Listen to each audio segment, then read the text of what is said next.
the tools that you had available, you just had to think about how they lined up a little bit more? Rematch. Roll again. Starting us off on today's stream, Ninjas on the left, that would be Ed, and on the right we have Force of Phil Bleckman of Eternal Dirtles on Miracles. Jumping forward to round 2 here, Jerry Dice, thank you for 5 gifted subs. Appreciate you, Jerry. Jerry's been with us for a while. This is at Hex & Co. in New York City. Yeah. Go ahead. Polluted Delta Pass, we're underway. What better way to start the stream with Force of Phil up against our other local friend, Ed. Phil's been with us since the beginning, jamming on stream with us. First turn, Tamiyo for Ed. If you're not familiar with the Legacy format, we basically have all editions of Magic the Gathering legal. There's a ban list.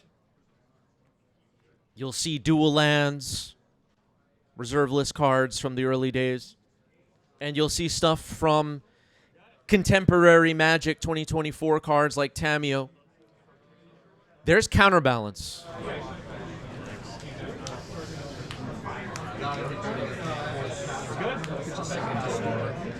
Oh, Force pitching Thwart after a force pitching Sink into Stupor, trying to stop Counterbalance. Phil trying to get Counterbalance to resolve here. Looks like Counterbalance is in.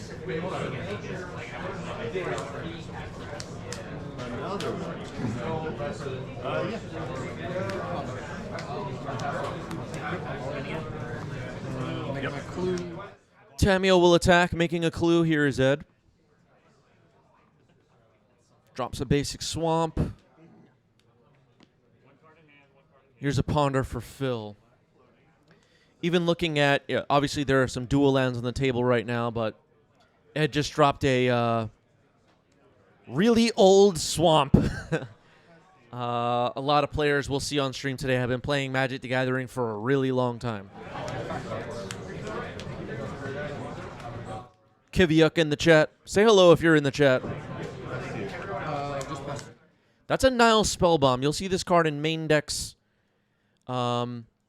Legacy currently has a few top decks reliant on graveyard strategy, so Nile Spellbomb makes the cut. And on Force of Phil's side, we see Search for Azcanta. This card is not usually seen in Legacy, but it's a cool card. Tamiyo is hit. Tamiyo is exiled. Under City Sewers. Surveil. We also see Surveil lands on both sides of the battlefield. The Surveil lands, without a doubt, have had a huge impact on Legacy. Almost every deck, I say almost because it's not uniform, but almost every deck has a Surveil land. If you got fetches, you got a Surveil land for sure. Most of the time. So cracking a clue now is Ed. So I'll leave it on top. Okay, Search for Azcanta will leave a card on top. Okay. Mystic Sanctuary tapped. I'm gonna instant crack them off. Pay them. Yep. Yeah, pay them. Yeah. Seems good. I don't know AP thinking Ninjas is in trouble. The Miracles deck on the right, for anyone not familiar, is a control deck, and the Ninjas deck is oversimplifying by a lot, but it's more of an aggro deck, a creature-based deck trying to attack and deal damage before you can stabilize. Sort of. Might be more mid-range. Probably more mid-range. Wasteland revealed on top. Counters Ornithopter. Oh, wow. That was a Wasteland on top of the deck. Using Counterbalance, Phil successfully countered an Ornithopter. Cards?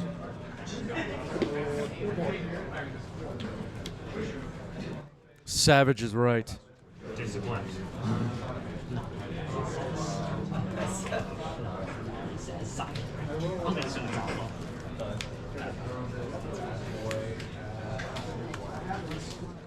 All right, another Tameo. Counterbalance trigger announced here. Mystic Sanctuary on top.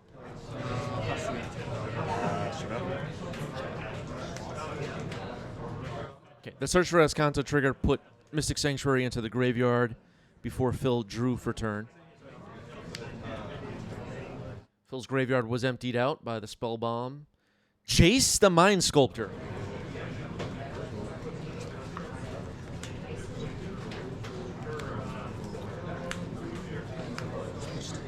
Counterbalance trigger all brainstorm.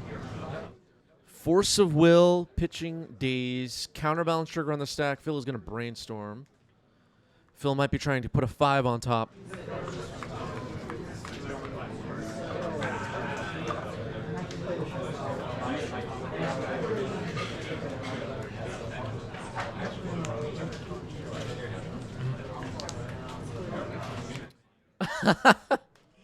Wow, I forgot the name of this card. It's 5 mana. It's from Assassin's Creed. Does anyone have this one handy?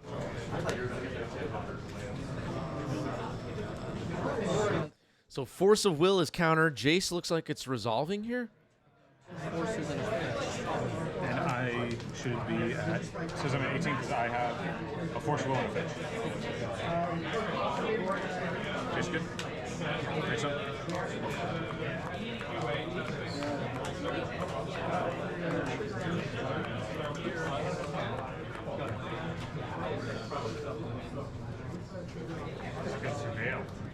The card was called What Must Be Done. Oh, chat got it just as I did. Good job, chat. Yes, both players have nice play mats.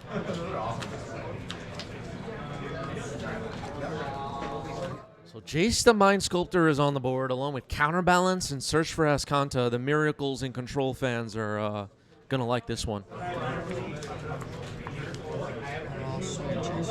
Yeah, no blocks. Okay, so attacking Jace, making a clue. Kaito, Bane of Nightmares, gets ninjutsu'd onto the board. And Jace is down. This seems like one of my games. Is it whenever it deals damage to me or to a planeswalker? To a player. To a player, okay. I So believe it's a player. So then draw a card. It's your opponent that lost life. Yeah. So you'll severe. All right, so Kaito's going to 0 here. Kaito knocked out Jace. Kind of a symbolic hit on Jace there. Kaito is kind of taken over as the #1 planeswalker in Legacy. Jace, a thing of the past, as #1. Try the Tameo. Yeah.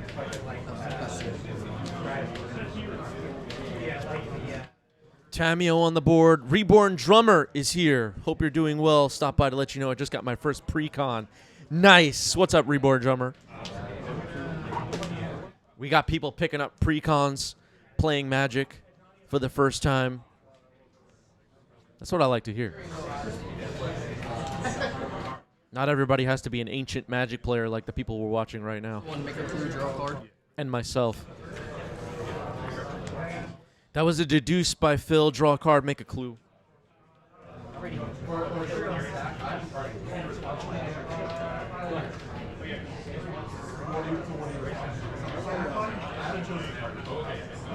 little bit of glare on Kaito, that's okay. But the Mystic Sanctuary is putting deduce back on top of the deck.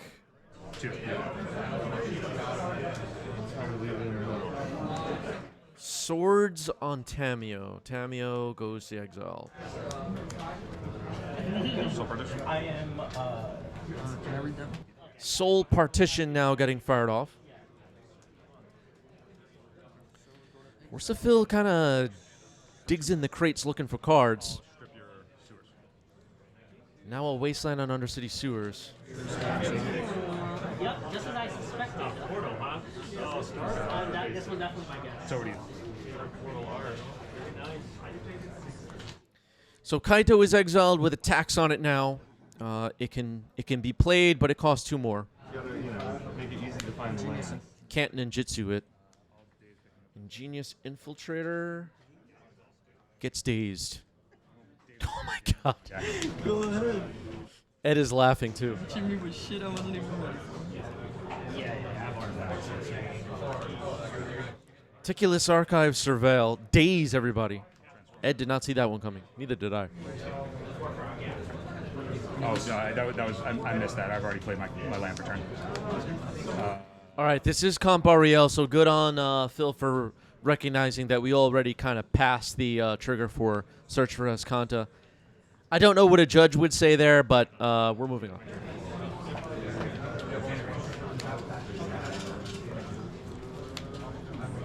Almost a major violation by Phil.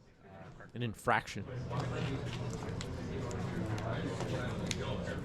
All right, the clue got cracked on Phil's side. Now Search for Escanta trigger happening again. We'll see if Phil flips it this time. We will. So now Escanta is a land.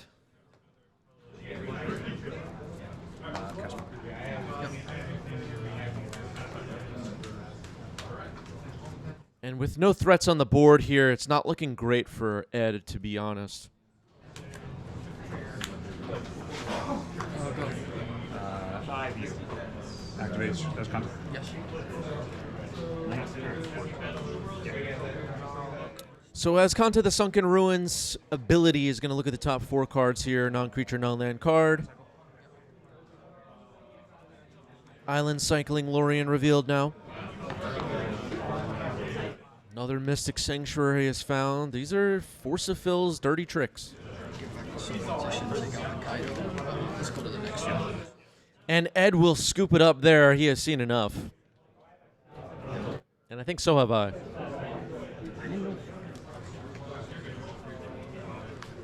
That game looked over. So Force of Phil up a game. Good start to the stream for Phil. I think you're stuck there. I don't think it's going anywhere. I think this is it. I think this is how it goes. Oh no, there it goes. No. Suddenly, it just needed to be moved. You just had to toggle it a little bit. Have you tried turning it on and off again? I'm the 90s MTG tech team. I'm in the background here having trouble with my laptop, and Phil is letting me have it. I'm supposed to be the tech guy.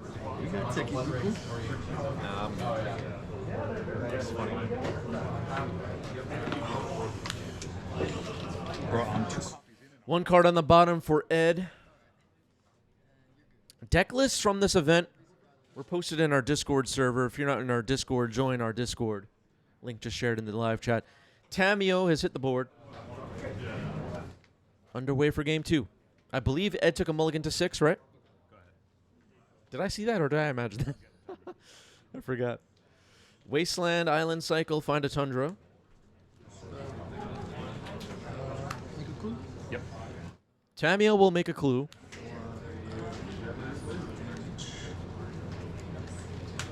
So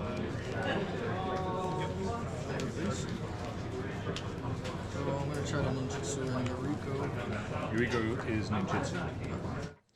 All right, Yuriko, the commander in ninjutsu, will happen here. Reveals an Oakish Bowmaster on top of the deck. That's totally destroyed everything. So the stream's over. No, the stream's back on. Is that All right, we were joking here because we were having all kinds of technical difficulties over on my side. I'm sitting at the next chair. So Yuriko got in. Yuriko, one of the best ninjas in this legacy version of ninjas. Just got reprinted, actually, in the Final Fantasy set. I don't know its new name. But brainstorm's happening here.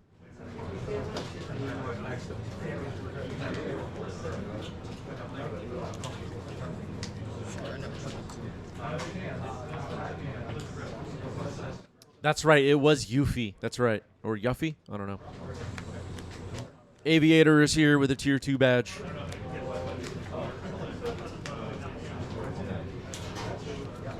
I'll cycle over. Okay, Island Cycling Lorien revealed.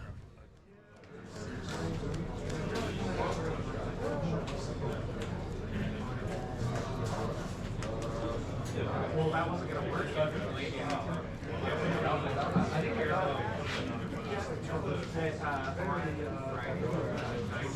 grab a ton. I'll pass turn. Okay, a Tundra will be found here. We're just shortcutting a bit. Passing the turn. We had 7 rounds of Swiss at this event. We have a lot to look forward to on today's stream. Alec in the ink has arrived with a Tier 3 badge, demanding that we bring back Legacy GPs. You know what? You never know. All right. Eureka with a little bit of glare on it gets in here. Tamio is revealed on top, deals an extra damage. We need to speed up this clock a little bit, but we're doing it. Pass to you. Tamio hits the board. Wow, get out of your head, man. Twitch chat keeping track of tempo as usual. Here's Counterbalance again. Put in some work in game 1, as we saw. Force of Will, pitching Tamio, trying to stop Counterbalance. It could be problematic. It looks like Phil is allowing it to head to the trash. Eureka and Tamio on Ed's side need to be dealt with. I would say Ed is a little bit ahead in this game right now. Phil's been killing time searching for lands. And Ed's been getting the offense up and going. Now a ninjutsu is happening. Oh no, my mistake. So Brainstorm here. Before damage.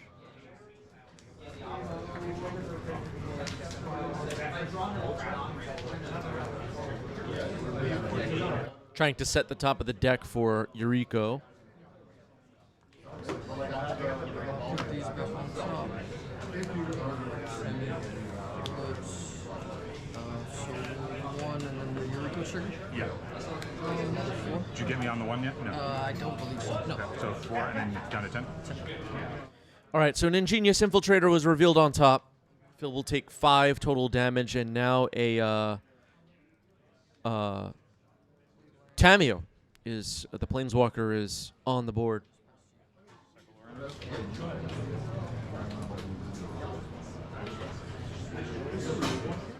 Eureka's a nasty one.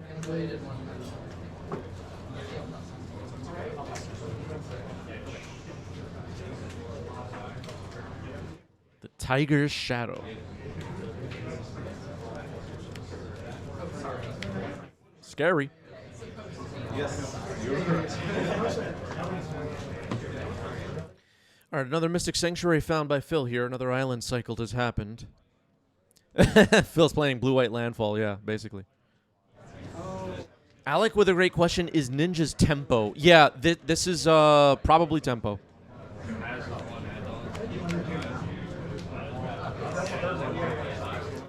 Yeah, Miracle's a bit behind at the moment. Studio with a great question, what is this? This is a legacy tournament, Magic the Gathering in New York City. Beyond that, we're still trying to figure it out, maybe. Search for Escanta. It's going to resolve.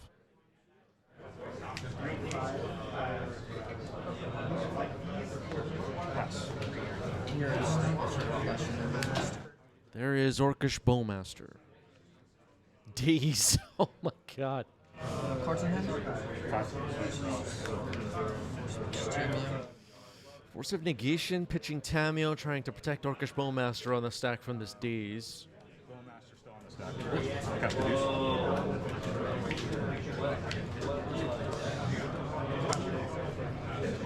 Okay. That's it. All right, Orcish Bowmaster is in after a deduce by Force of Fill. This exile, right? Tamio's exile. Tamio's. Yeah. Oh, the days. Oh, sorry, my bad. You're good. Thank you. Thank you. All right, doing my table judge thing, I guess. I got that Daze exiled. They're supposed to be exiled by Force of Negation. Doing my job. You have how many cards in hand? I currently have 5. 5 cards in hand for Phil. A lot of permanents on the board for Ed, as you can see. Eureka, Bowmaster, Tamio at 4 loyalty, 2 clues, and a 1/1 Orc army. By the way, someone just barging into the chat like, what is this? It's just the best. What is going on here? What the heck is this? Stuck like that. Yeah, my DCI training is kicking in. Go to combat. No blocks. Genius Infiltrator. This is 4. All right, Ingenious Infiltrator dropping itself onto the board here with Ninjutsu. This might be a lethal attack. I'll do the Eureka first, then the draws over the Sure. 2, 3, and then I'll draw 2. Did I do that right? This was 4. I was at And then it should be 3 extra. 4 plus 3, so it was 7. And I was at You were at 9, I believe. 9, so I should be at 2 then, right? Yes, 9 from the Orcish Bowmaster. Yep. So, yep. Okay, corrected life totals. Phil is at 2. I'm going to downtick Tamio to 1, and I'll buy back Force. I think Ed got this one. 7.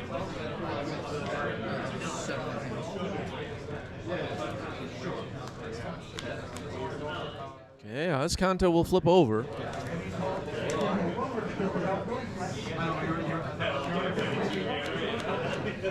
After that, Phil needs quite a bit.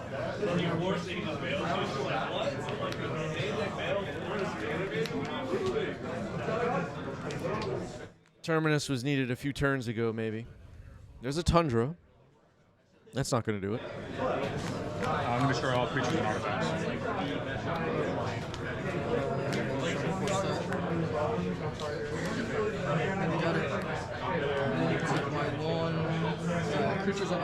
Wow, the Daze is going to work here to protect, and what must be done will be done.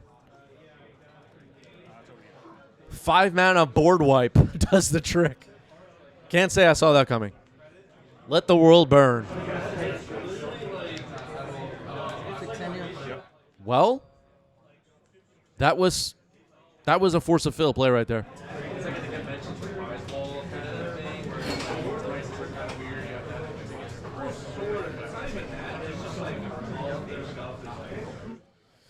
Yeah, I guess Force of Fill's clue should be gone, right? Players are missing that.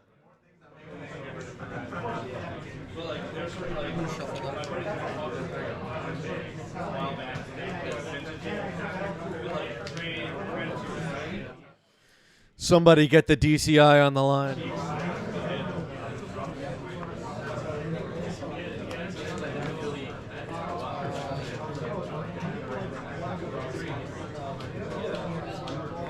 Phil's still in trouble here at 2 life.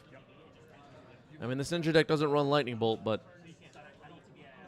it's not that hard to do 2 damage, I guess. Judge.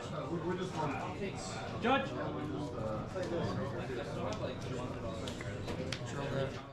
Poing has arrived, pointing out there's our celebrity commentator. Exactly. Exactly.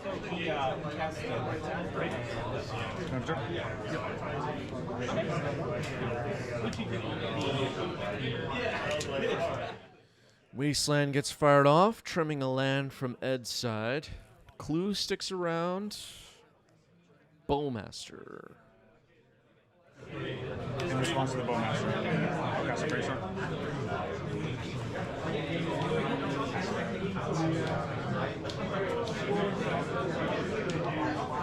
Puglia has arrived in the chat. Say hello in the chat, everybody.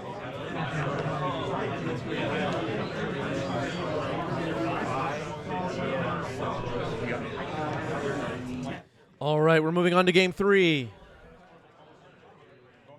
Ed takes game 2. Ninjas, everybody. Do we have any ninja fans watching? I don't know.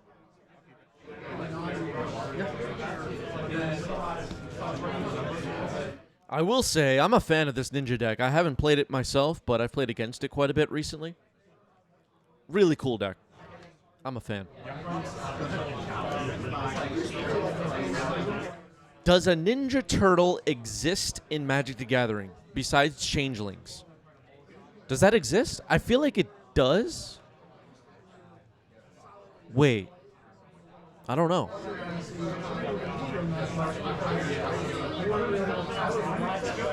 Monka says my favorite ninja is Tum Tum from the Three Ninjas.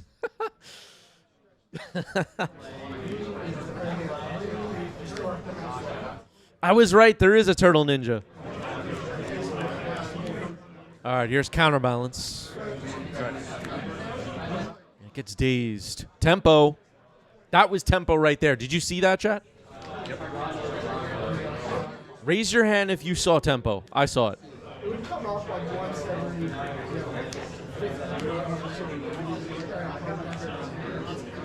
It feels like a gust of wind, tempo does.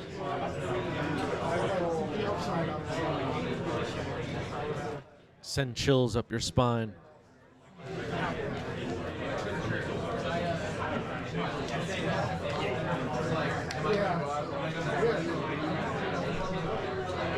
I'm going to pass your upkeep. Whoa.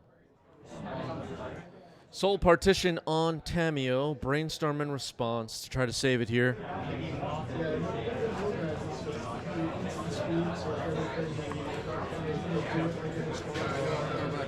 Looks like the Soul Partition is going to fail, and Tamio will flip into a Planeswalker. Phil can deal with it with a prismatic ending potentially still. I don't know if there's one in hand, but that's a possibility. I'm just passing back to you. Let me just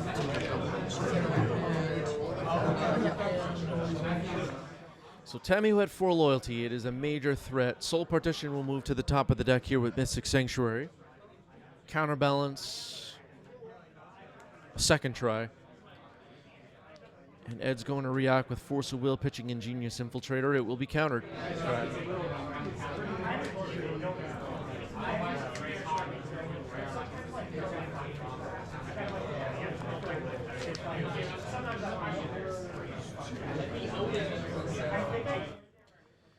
Soul Partition on top of the deck means Phil could possibly deal with Tamio here.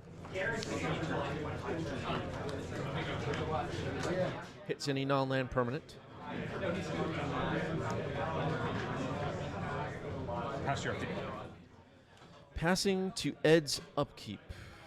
Looks like Phil's hand is Brainstorm, Soul Partition, Mystic Sanctuary. So we have a chance to potentially put Soul Partition on top of the deck again if it fails this time. Yeah, we're on my response. Yep. A Brainstorm in response to the Soul Partition. Tamio currently at 6 loyalty, so Phil's going to run out of time quickly here. But, all right, now a crack of Pluto Delta. Yeah, force thing.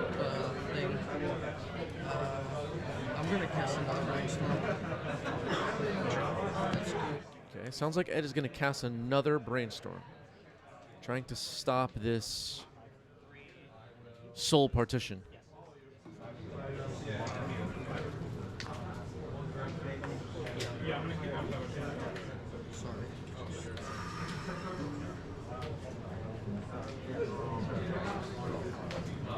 This is going to be a tight game, I could tell already. Not a lot of room for error. Those 2 back. Yes, so she gets exiled. Okay, Tamio is hit. It will head to exile with a 2-mana tax on it. Soul Partition worked for now. Brainstorm now for Phil. Before, this is smart plays here. Before Ed can draw a card, play a land, and Bowmaster firing off that Brainstorm in that window. Good plays here by Phil. Good plays here by both players.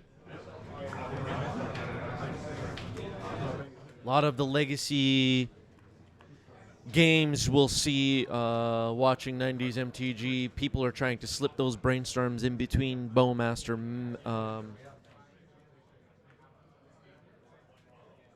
And it's become an important part of the format is dodging Bowmaster. This is a player announcement for legacy players Andrea Fiorenza and Evan Lewis. Please submit your match result. Lorien revealed. Another Mystic Sanctuary, putting Lorien revealed on top.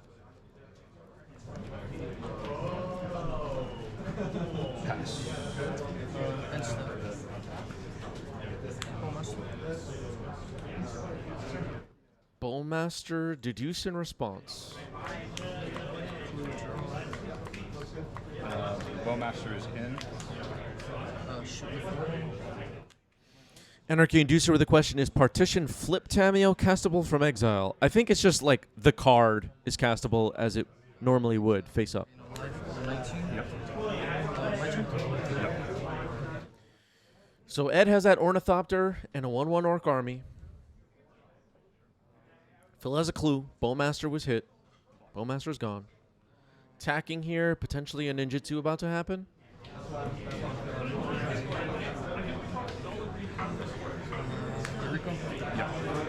Eureka will come in. 2 damage initially. Let's see what Eureka finds on top. Phil's going to respond. I'm going to crack this. Yeah. Well, we were just talking about dodging Bowmaster, but Phil's going to miss a... well, not miss, but get punished here. A Bowmaster gets flashed in response to cracking the clue. Now Eureka is going to trigger. And the Orc army is now 3 power. We're after damage, though. Polluted Delta revealed on top. But now Phil has more threats to deal with. And the Bowmaster is on the other side of the board.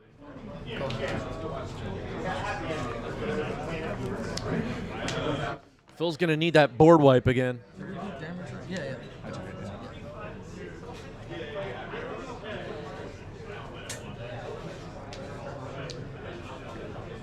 Tricky, that Bowmaster.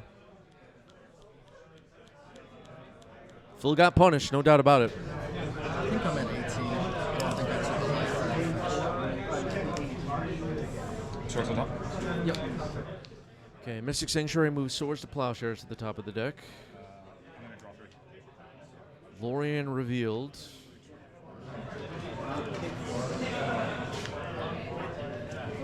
Well, Phil has decided we're no longer dodging Bowmaster here. Lorien revealed happens, and Phil accepts the damage and amass triggers. Okay, now a Swords on the Orc army, so that's dealt with. Eureka and Bowmaster remain. Interesting. Tameo still exiled with that tax on it from Soul Partition. Yeah, having to Swords the army is not ideal. I agree with Dom V here.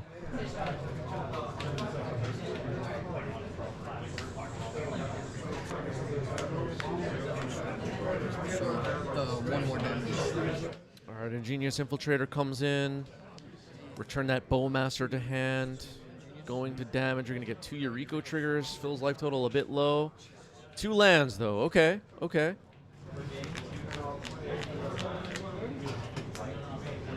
think Phil will take that.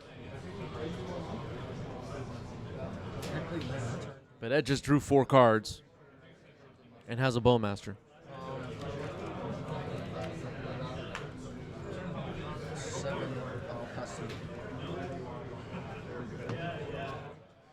Well, Phil needs something.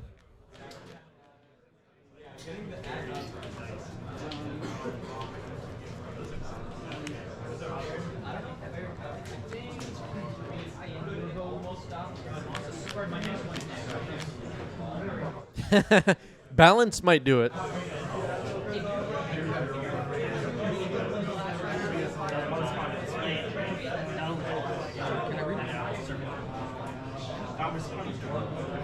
Curse of Silence. It's good. Orcish Bowmaster. Sure. Fine. Bowmaster is named by the curse. Now a ponder for Phil. Bowmaster had cost 2 more to cast now.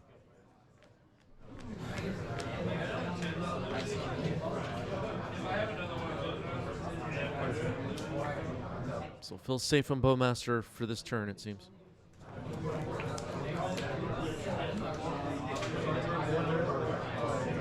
Cards in hand after that. Swords on Eureka.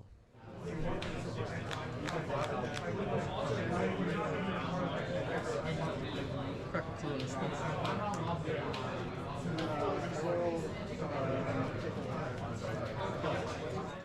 So in response to the swords on Yuriko, Ed has cracked a clue, and now Yuriko is gone. And now another swords on the Infiltrator.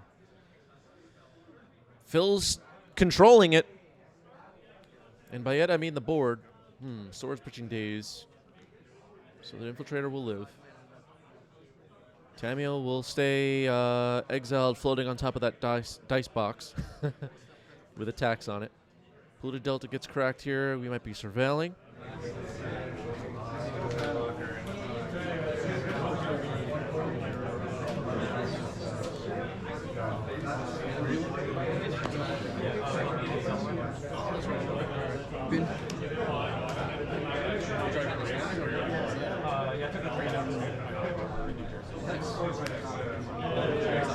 New sub goal just made 280.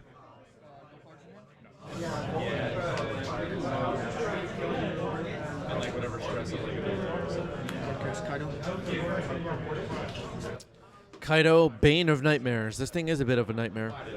Okay. Yeah.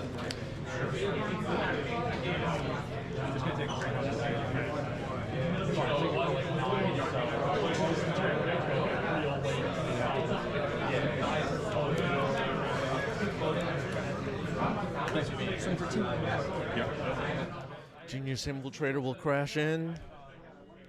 Ed will draw the card. Now Kaito using its 0 ability. Yeah, I've been like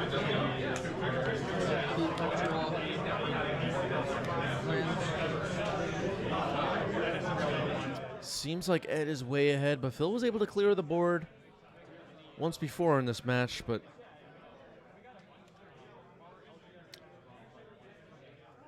Curse of Silence, I should get this up on the screen. Curse is naming Bowmaster.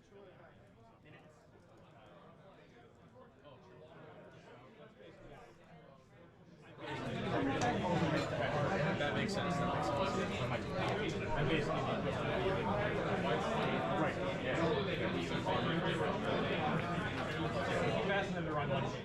It's like Phil's thinking about Mystic Sanctuary here. And what to put on top. There's no Terminus in the yard. Terminus also wouldn't hit Kaito. Phil's at 5.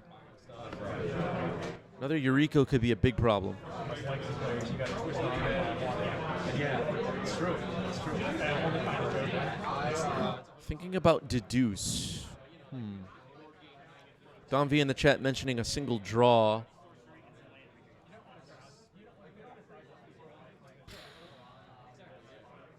They're just like, it's a special day for them. They're like splurging a bit.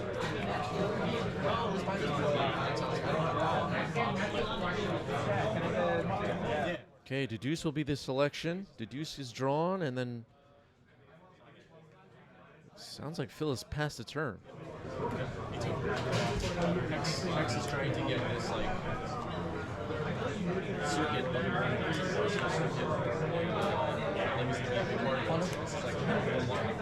Part of the circuit. Ponder on the side.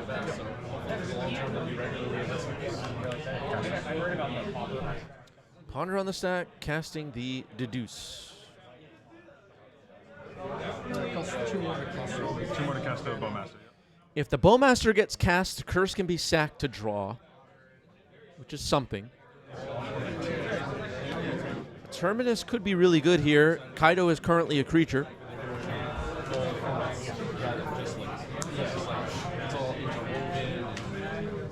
I get to be waiting otherwise.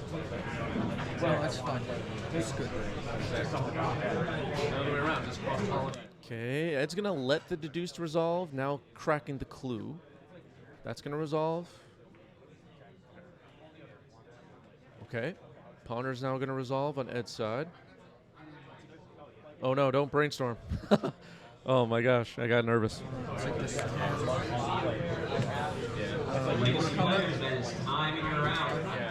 Okay, just heard time in the round. Phil is going to concede here. And that is the match. Ed gets it. Ninjas gets it. GG's. GG's. That was a good match to start the stream. Wow. Hit the follow button. if you're a Magic the Gathering fan, we're covering Eternal formats here on 90s MTG. We have up on your screen right now, it's up on your screen right now, a Discord server. That's where we're all hanging out. You can find the deck list from this event in there, and a bunch of people chatting about Magic cards and posting pictures of Magic cards, as you can see. We're going to set up another poll for the Twitch chat to decide which match is next on today's stream. Family and friends. Well, I'm the only kind of like out of my OG friend group, I was the only one that moved away. Okay. So I'm in terms of like my all my older friends. They're What brought you to the city? just work. All right, joining us on the left on Red Stompy is Bill, and on the right we have Mystic Forge, a deck we don't get to see on stream frequently, but when we do, it's enjoyable. Jennifer on Mystic Forge on the right. I mean, yeah, evolve maybe. But like, I don't think I can call myself a New Yorker yet. Okay. Not at least. Okay, Bill, not a New Yorker yet. That's confirmed. We have a Patreon. We have a coffee page. I want to remind people of that. Click the links, check them out. You can join our Patreon for free.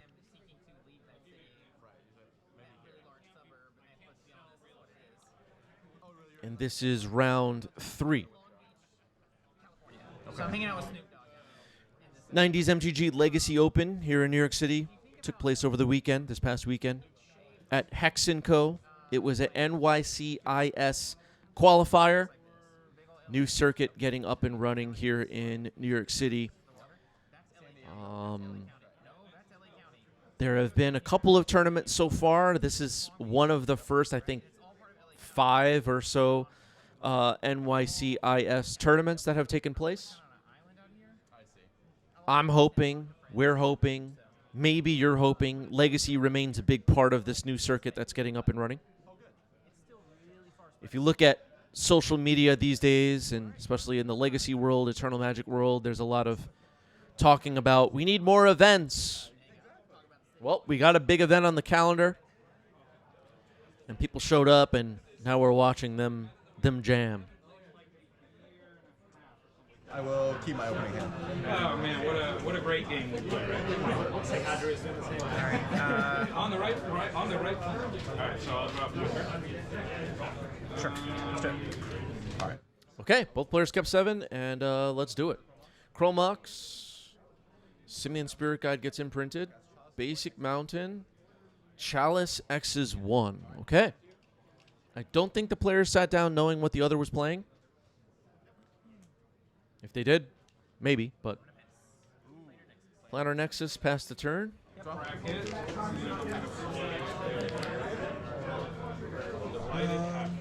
Well, let's see if we can put a stop to our plan, City of Traders, and then I will play a Blood Moon. Sure. All right. Well, that might be a stop to the plan. Blood Moon hits the board, and now the Planar Nexus is a mountain. Char Twin, thank you for 5 gift subs. Thank you, thank you. All right, I will. Urz's Tower or Mountain past the turn. Bill will play a Shatter Skull. I will play with the One Ring. Love the One Ring. I'm hoping. I think you were trying to do something similar there. The One Ring is nice. I will tap to draw 1 card. Yep. All right, well now Bill has the One Ring. Curving out is Bill. That's my nickname. That's what Chris calls me. That's funny. Okay, we're gonna say you're on Stompy. Yep. Looks like Stompy to me. A moon area. Okay, card for turn. Yes.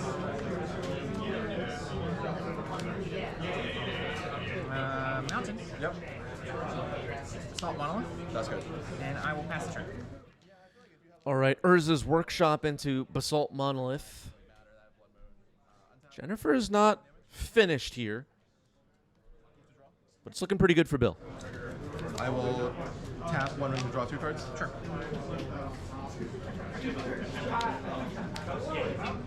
Scott in the chat says, I miss the days where the One Ring was considered a control card. Interesting, interesting. Tap like this. 1, 2, 3. Sure. Let's see. 1, 2, 3. I'll play Broadside Bombardiers. Love Broadside Bombardiers. Okay, Broadside Bombardiers getting the offense up and running now after deploying a bunch of prison pieces and the One Ring. Broadside Bombardiers Can deliver a lot of damage in a hurry. Now I'm gonna play another Chromox. Okay. Trigger. One of the best cards for Legacy from Lost Caverns of Ixalan. Broadside Bombardiers is no joke. Better to just no imprint, and then put throw those at you for 2 damage. 2 damage, right? Yep. 2 damage. So 16. Okay, so Chromox just gets played, no imprint, just gonna sack it to the Bombardiers. So a 0 mana shock, basically. Now Urza's Saga will come in with a counter on it. Oh, okay, it's just a mountain. It doesn't die. It doesn't die. Got it. So, passer. Okay, this actually came up a few times at this event. Blood Moon, Urza Saga interaction. It does enter with a counter on it. It does enter with a first chapter counter on it. Players are getting that wrong here. Trigger to take 2. Not much we could do about it now, but a lesson for everybody watching. Try to draw 3 cards. You got it. All right. 1, 2, 3. Yep. I will Bill's going to draw 3 here. another Broadside Bombardiers. Yep. Then move to the beginning of my combat step. You got it. Add 4. Sure. All right, Broadside Bombardiers crashing in. Let's see if Bill boasts. I will then cast a Fury, removing Blood Moon. Sure. Resolves. Resolves. I'm gonna try to. So I'm gonna stack it so that I deal 4 damage to itself, and then the trigger to stack it. Without the stack, I'm gonna deal 7 damage to you, Yeah, I go to 5. and then I'm just gonna try and Another finish one, you off with it. Got Yep. All right. All right, finishing off Jennifer here with the 1 ring, getting sacked to the boast ability of the second. Broadside Bombardiers. Bill takes game 1. The one time out of 1 or 2 weeks I want to play Magic, it's probably just like a Legacy. Yeah. All right. Thank you. You're welcome. There you go, buddy. Now Jennifer will be on the play. Mystic Forge. This deck doesn't mess around. This thing can go off pretty quickly. And now, post-sideboard, we know what Bill is up to. This should be a bit more interesting. A bit less one-sided.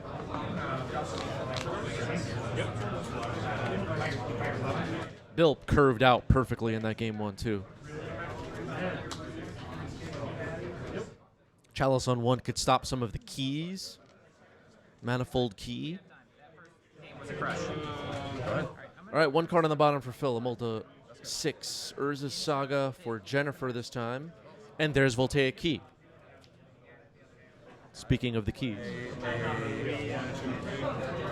Mountain, Exile Spirit Guide. Sure. And I'll play my Chalice on 1. Chalice is on 1. Go ahead. All right, another Chalice on 1 to start the game for Bill. Exile the Simian Spirit Guide to get the mana. Urza's Saga ticks up to 2. Which is that Ancient Tomb. I will pass the turn. All right, untap, upkeep. Yep. Draw.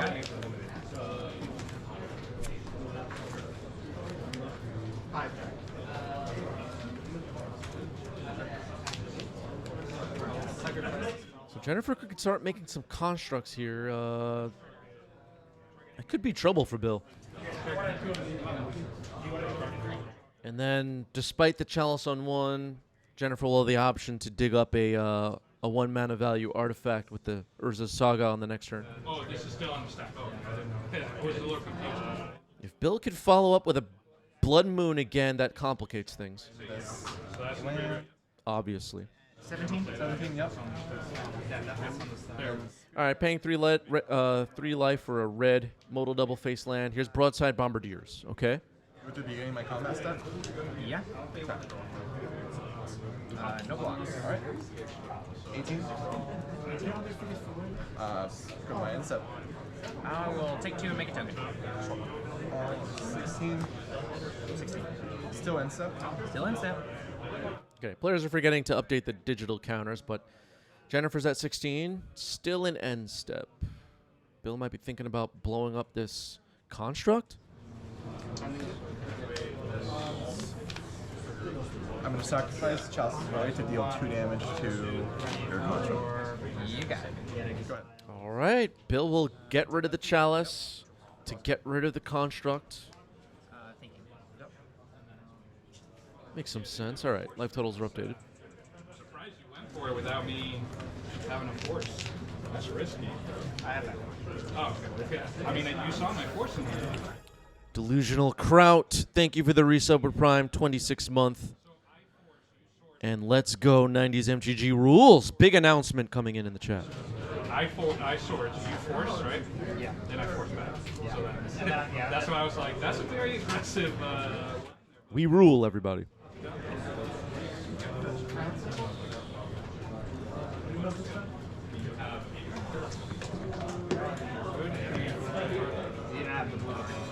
I didn't have the blue card there, but what I'm saying is, like, what if? Like, you think of those. All right, looks like Jennifer has floated a mana. Looking through the deck now for something with Urza Saga's Chapter 3.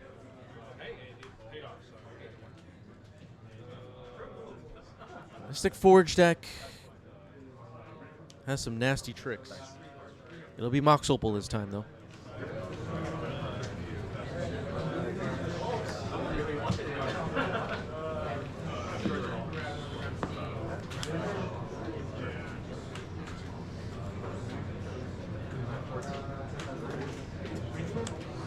Yep. Okay, Urza's Tower.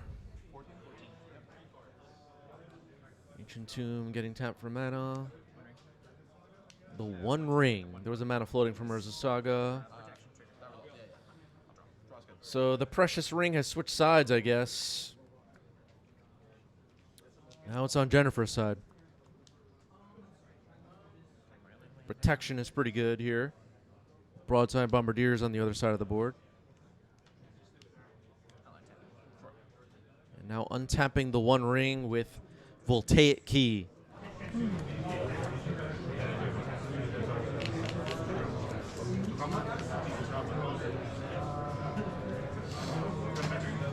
I'll pass.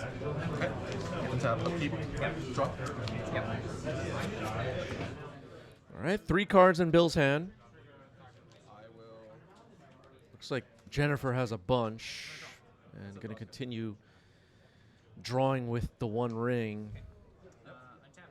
Bill's going to fall behind, fall way behind quickly. I'm going to draw 3. That's good. Uh-oh. Go off. I'd like to. One step. I can't. All right, Bill inviting Jennifer to go off here. And Jennifer says I like to, so we'll see how this goes. Tony Dravetto, thank you for the resub. 60 months for Tony. That's a new badge. Cheers to 5+ years of 90s MTG. As you can see by the badge, Tony's been with us since the beginning.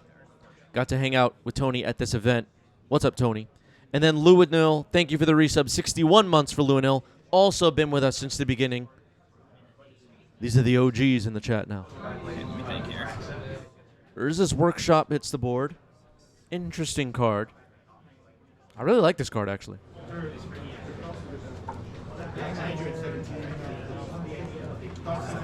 Reloads. 1, 2, 3, 4, 5. And a Lotus Petal, 5 mana.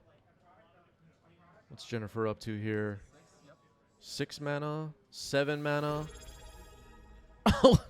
Ugin of the Storm or whatever, and Broadside Bombardiers is gone.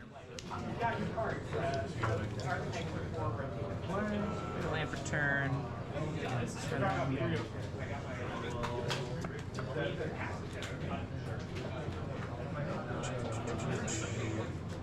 Eye of the Storms.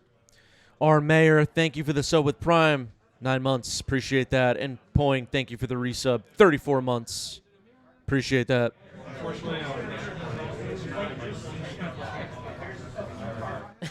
Ugin of the whatever, yeah. I don't think I've ever played the card. This card is gross. My friends were like, don't play 7. Play Progress. That goes off. When it goes off, it goes off. Is Price Progress I think say the best version 2 damage for each land that are non-basic? 2 damage to each player for the number of non-basic lands they control. Process of like borderlessing. Okay. Asking about the text of Price of Progress here. Worried about that. Poing, thank you for 5 gift subs. Sub goal complete. Thank you, Poing. Appreciate that. Yes.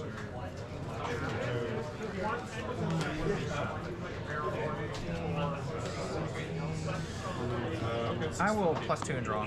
Sure. So 9. And you also gain 3 life. Yeah. Nice. Okay, Uganaya the Storms gets plussed. Draw a card, gain 3 life. Cool. Looks like it's currently at 9 loyalty.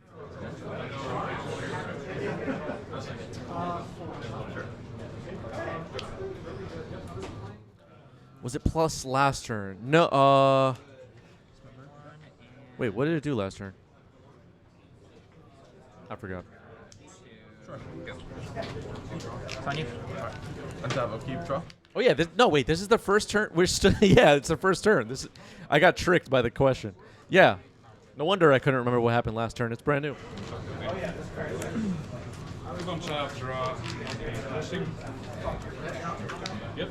Well, that was a long turn, but now it's passed back to Bill, and we have to deal with the One Ring and Ugin, and Jennifer has a lot of mana, and Bill has not much going on. I'm gonna say the One Ring. And then pass turn. Disruptor Flute on the One Ring. I lose 3, I go to 10. Yep, back to 10. I'll draw for turn.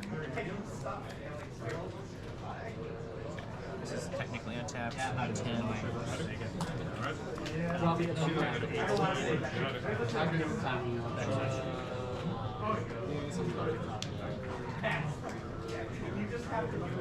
Yeah, the mana ability of Ugin gets used a bit. 4, 5, 6, 7, 8, 9. Jennifer with a lot of mana. The flute is shutting off the ring. It's got 3 bird encounters on it. 3/3. Okay.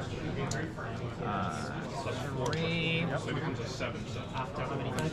2. It's not types, it's just cards. You're 5. Alright, you're good to go. Yeah. 5. As long as you have 4 more. Plays a card. Oh, I'm sorry. I thought Karn, the great creator, everybody. delirium is like delirium. They should just put delirium. It's going to look for Paradox Engine. Ouch.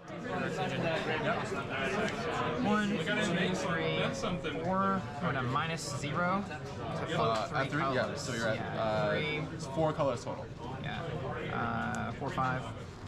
Okay. 6. You're at 8. 6 total. I'm at 8. 6 total. Paradox Engine. Yep. 1. Paradox Engine hits the board. That's a nasty one. Every spell untaps all non-land permanents. Bill is in major trouble here. Where's the advantage bar?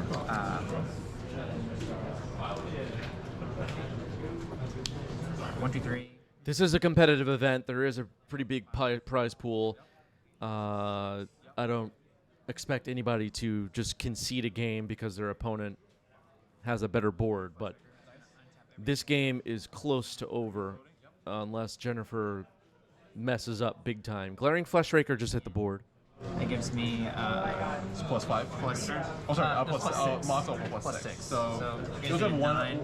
Yeah, what color are you also floating? besides the- White. White. Okay, It'll one always white. be white. Yeah, so I can keep over here. So now I have colorless, You have 8 colorless, 1 white. blue colors of white. Okay, so I have 8 colorless and 1 white. Yeah. Phase 2,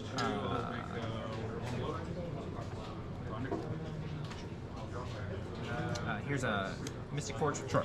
So I go to Okay, now Mystic Forge is in. Make a trigger here. Yep. I'll take one. You take one. Yep. 16. It's gonna untap everything. Yep.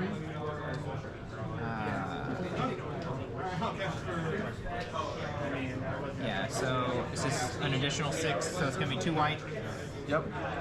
and I have 9. Yep. I'll spin 3 of it. Flesh Trigger. I'll take 1. Yep. Untap everything. And I'll actually take 2 because this also enters this one. That's right. Then you take another one. Yeah. Yep. Okay, another glaring Flesh Raker. We're getting the Flesh Raker stuff happening now. I have 6 colorless mana floating and 2 white. Delusional says, I expect the rest of the stream to be exclusively Oops All Spells matches as we are heavily oppressed by that deck. We're all victims, Delusional. Yep. KX's. I'll concede that. I'll concede that. Yeah. Good game. All right, Kozilek's Command gets the scoop. Moving on to game 3. Being patient on that. Yeah, of course. It's a lot of shit. They are not. It's. I mean, like you just. So Bill will be on the play. We saw in game 1 how being on the play. I think Bill was on the play. Anyway, but early Blood Moon, early One Ring on your side makes a lot of difference. Salty says Bill needs to turn 1 Blood Moon. Oh, Round? really? Yeah, like Perfect. I think for a while they were running the City of Traders. You're saying these for the OG guys? These are OG, yeah, OGs. They popularized the That's really awesome. player Nexus So build. you know this deck in and out. Here, I try to play it. I'm not as good at it as they were. Okay. So. All right. Players getting ready. Yeah, the Mystic Forge deck takes a long turn, and you kind of just sit there and watch as you lose the game. When it does what it does. But I wasn't as good as them with doing that. Understood. Like I can lay out a turn 1, sure, but how to proceed, like I mentioned, like when you're going up. For anyone new around here, welcome. 90s MTG Legacy Open took place here in New York City at Hex & Co. It was an NYCIS qualifier. New circuit getting up and running here in NYC. Legacy format has been the focus of this channel over the past few years. We've done other formats as well. But hit follow if you like Eternal Magic, or just if you like Magic tabletop. I will keep my opening hand. All right. It's on you. All right. Take it away, Bill. I'm gonna cast Chrome Locks. Yep. Trigger. Yep. Okay, Chromox imprints a red card, one of the modal double-face lands. Ancient Tomb, Trinisphere. Okay, okay. We hadn't seen Trinisphere yet in this match. Very good turn 1.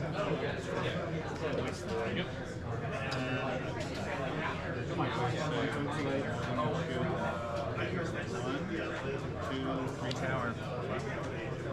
Pass the turn. All right. Untap. All right, Tower Pass. Trinisphere. It's a nasty one. Was that on your bingo card, chat? 2 more. 16. Talking about bingo earlier. I don't think anybody saw this Trinisphere coming. Low cost spells. I'm gonna now neutralize the lands by playing Blood Moon. 16. Yep. Following up with Blood Moon. Ouch. Bill just delivering a beating earlier here in Game 3. Mark Hughes says it feels like game already. We'll see. I mean, Jennifer has Soul Lands too. Here's Planar Nexus. I mean, now there's a Blood Moon, but what I was trying to point out is that we have mana artifacts and right. Jennifer could get a lot of mana with Grim Monolith or something like that. We saw Ugin earlier. This isn't over, not in my mind. So Shadow Skull comes in. 1 ring. Yep. Well, you could not have asked for a better start if you were rooting for Red Stompy here. Now the 1 ring comes in for Bill. What a hand.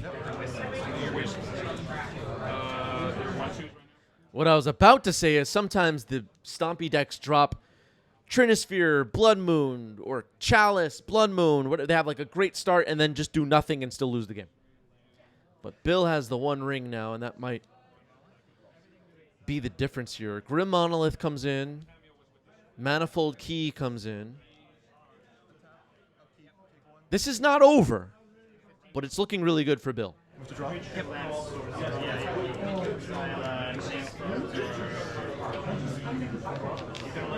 Cast draw 2. 2 mana, effect green, with 1 to exile swords. So now it's Land. So for its purposes, Alec with a great question. Was the One Ring tested for 1v1? They don't test anything anymore. They don't give a damn. We're all victims.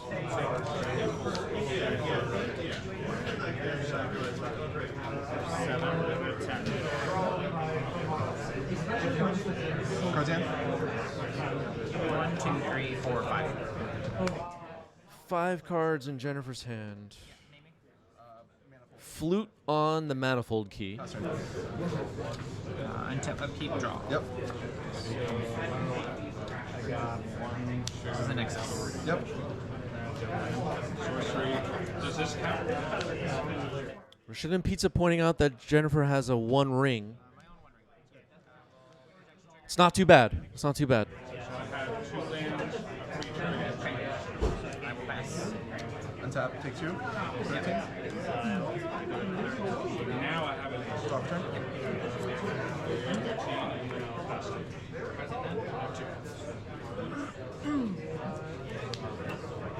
Well, Jennifer's still at 20 life.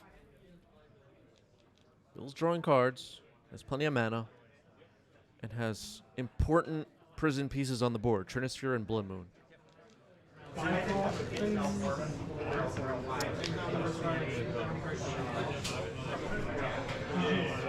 What could be the plan for Jennifer here? What do we need? What sequence of events, what sequence of plays, rather, or events, does Jennifer need to possibly get this game?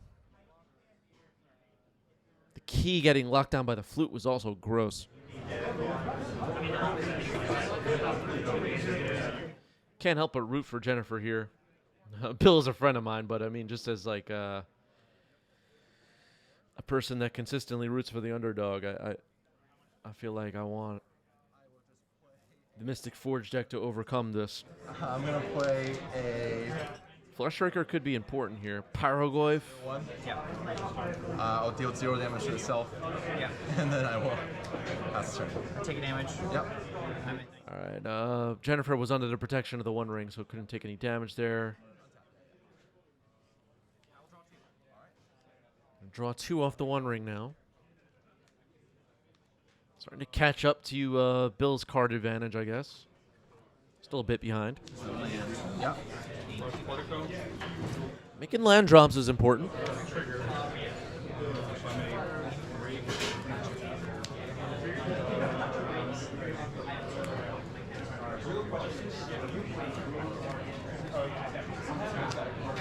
I'll just use the 2 to play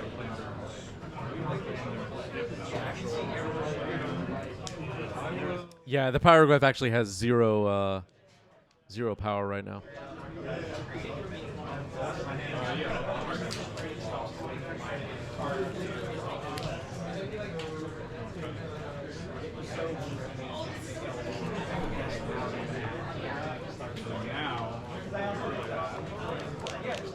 Yep, this is round 3.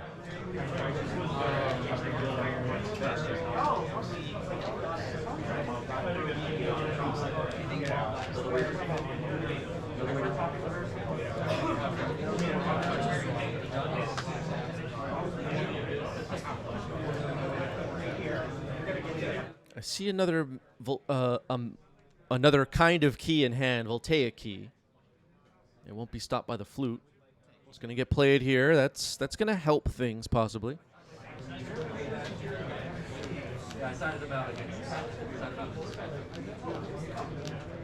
Yeah, both of these players are undefeated. We're going to be watching the top tables throughout this event, so it's safe to assume everybody is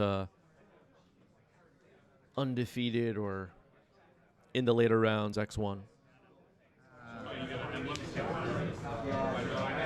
Untap 1 ring? Yep. Sure. All right, the 1 ring gets untapped. I'll pass.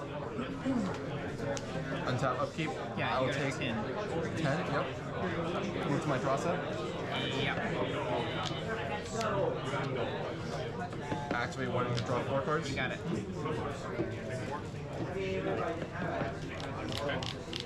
Bill's going to draw 4 cards now. Jennifer's still at 19. Have to start taking some chunks out of that life total. Cross-side Bombardiers. Yeah.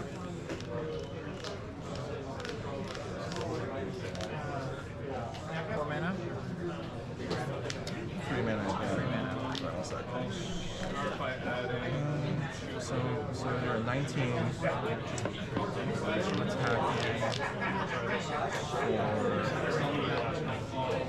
5 plus 5 plus 5.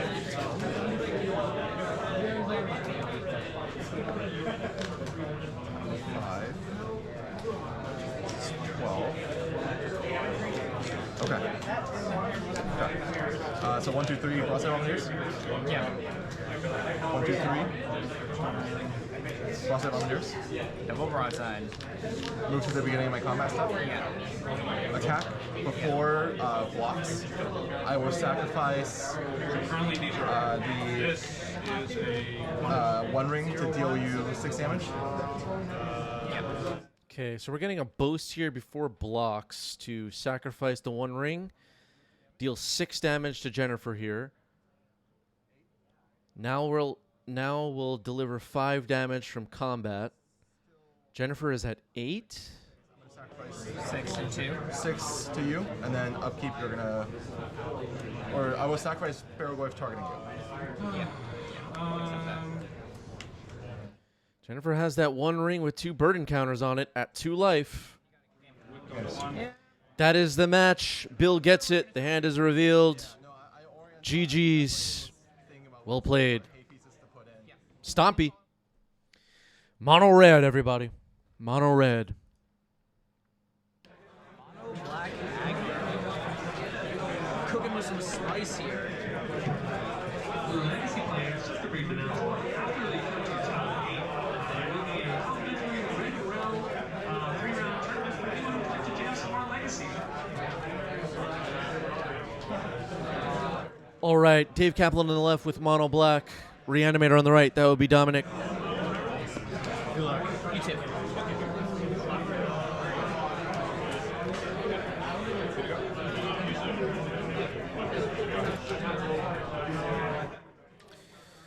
The almighty Cheddar says paper metas are always better than online metas. You know what? You're right. Alec is cashing in some points on today's stream.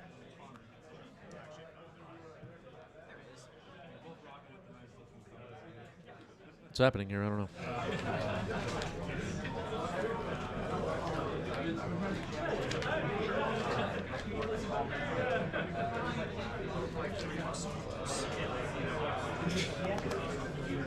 Seems like Dave has kept 7. Dom working on a mulligan. I will keep this.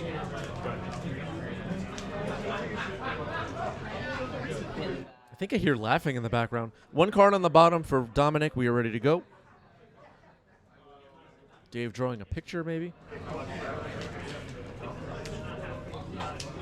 Okay, are we good? Yeah. Let's go.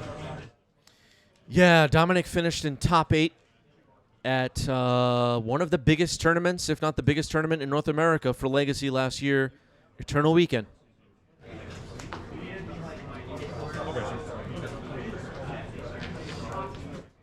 Pointing out Magic should be a no fun zone. Yeah, exactly. There's another Goy for Kaplan, Mishra's Bauble. Go to my end step. I'm gonna on end step fetch. Yeah. And I'm also gonna attempt to cast Entomb. So sorry, if that results, I'll just shuffle it all. Yeah. The Entomb's good? Yep. Okay, Entomb resolving here.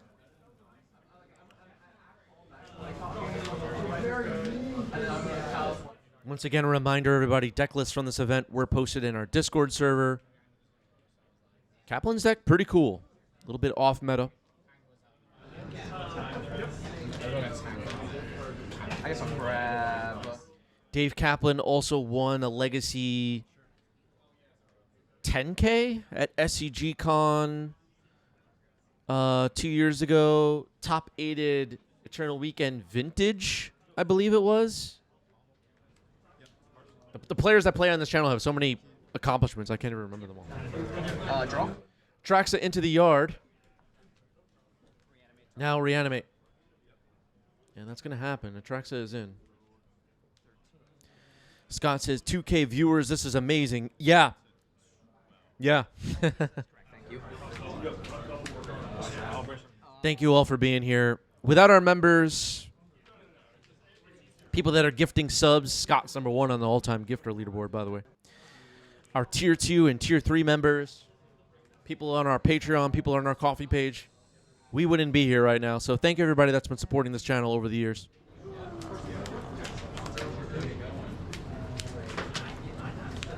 Let's see. I'm going to take Tameo. Entomb. Thoughtseize. Land. Animate Dead. Where's the land sea? Yeah. All right, picking up 5 cards here from Atraxa's Enters ability. And the Nethergoyf looks a little sad now. I'll attempt to Thoughtseize you. Good follow-up here. Thoughtseize.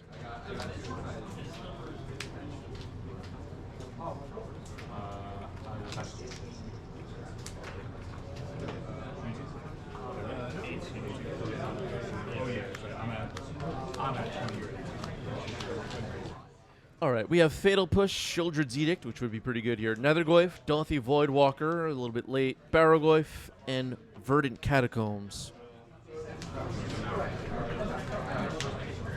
Take the Edict. Shieldred's Edict seems like a great choice. It's the only way in hand right now to kill Atraxa. Dave is in some trouble. Fatal Push isn't going to do it. Barrogoyf a little bit. Gonna have to wait a little bit, and Dauthi Voidwalker will be late.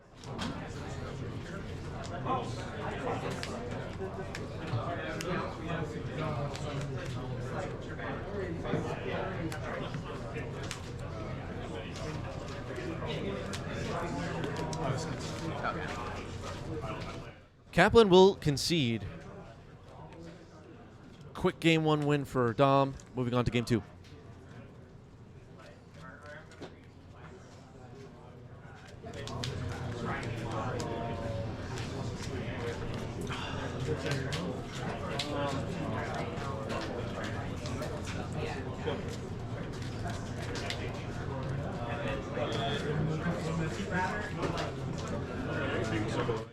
Player shuffling up here for game 2. Looks like Kaplan has taken a mulligan. Dom has kept 7.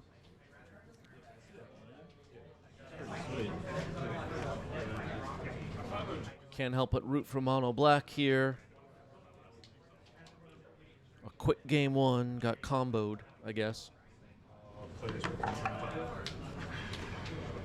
Reanimator deck that we're watching right now, a big topic of discussion within the Legacy community. Is it too good? Is it there are too many people playing it? Does it have weaknesses? What about the play patterns and the whole thing? 1 card on the bottom for Kaplan, a mull to 6. Polluted Delta Pass. Pew Pew making a great point. We need to ban play patterns. You know what? We might have to look into that.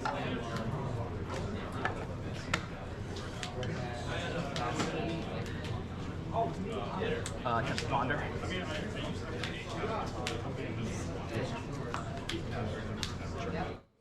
Sounds like Dominic is doing a turn 1 Ponder. A little bit less threatening than an Entomb.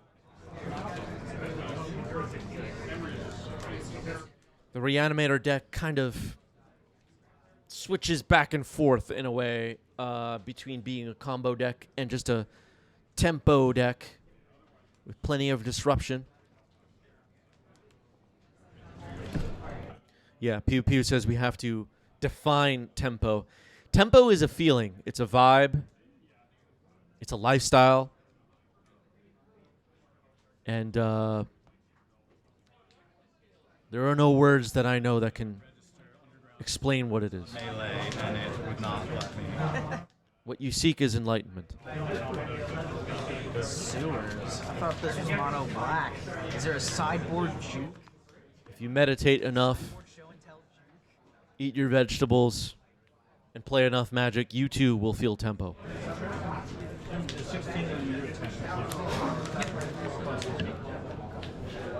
This guy's out of his mind.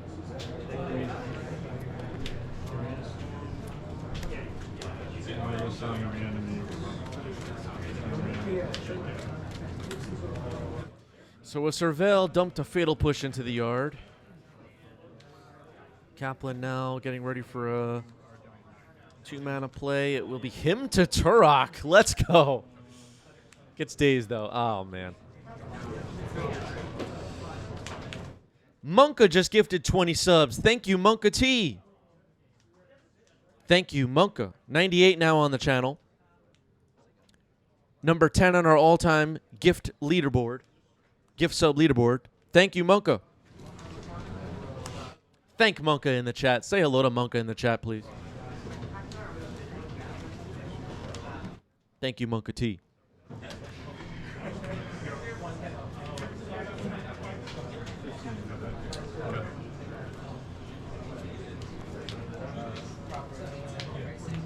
And for the record, Monka's name predates the Monka S meme or whatever. Monka was here first, for the record.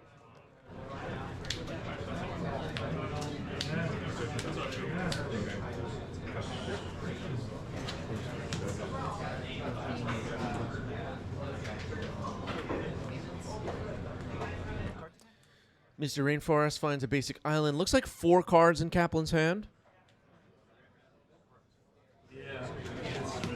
Tamio? All right, there's Tamio. That's a threat. Bowlmaster. Okay. Okay.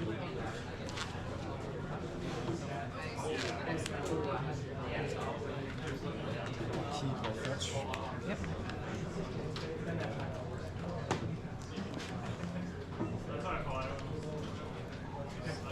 Orcish Bowlmaster still a big part of Legacy. What are we now? 2 years after its release, approximately?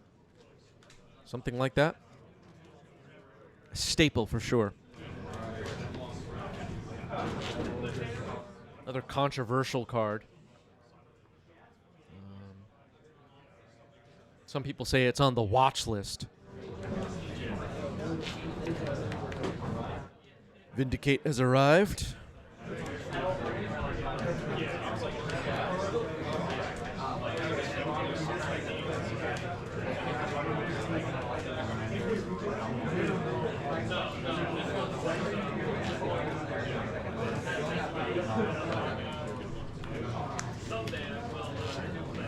All right, there's Baragoyf. Modern Horizons 3 Commander banger for Legacy. This card is good. How big is your boy? Sorcery, land, instants, 3/4. Okay. One of the best creatures in the format right now is the Baragoyf. This thing, I've seen it do some crazy things. Bowmaster. Now a Bowmaster for Dom. It's going to hit Kaplan's Bowmaster. I have an ongoing joke on this channel is that the only way to beat a Bowmaster is to have your own. I will Sigil. Yep. You're at 16 all?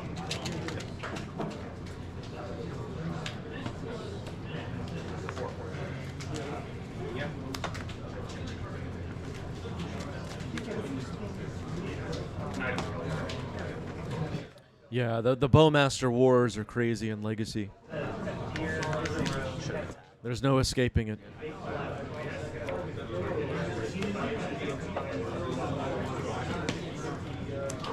Sure. Okay, Mishra's Bauble is in. Bargoyf, I believe, has 4 power right now.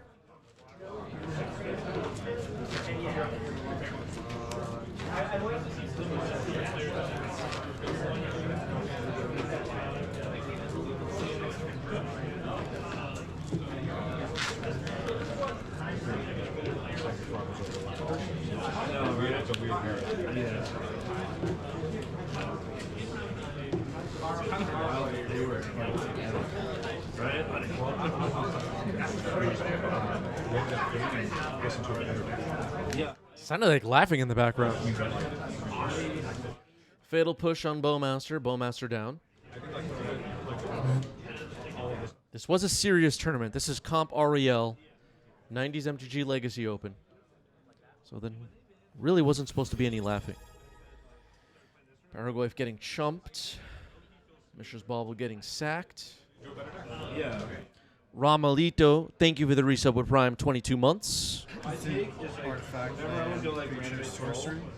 It was just answering. I'm like, he's good. Jerry Dice, absolutely right. Unacceptable.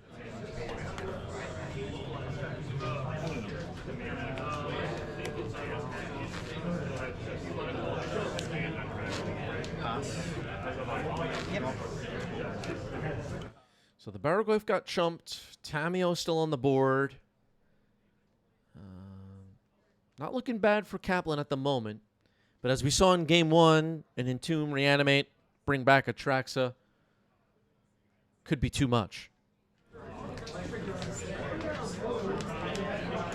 Bargoyf is going to be a threat that needs to be dealt with. If not, though. Dom is in the chat pointing out they boarded out the whole Reanimator package here. Okay, fair enough. Makes sense.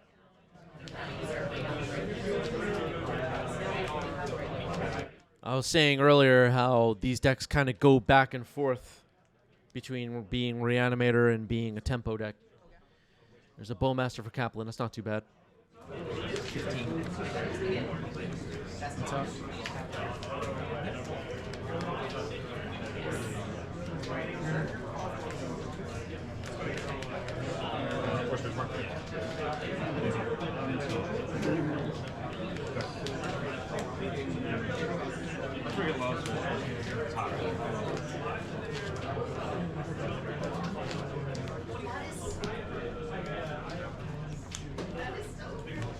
Edict, sack a creature. Shieldred's Edict. You sack a creature. Or each opponent does, anyway. I'm going to flash in Orcish Bowmasters. Sure. I'm going to shoot your Bowmaster. Okay, another Bowmaster hits a Bowmaster. And then the Bowmaster will be sacrificed. So, Shieldred's Edict resolved, but Dom threw an Orc in there to... and then follow up with Fatal Push to kill the Bargoyf. Not bad for Dom. That was an amazing turn for Dom, actually. You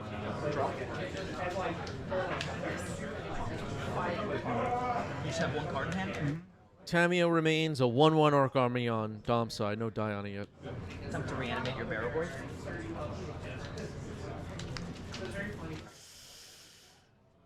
Not good for Dave. Reanimate on the Bargoyf. Now it comes in on Dominic's side. So a blue-sleeved Bargoyf is going to fight alongside the Orc army and Tamio. Now Ponder. Is this the third card draw? No. This is the second. Tamio will stay face up for now.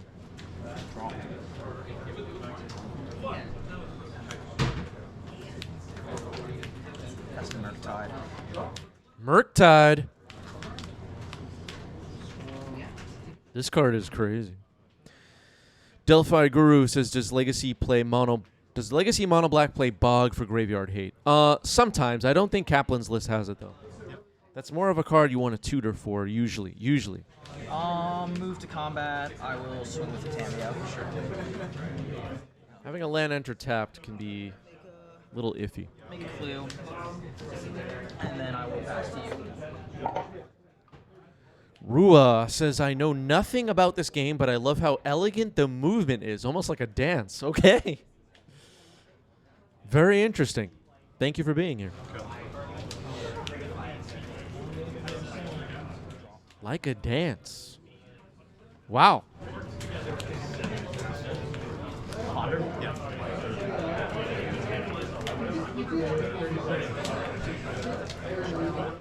All right, Ponder shuffle for Dom.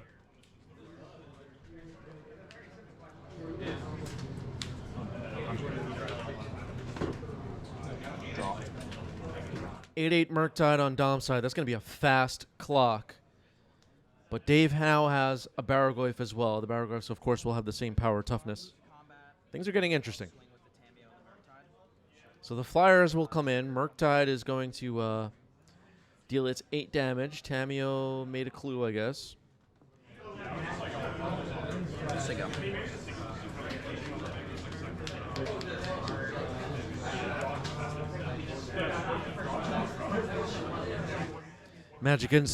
Magic is awesome. Been playing this game since I'm a little kid. It's been a big part of my life.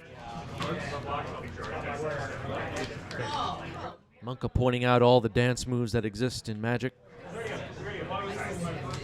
including flanking. Wow. We need more flanking in Legacy, chat. We need a flanking creature in every deck.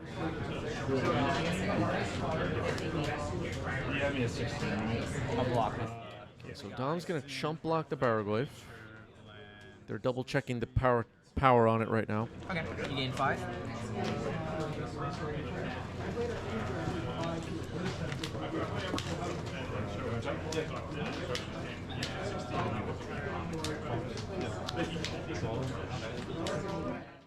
Well, we had someone asking about Bajuka Bog earlier. Here's Boggart Trawler, which has a similar effect. The same effect. Yeah, I have Okay. instant land. And Kaplan's going to exile his own graveyard.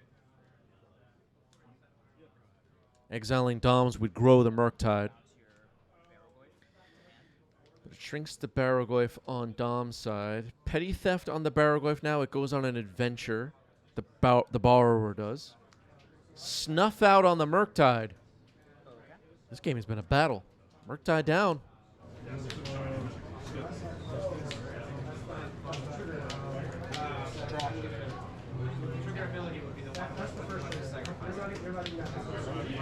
I'm gonna pay 2 life to Deluge. Yeah, I'll time to pull the Ponder. So I go to 10. How big did we say you have instant creature? So a Toxic Deluge wiped away Kaplan's creatures, the Boggart Trawler and the Orc Army. And it was only for 2, so Dom's creatures lived. So I will move to combat. I'll make my 3rd clue, and I'll do 2 damage to you. I gain 2, and I will trigger. Getting hit by a 2-power Baraglyph doesn't sound like much, but now it's going to get bigger potentially. And okay, it didn't return a creature that time, but if it did, that would have been pretty gross.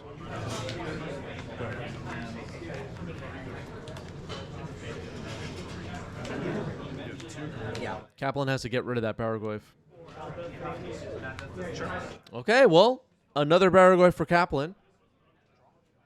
Not too bad. Move to combat. Trade. Yeah. Okay. Oh, this goes to your graveyard. So. Oh, the Baraglyph was bounced. Oh, that's right. You're right. 16. Right? I had us at 12 here. I do a 10. 15, 12, 10, 14. I gained 2 from the Baraglyph last turn. Oh, okay. So we're at 16 all? Yeah. I'll play this Surveil land. Okay, so both players are at 16. Cervelda Thoughtseize into the yard. Kaplan's Hellbent, so that makes sense.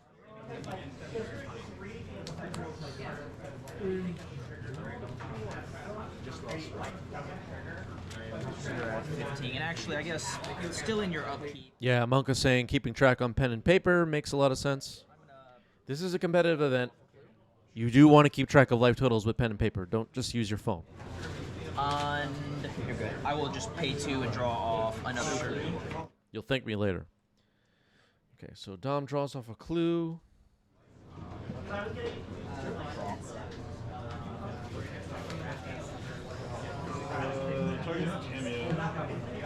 Combat. Yeah. Make a clue. I go up to 2 clues. Dom now has 2 clues. Still has Tamio on the board. Inquisition of Kozilek. Engineered Explosives is selected. Force Daze is the hand, which is pretty good. End step, I will crack one of my clues.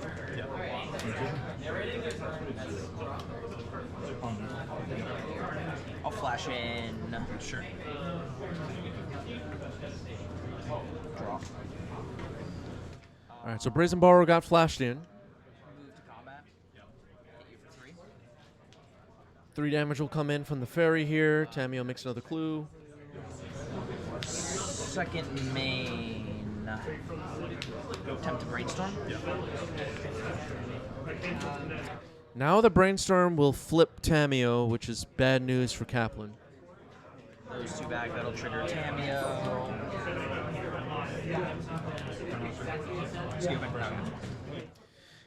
Dave's going to scoop it there. It was bad news to flip that Tamio. Dom's going to get the match. GG's. Well played.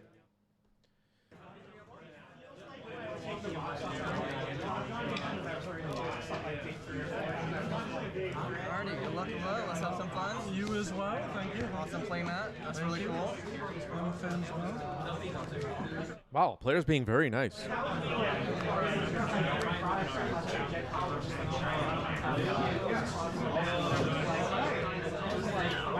gonna mulligan.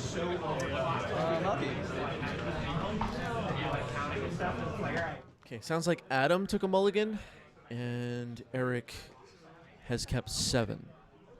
The Ricky says they're visiting NYC at the end of August. Is anyone able to play at these Legacy tournaments? Yeah, we have a bunch of weekly Legacy tournaments happening, and there'll likely be some kind of a monthly as well. Keep an eye on our Discord server. I'll share the link in the chat. That's where you could find out what's going on in NYC, in the NYC channel.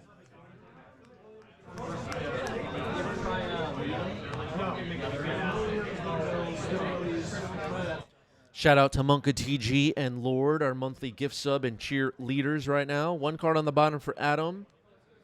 And we're ready to go. Multi-6 for Adam. Eric kept 7. Turn 1 Tamio, which is a wizard. Pass the turn.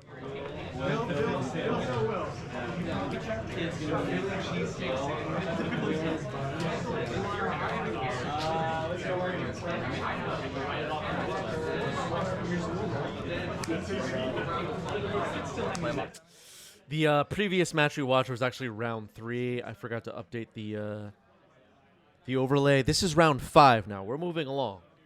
Monk's Diamond discarded Sajiri Step. Yavamaya.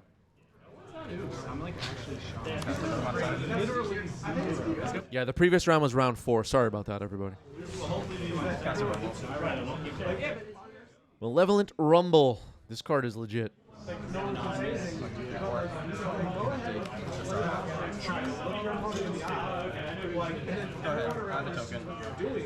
Urza Saga was taken there. Eldrazi Spawn token is made. A little bit of glare on it. Tamio will attack. Oh. All right.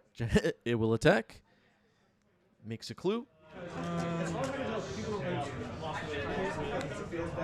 Chad is excited for Jeskai Wizards. There's Thunder Trap Trainer.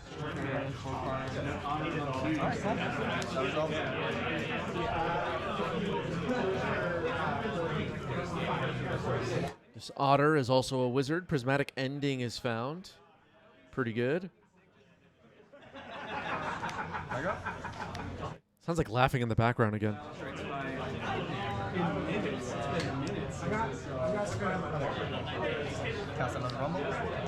Okay, another Malevolent Rumble. Not too bad. Lord has arrived. Says just a bit late, but we made it. You know what, Lord? When you're the monthly cheerleader, as we can see on the top left of the screen, you could show up a little late. Not a big deal.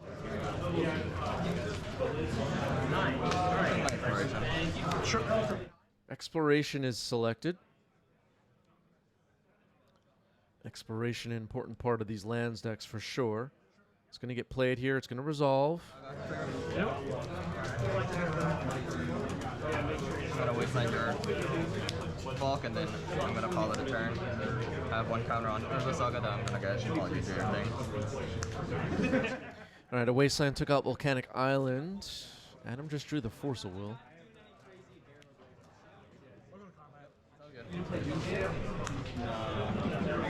One, two. No block. Take one.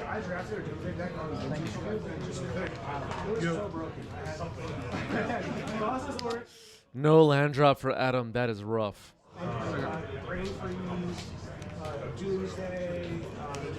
Urza Saga ticks up to 2. It will now be able to start making some constructs if that's the plan. Lava Spur Boots isn't too bad.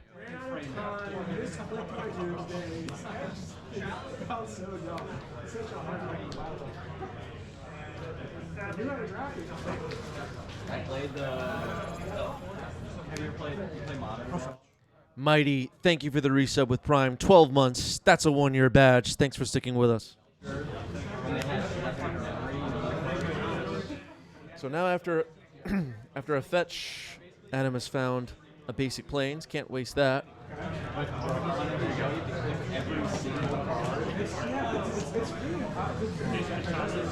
No, they're Dragon Shields. They're just brand new. I'm borrowing a friend's Japanese. His sleeves had a lot of games.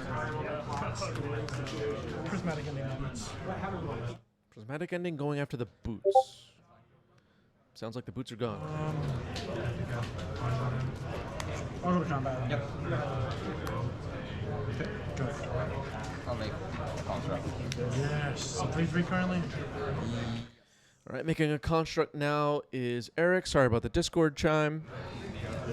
That was me. I forgot to shut that off. Drop. Turn on the staff. Make another guy. Sure. Then I'll.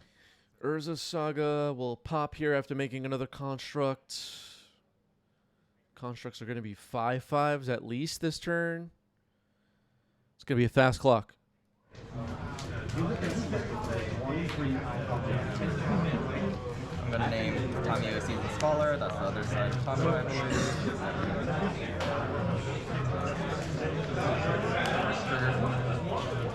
Go to combat. All right, Tamio is shut off now by the Needle.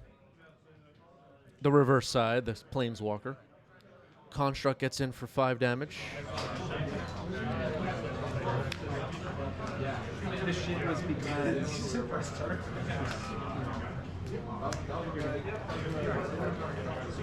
Prismatic Vista, not too bad.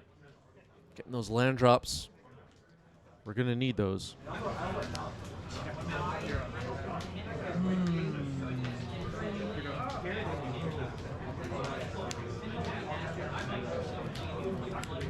The constructs need to be stopped. Another Urza Saga on the board, so more might be on the way.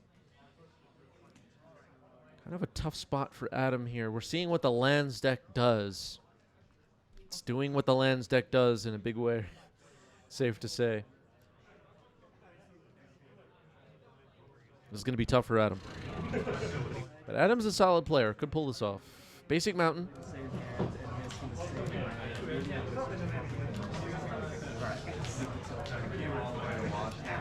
I'll tell you what, when I walked into the room for this event and looked around, I recognized many of the faces. Not all. There were a lot of people that I had never seen before, but what a gauntlet. There were some sharks in this water for sure. This event was stacked. Like, at least 15, 20 players in the room were perfectly capable of finishing in first place at this thing. At least in my mind. We'll destroy an artifact and deal 5. That's pretty good.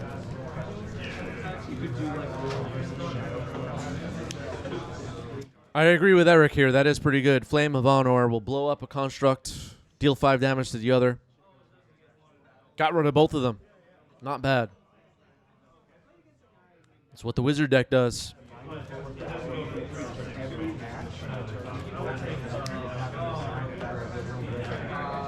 We'll go to combat.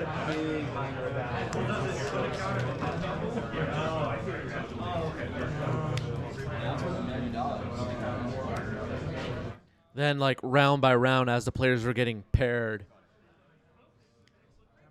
it was, you know, I stick to the top tables, obviously, when I'm doing these recordings for these streams. It wouldn't make sense to record two players that are 0-3, right? But it felt like so many matches would have made for great entertainment. There were good players on both sides of the table, like at 10 tables. Probably more than that. Just other people I didn't know them. I didn't know their face. Cannot use her. But we had a few people that I had not yet met definitely prove themselves at this event, and we'll watch all that unfold. So Tamio now has flipped over into a Planeswalker. It's shut off by Needle, though, so it's going to be stuck at 2 loyalty. Disruptor Flute.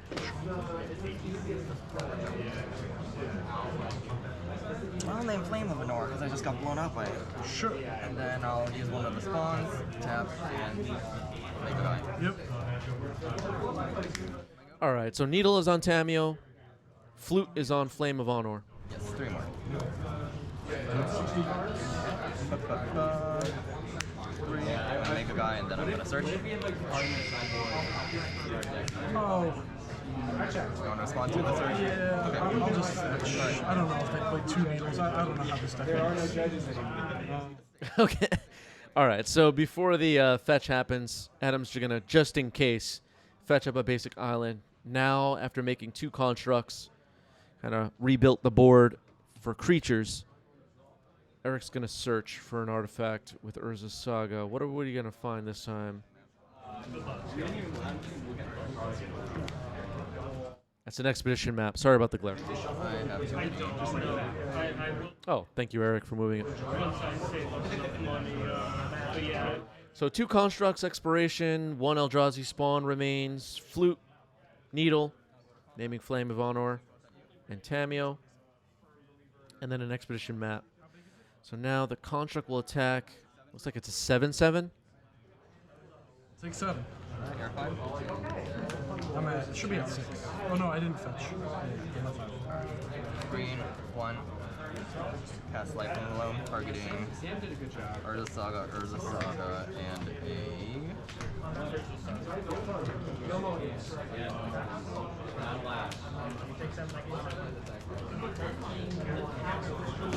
I get a waste of these 3. Urza's Saga, and a Wasteland, I think, were just returned by Life from Alone. And drop 2 Sagas. Ouch. Wait, no, that's your second one. You return land. End step I'll draw. That's fine. Okay, cracking one of the 5 clues on end step. It looked like we just drew another copy of Flame of Honor, right?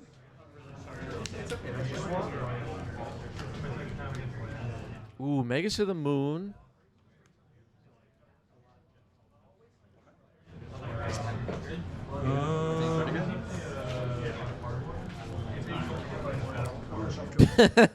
This is getting out of hand. Now there's 2 of them. Exactly. I'm still gonna love it. When do we get a Phantom Menace Secret Lair?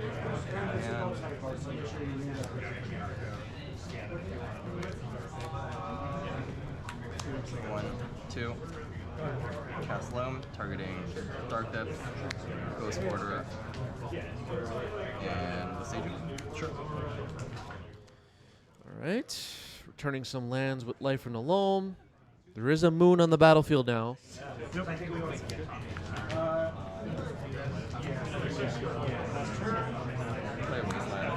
Yep. Go to combat. Dark Depths entered without any ice counters on it. Big constructs are crashing in, though. Adam is at 5. Snapcaster getting flashed in. 2 chump blocks. Thundertrap Trainer and Snapcaster are gone.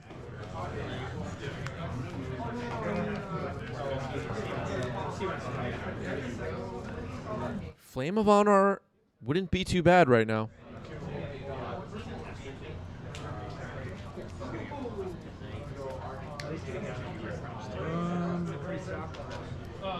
Draw a card with a clue. If you need to know where you're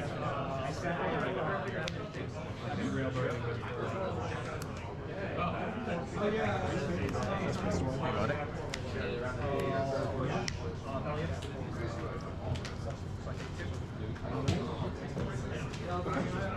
Yeah, flute. Disruptor flute is on Flame of Honor. Not enough mana for it now.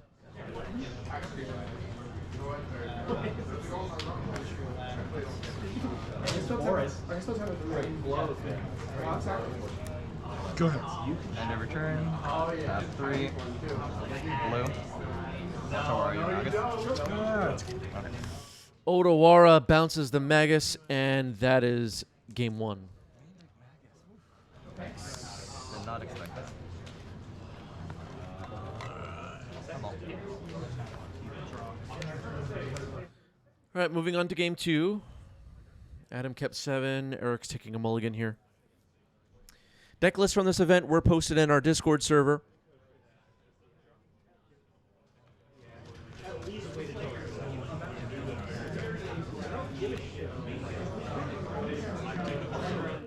Yeah, AP in the chat talking about the changes to the Saga rules. I mean, sagas are sagas. They just, like, wouldn't work how Dark Depths does, I guess.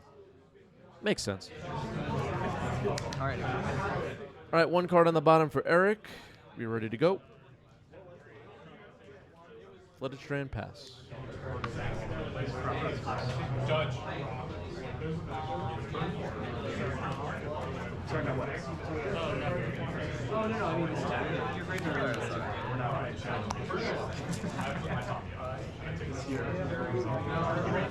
Urza Saga on the board for Eric. We saw what this card is capable of. Mox Diamond. Spell Pierce. I like it. The fetch is good? Yeah, the fetch is good. I like it. Yeah, just do that. If you had a spell in between, then we Alright, you're good.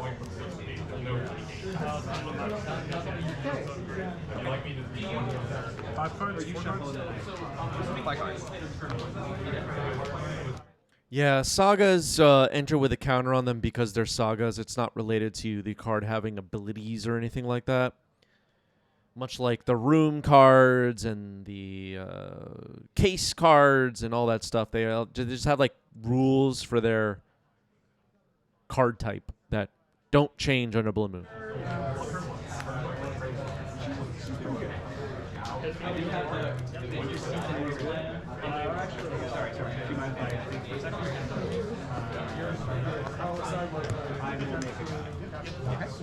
Okay, there's Thundertrap Trainer again.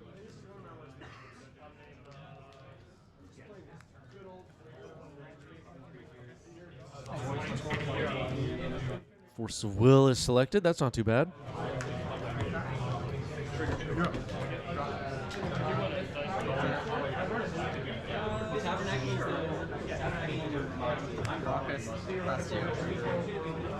Akalith is right. The Urza Saga in the previous rules did enter with a lore counter on it, but it never mattered. It actually was the reason it died.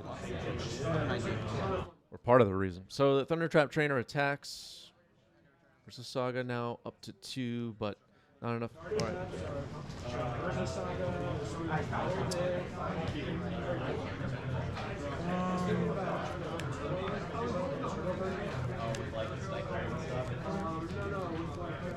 I'll force it, pitch stress down.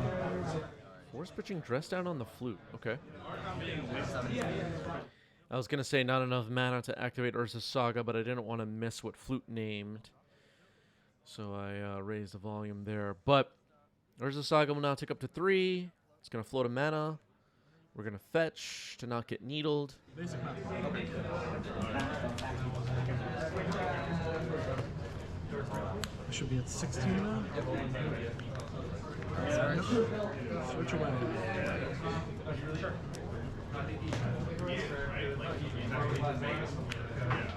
Yeah, I guess that's probably a thing that's getting forgotten about a bunch. Like, under Blood Moon, if you play an Urza Saga, it never gains the ability to tap for mana. If you get rid of the Blood Moon, it'll tick up and it'll start making constructs, but it cannot tap for colorless mana.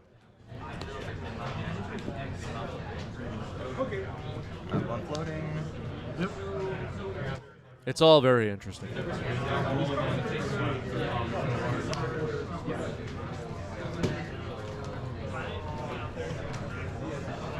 Oh, I need to discard from this. Yeah, I'll discard this from that. Yeah. Okay, Mox Diamond discards Otawara. Otawara was played in the previous game. Now Life from the Loam. Targeting Otawara Urza Saga. In response, Flame of Honor. Yes. Loam will resolve. Yes, too bad. Yep. Now Loam will resolve. The Mox Diamond is gone. Now Urza Saga gets played. Passing the turn.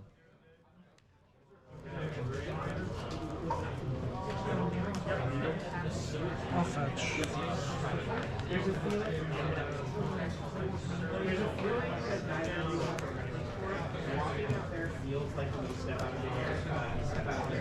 I'll go to combat. Yep. No blocks. Take one. Great.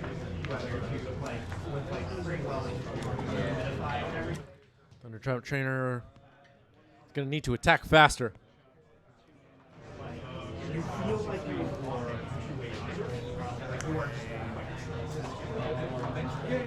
Okay, there's Magus in the Moon again. That's not too bad.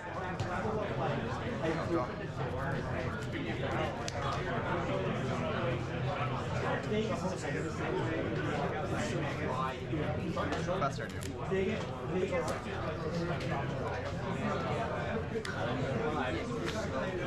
The other creature on Adam's side is Thundertrap Trainer, another wizard. So the moon will speed up the clock. Have to be careful here with the moon. Talking about that earlier. Thespian Stage comes in as a mountain. Combat.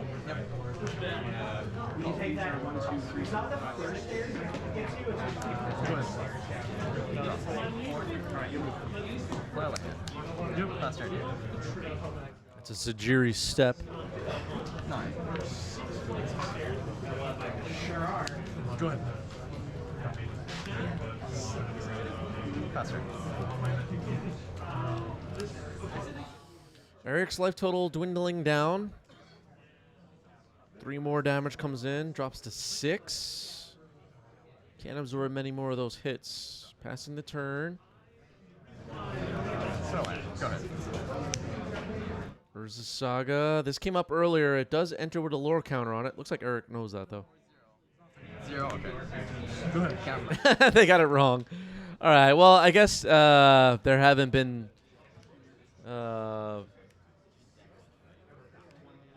enough paper events for people to remember how this works, but the Urza Saga is supposed to enter with a counter on it.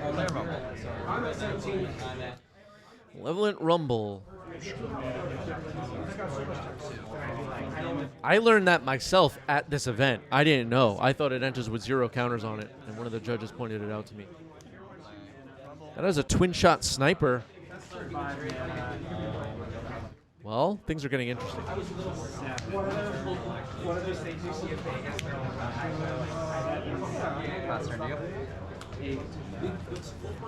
I know this card from being a Goblin gamer.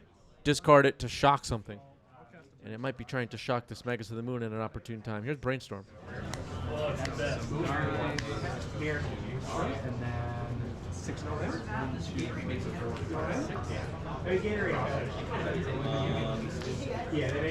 Yeah, Dark Depths plus a removal spell on the Magus, or removal ability in this case. Could be game-winning, potentially. But also those Urza Sagas are going to unlock.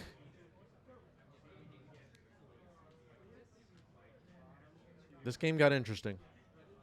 Eric is at 3. So we might see a move soon.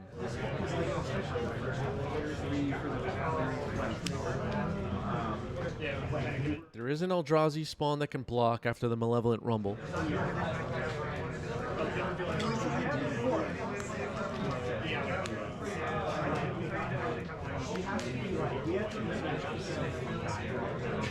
I'll do 5 drops. You can't fizzle it with the Yeah, okay. It's his target player. They learn. All right, Flame of Honor trying to get rid of the Eldrazi and draw 2 cards for Adam.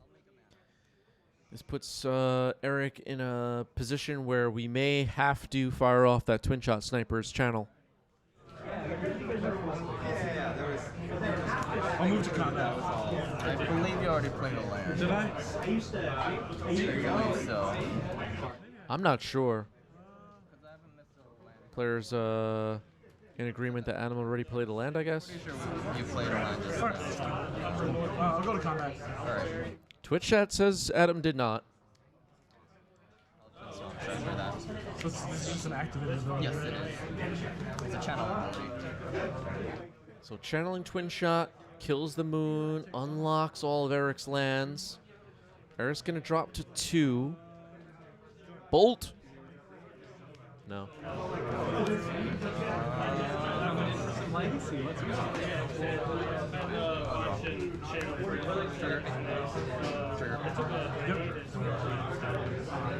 All right, so the sagas now are at 1 and 2 chapter counters each. They both should be at 2, but that's where we are. Here's Dark Depths, entering with 10 ice counters on it.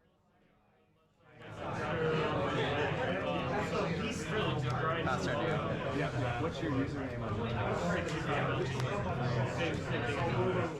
We have Thespian Stage, we have Dark Depths, we have Urza Saga able to make constructs.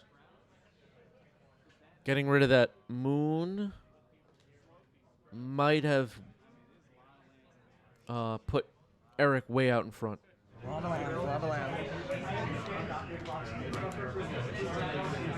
But Adam has answers. I mean, this deck has plenty of removal and stuff like that, so this isn't over.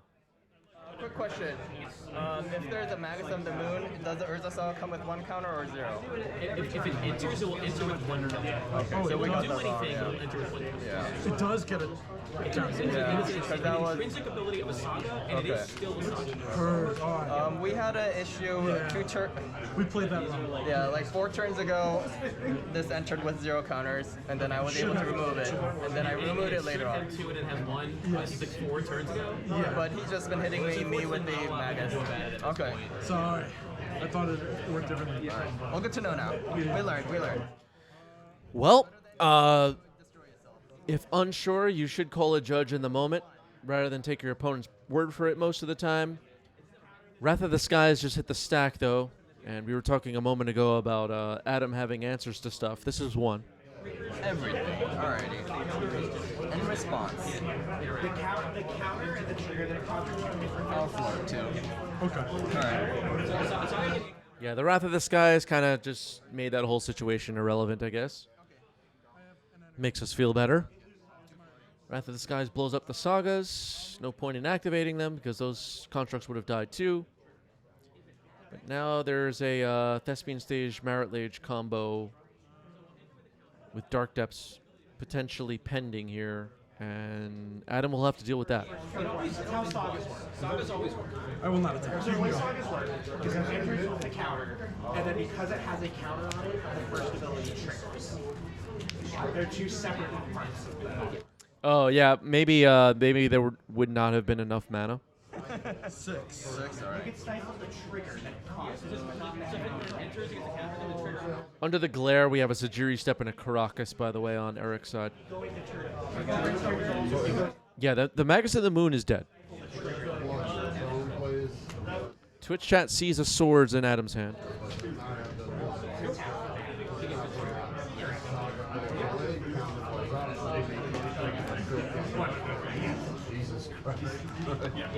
Yeah, you can have a saga that you could very easily have a saga that create constructs with Looks like maybe Eric is going for it here?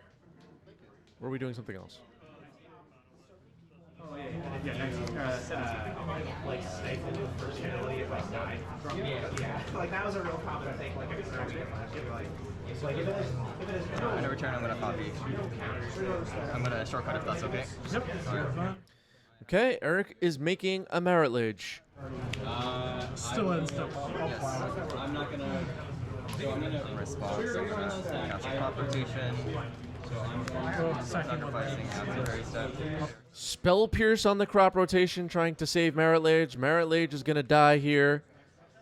And Eric is going to move up to 22 life. And yeah, I'm with on the win here. The gaining 20 life just adds so much time to Eric's clock. The Thunder Trap Trainer is not going to be enough to close out this game in any reasonable amount of time. Adam's going to need more of an offense. Narrow life from the loam. Well, this is what the lands deck does, everybody. That's good. Alright. Play with Seiju. Play Exploration.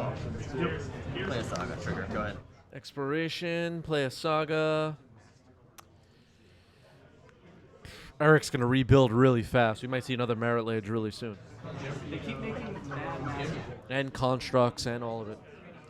Prismatic Ending on the Exploration is pretty key here.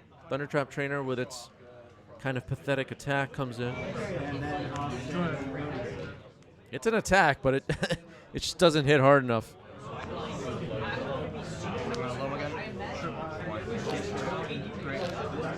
Dredging Loam, another Urza Saga into the yard. Urza Saga ticks up to 2, the one on the board.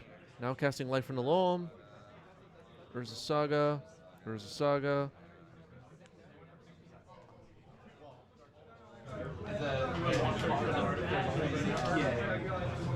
I'm just gonna get all my Urza Saga back. 3 Urza Sagas, oh my goodness. Trigger. Yep. It is your go. I'll fetch on your end step.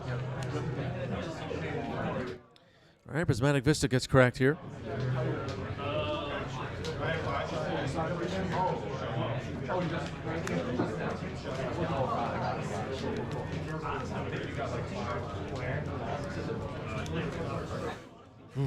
Adam needs a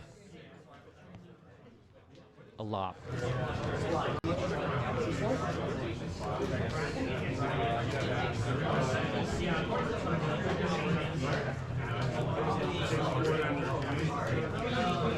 Surgical can target lands.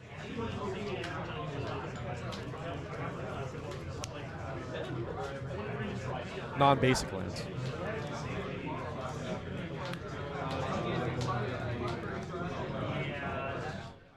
Wrath of the Skies and then slamming a Magus could be interesting. Snapcaster Mage, okay. Flashback Brainstorm.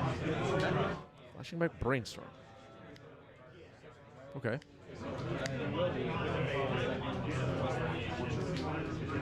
Too bad.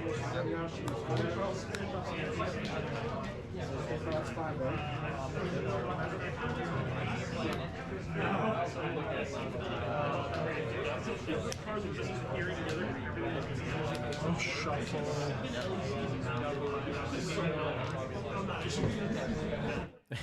Tom in the chat says we're going to be here a while. We might. Yeah, Adam found that Wrath of the Skies. Buckle up, chat. This isn't over. Do you want to like undo that? You think I would be fine to Well, that was like Offspring. you can undo. Now a Thunder Trap Trainer getting cast with Offspring. Okay.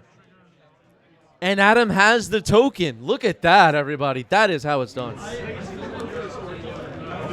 that's a card. Round of applause for Adam as Adam finds 4th Ear Lingus. Second trigger.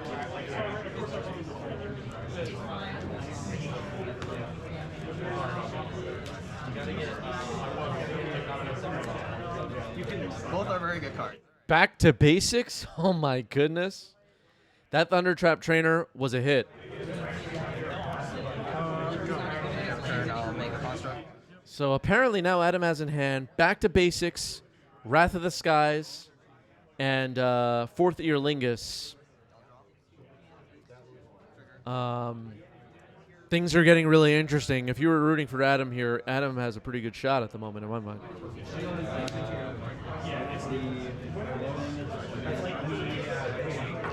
I'll float around. Sure. I'll search. Yep. Yeah, Twitch chat really appreciating the token game shown by Adam right now.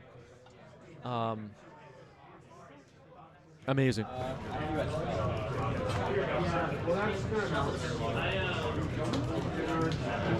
Anarchy Inducer excited. We have a lot of people watching. A lot of people watching. Yeah, Adam kind of did the call an ambulance, but not for me, for sure. Anarchy Inducer, thank you for a gifted sub. 66 now on the channel for Anarchy Inducer. Sure. I have one floating still. Yep. So Mox Diamond discarded Urza Saga. Malevolent Rumble.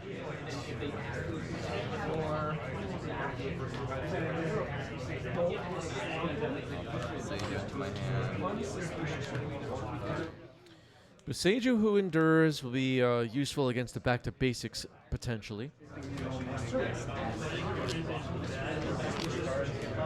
That's good stage.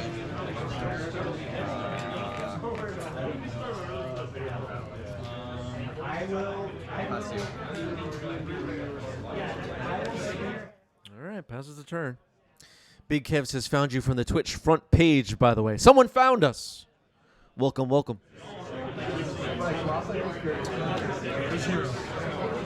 Wrath of the Skies, X is 0. Well, let's see what Eric has to say about it.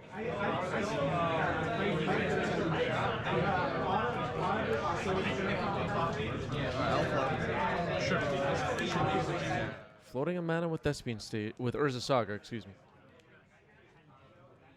Eric's board gets blown up. Tapping a lot of mana. Fourth Year Lingus. Alright. Not resolved. Human Knight tokens on the way. Look at that, everybody. Yep. Attack with everything. Alright, 12, 13, 14, 15, 16, 17, right? Yep. 4. For Rohan. Big attack coming in. Adam becomes the Monarch. Go. I never turn him with this. Once upon a time, that's good. End step, Once Upon a Time. I guess I'll put a young line into my hand. Draw from Monarch.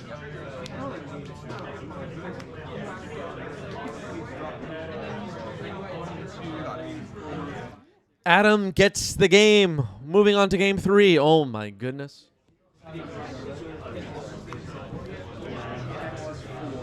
Are you watching this, chat? This is crazy. 2.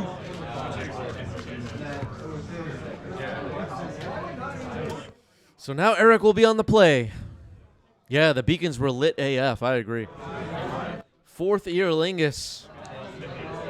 Great match, says Monko. Dom says it was a roller coaster.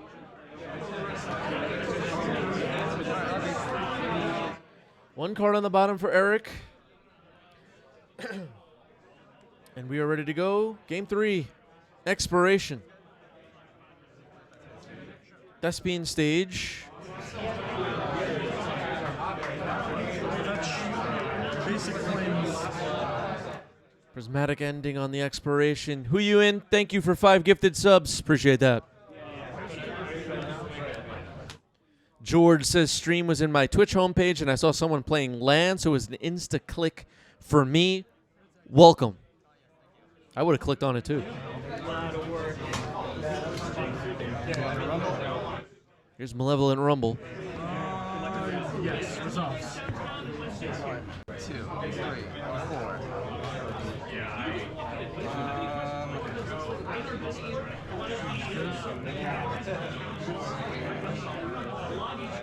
Thinking about what to choose with the Rumble. There's a Lava Spur Boots, Twin Shot Sniper, Dark Depths, Mox Diamond. Interesting choice, actually. Do you want the Sniper? No. I think the boots is the choice. Yeah, all right. Lava Spur Boots is chosen. Boots is great. Boots is life. And then I'll play my Boots? play boots. Yep. Go ahead. So Lava Spur Boots is on the board along with an Eldrazi Spawn. There's Thundertrap Trainer once again. That's pretty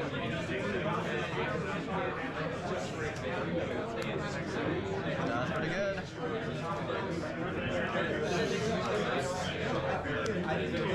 Is that Wrath of the Skies again? That card has been great. 1, 2, 3. Gonna make a die. Merit Lage is getting made.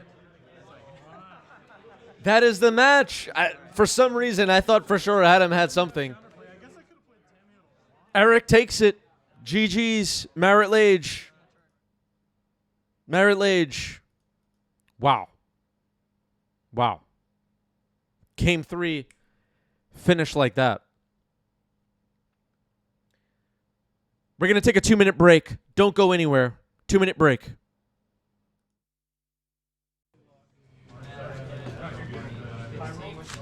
Start. Sure.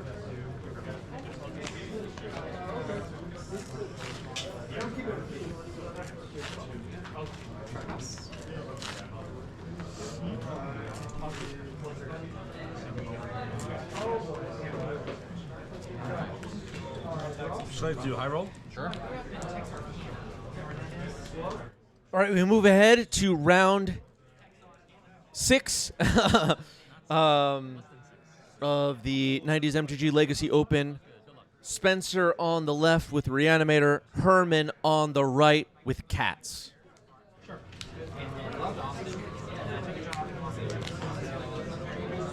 Neutral Ground just gifted 10 more subs. Thank you, Neutral Ground. Really appreciate that. Thank you, thank you. And you can choose only a purple one among them. So I think the answer is to go after. All right, sounds like Herman has taken a mulligan.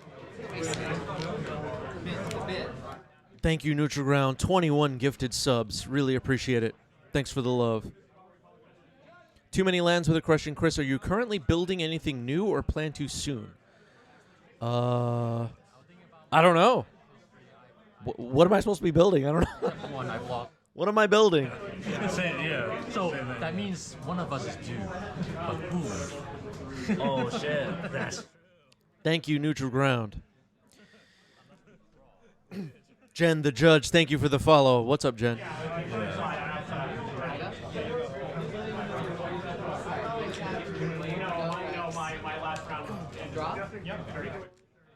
Kidding about building stuff, but yeah, some Deadpool stuff happening. Stay tuned. I'll put that one back. Proceed. All right, one card on the bottom for Herman. Turn 1 Tameo for Spencer. So a mull to 6 for Herman. Spencer kept 7, it looked like. And a turn 1 Tameo.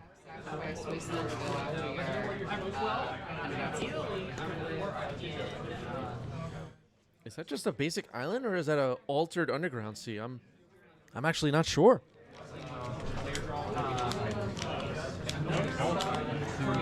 yeah. Turn 1 Ponder for Herman.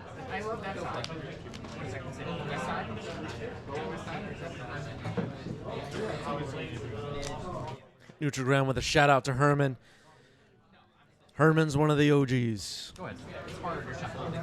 I've been losing to Herman for 10 years. I declare no block. Sick. I declare no effects in combat.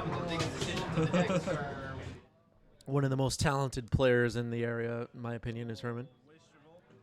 It should be fun to watch. Really, anytime Herman's on stream. So, Tameo attack, made a clue, now a brainstorm. Alright, we're gonna move.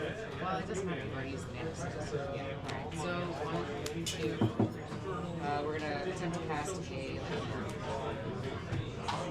Cluster and pass. Okay, Tameo gets plussed and pass the turn.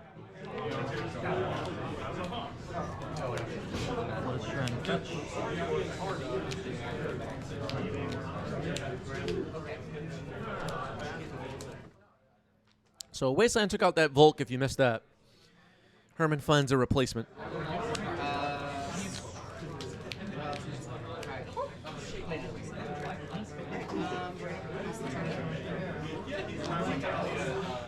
I have memories from going back years ago of like playing limited, playing modern, playing whatever, playing other formats, and getting paired against Herman, and be like, "Ah, crap." There goes my undefeated record.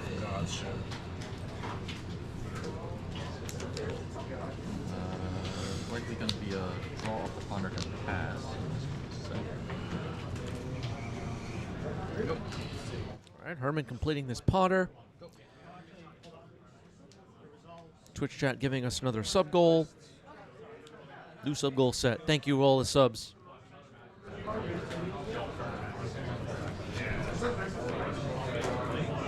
Herman's deck is pinned to our Discord's deck list channel. We posted a corrected version of it.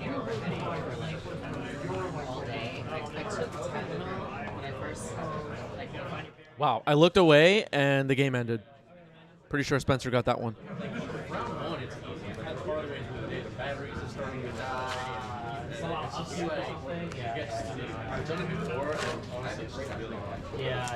I actually didn't see what happened, but that happens sometimes when you're doing everything on the show. I glanced away to look and yeah. I figured it was a wasteland, yeah. Good luck to you. Good luck. I'll be on the play. All right, Herman will be on the play for game 2. Spencer took game 1. That card Wasteland is pretty busted.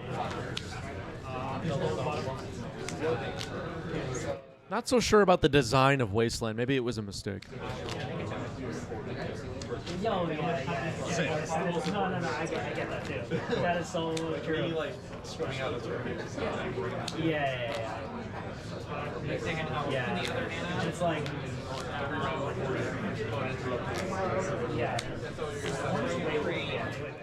Flooded Strand for Herman. Polluted Delta gets cracked for Spencer.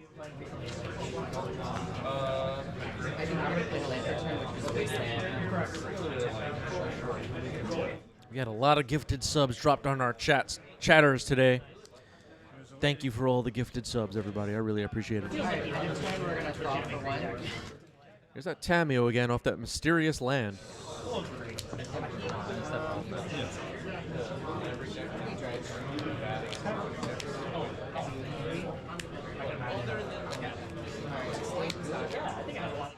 So Flooded Strand gets cracked here. What is Herman looking for? Tundra. Okay. Well, this is a different deck. The concession may have been intentional. Yeah. I'll try swords. Swords on Tamio. Ooh, so there's a detail here in the conversation that I didn't realize. Spencer might not know what Herman is playing, and the concession was a part of that. Death from Above knows Herman well. Herman's a beast of a player.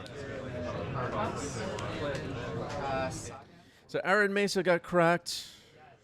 Volcanic Island just dropped on the board.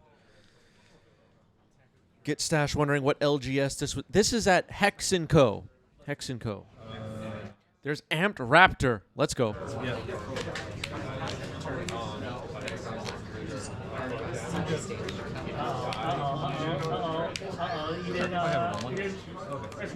Mockingbird. Let's go. Oh yeah.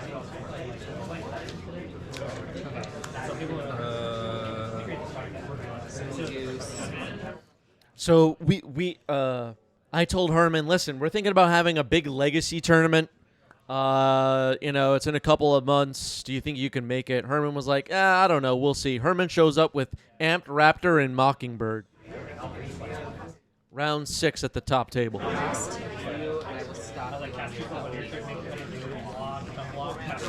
Okay. What about in 2? Oh, thank you. Cut it good.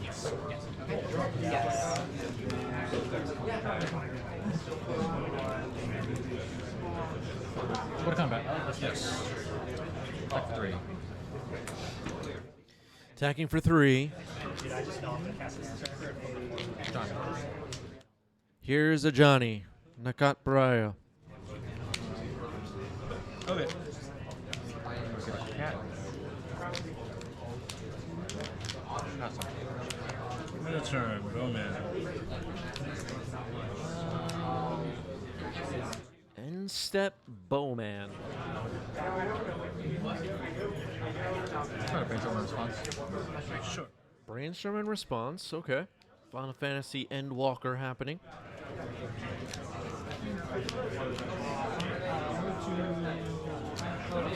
I told Herman we had a big legacy tournament coming up. And there were, I showed him my spreadsheet of the meta. I told him that there were no changes to the ban list. And Herman was like, you think I give a damn? The dark decks. I'm playing Mockingbird and Ant Raptor. Base actions. Do you think Herman cares, everybody? Herman doesn't care. Do you have any interactions with this particular stat? No, I like to make it clean up. Okay. Alright. What about Oops? Brainstorm. Yep. Herman doesn't give a damn. Tap. Brainstorm happening here.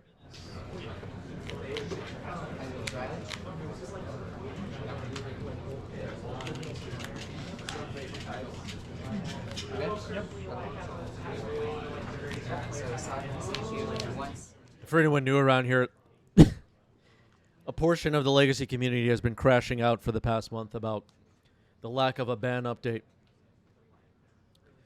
But you gotta cheer for people like Herman out here jamming high-level Legacy with modern cards. Reanimate on the Bowmaster. Bowmaster's gonna come in here. What is it gonna hit? Amped Raptor down. My dude. Yeah, Legacy is dead. Everybody quit to go play middle school or whatever anyway. Go. Cards left in hand? 3 cards left.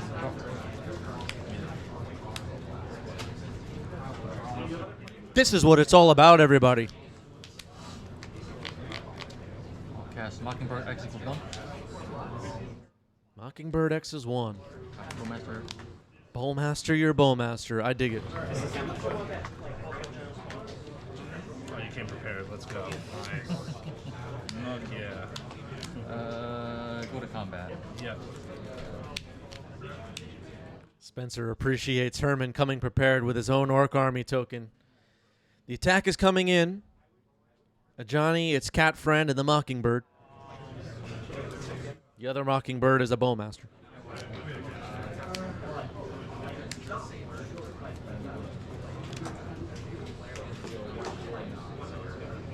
Herman came prepared. Did you, chat?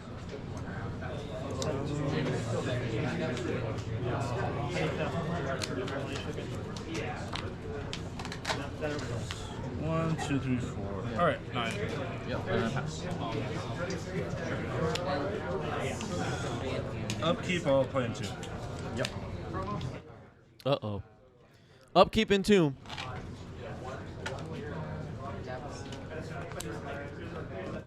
That's Sephiroth Atraxa going into the graveyard.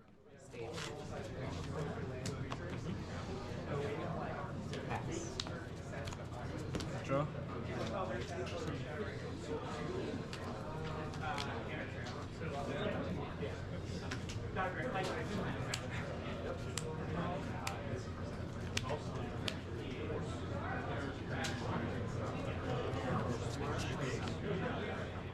Don't tell anybody Death from Above, but I don't even know what a Sephiroth is. I've been pretending this whole time, like with the Final Fantasy set, that I know what everything is. Yeah, Cloud. Yeah, they're great. Yeah, wow. Sephiroth is the best. Yeah, I have no idea what's happening.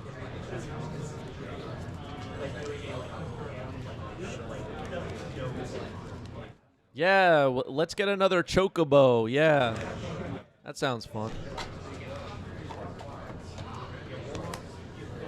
So that was a Ponder.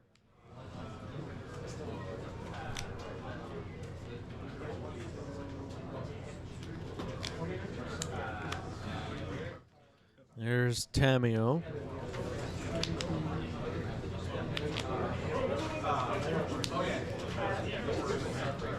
People have been asking me stuff like, which Final Fantasy is your favorite? I'm like, oh man, they're all, it's a tie. They're all so good. No idea what's happening.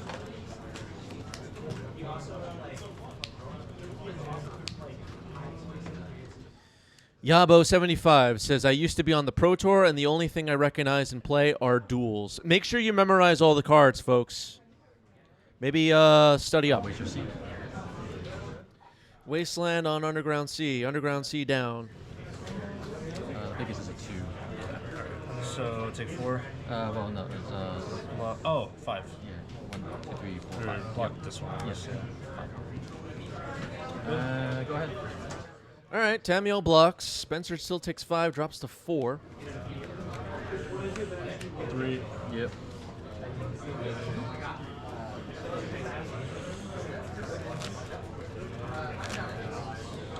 Dragon. Yep. Murktide.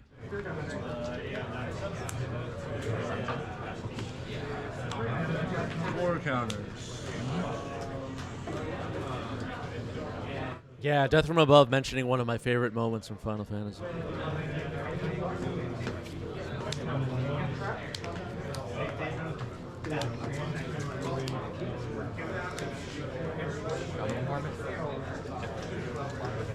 Goblin Bombardment will get the scoop. Let's go. Game 3.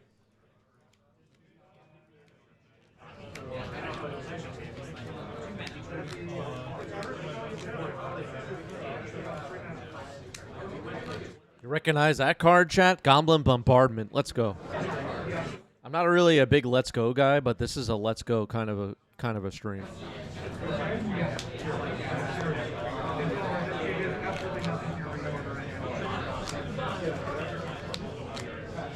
Twitch chat says Herman is out of his mind. What about Oops and Entomb, Herman? Herman doesn't care.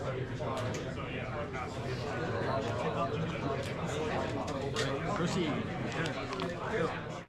Reanimator is 47% of the meta, Herman. Do you care? Herman doesn't care.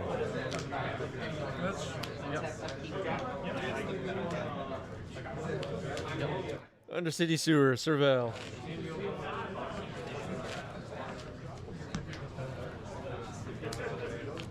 Monk is hype.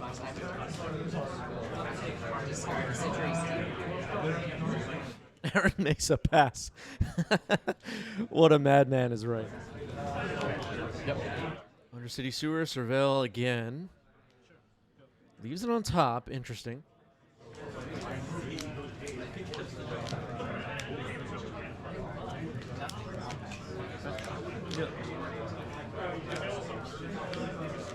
Shout out to Neutral Ground Gaming, our current monthly gift sub leader. Shout out to Lord leading us on the bit side, the cheer side.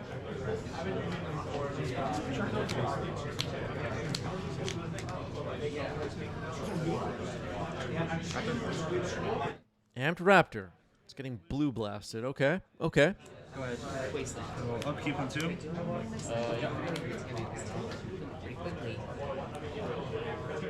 There's Entomb. Sephiroth again. Atraxa again. What? But the card you cast. Yeah. Players are laughing. Interesting. Do we need to know that now, or do you know the answer? Oh, okay. Judge!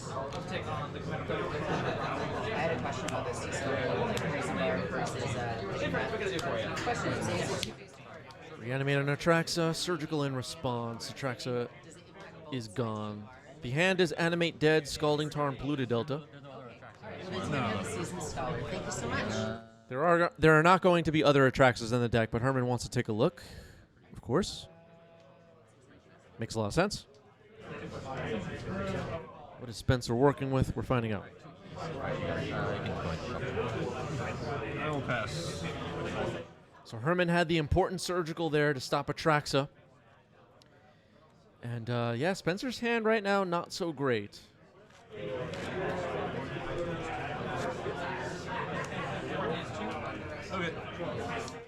Johnny Nakat Pariah again.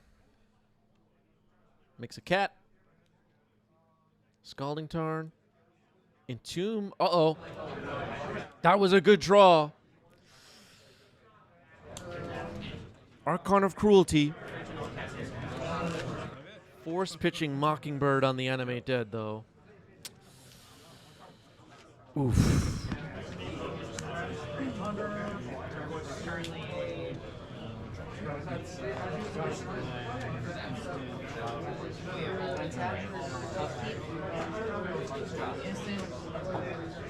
Well, now with just a land in hand and lands on the board, Johnny's going to start attacking. Ocelot Pride just hit. Try to end this game as fast as possible. Mockingbird, copy of Johnny. Now Mockingbird copies a Johnny. The copy will die. We're going to flip a Johnny, make a cat. Ocelot Pride makes a cat, I guess. Moving kind of quickly here. Herman trying to close this out. +2. Okay.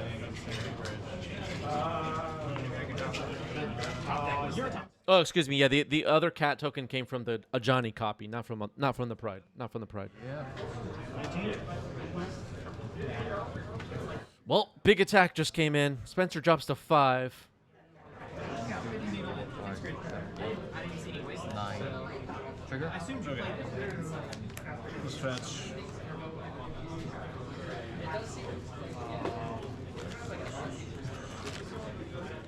I believe Herman has the city's blessing now. No sign of the token for that.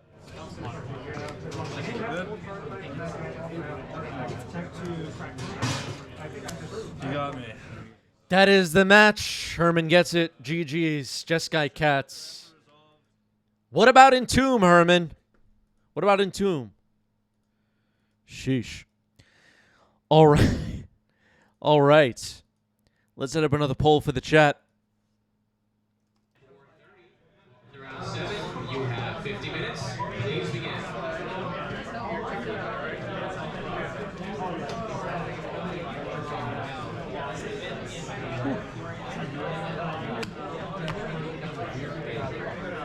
We played before at Highlander for the winner duel. Yeah. This guy promised me out of like.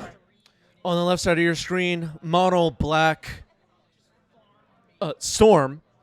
That would be Matthew. And on the right, is it Cutter? Is it Cutter? That would be Luis. All right,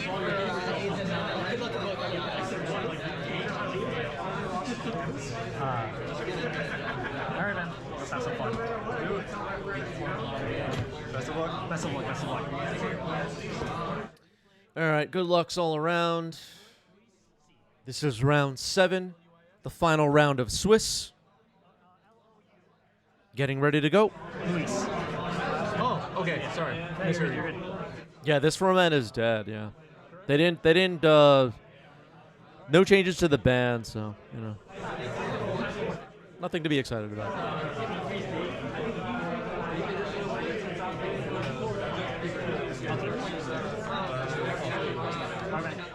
Sounds like both players are keeping 7. Pluto Delta gets cracked here for Luis. We're underway.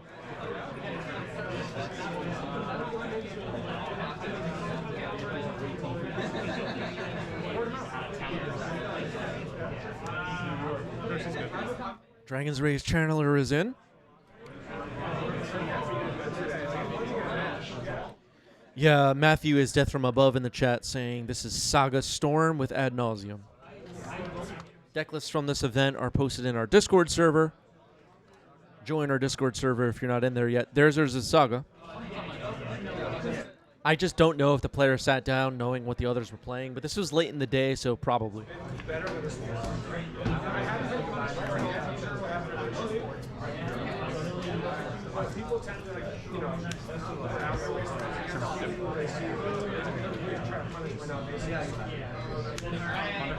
Ponder surveils a Mishra's Bauble into the graveyard.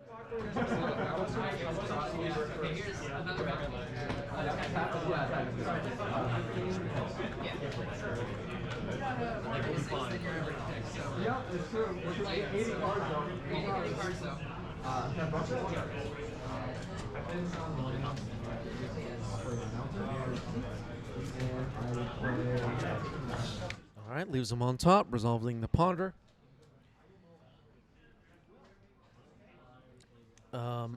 Okay. Thundering Falls, Serval. It's a brainstorm into the yard. And now there's Delirium. Preordained dumped into the yard as well. Attacker for 3. I was about to say no Delirium yet, but then there was Delirium. So, Delirious Dragon's Rage Channeler makes its first attack. Your order is ready. Neil, your order is ready. Okay, people are ordering food. By the way, I was at Hex & Co. for the day, recording at this event. I had a sandwich. I had 2 sandwiches. And I had a latte. And they were all fantastic, I must say. Friendly staff at Hex & Co. Shout out to them. I should have shouted them out earlier, but I guess they're included in the thank you Hex & Co. But what a great shop to host us. So Urza Saga has ticked up to 2. Acolyte says their hummus and pita was a very nice snack. I'll have to get that next time. I didn't have that.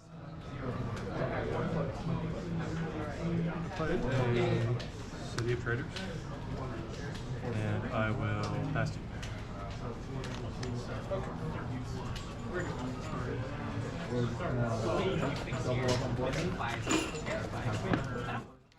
Yeah, the store is like a full coffee shop and restaurant in the front.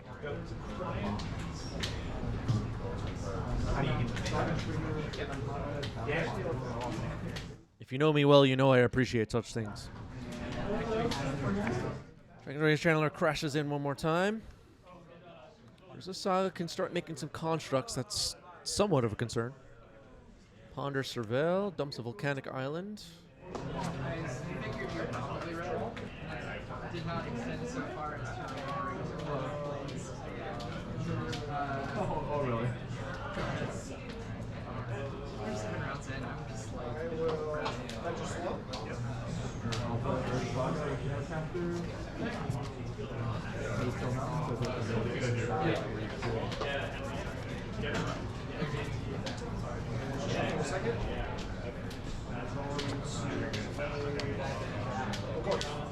All right, resolving the ponder. Another Dragon's Rage Channeler. All right. Those we talk about this a lot on stream because Dragon's Rage Channeler is a prominent card in the format.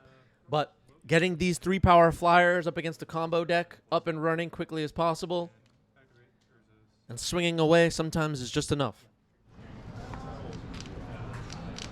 Don't need Murktide or any of that. Just these 3-power flyers. Swing 3 times, and sometimes that's enough. So a construct is made here. Now it looks like Urza Saga has floated a mana, found Lotus Petal. Cartoon? 5. I'm going to load 2 more colorless. Let me get a white die. I'll make it easier to know it's colorless. There we go. I will then play a Vault of Whispers, trigger the city, Okay, Vault of Whispers gets played, city goes away. I'm going to then duress,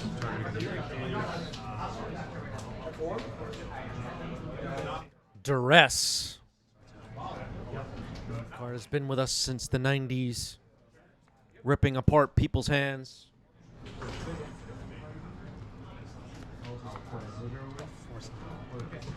Force pitching Tameo on Duress. Okay.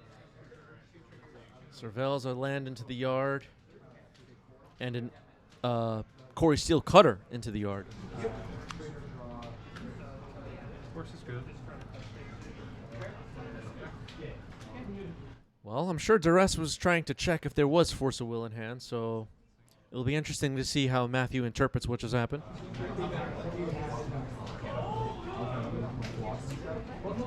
3/3 Construct is not going to be able to erase these Dragon's Rage Channelers as of right now.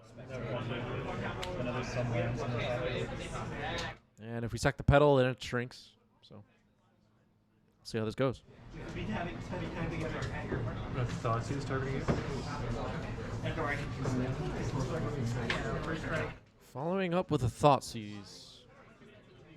Sounds like that's resolving. Brainstorm, Brazen Borrower, Unholy Heat.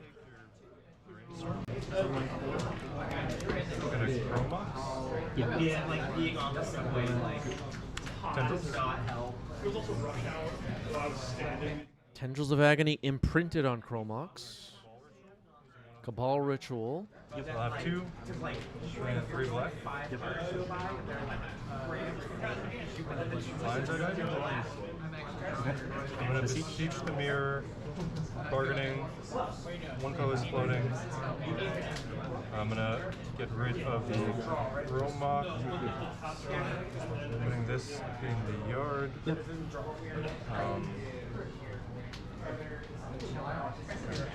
The storm is 1 force, 1, 2, 3, 4, 5, 6. Yeah, I'll do this blue die for storm. I got another blue die as well. Isn't it? It's, I don't know. I thought storm would be like 7, right? So. Oh, okay. So they put storm as 7. Stack. I'm gonna crack LED to make 3 black. Show me the second tendrils. I'm gonna eventually get Burning Wish, and then I'll show you the second tendrils to my board.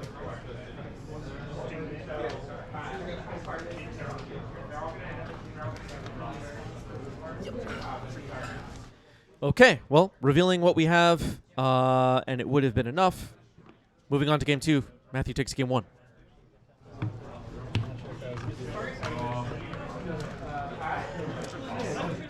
So Matthew now up a game against the Disruptive Days Force of Will deck. The Storm decks show up to events definitely built to beat that stuff. Now Luis will be on the play.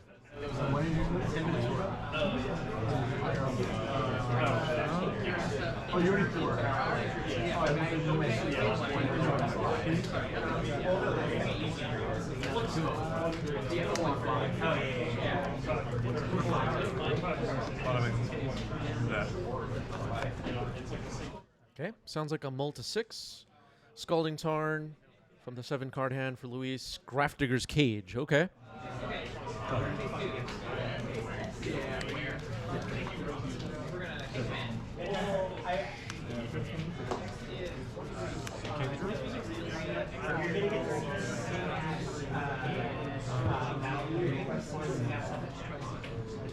First play of the game here for Matthew is Candy Trail, a food clue. I know this is going to the box. This card.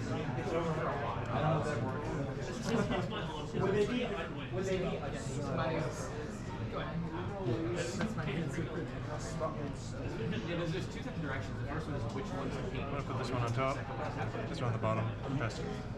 Oh, this one. Sorry about that. Very pleasant, polite players.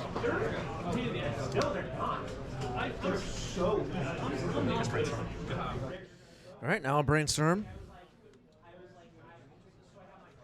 Now, I was saying during the previous game, the 3 power flyers, it's good to get them up and running quickly. So far, no creatures in this game, but the Grafdigger's Cage. Now, why Grafdigger's Cage, you might be wondering? All right, well, there's a Dragon's Race Channeler, so there's a potential 3 power flyer. What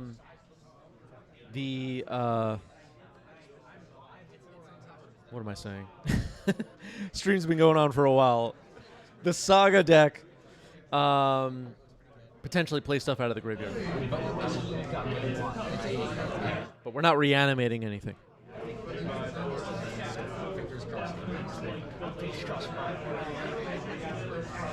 And Beseech the Mirror cast spells out of the library. Right? Wait, that works, right? Wait.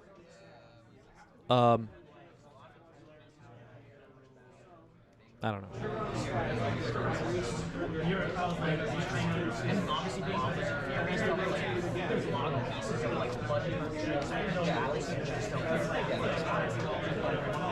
Oh, right. Okay. Beseech exiles the card, but then Gaia's Will. Right. Okay. So I confuse things here. Gaia's Will is what casts stuff from the graveyard. Beseech just usually searches for and then casts Gaia's Will. I knew Grafdigger's Cage stops it, but I forgot which part of it stops. Or at least I didn't explain it right.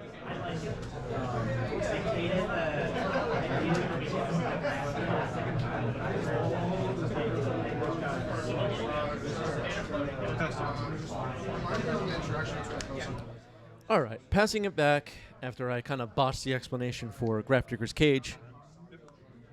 Guy as well as the key card to keep in mind here. So Dragon's Rage Channeler attacks. No Delirium yet.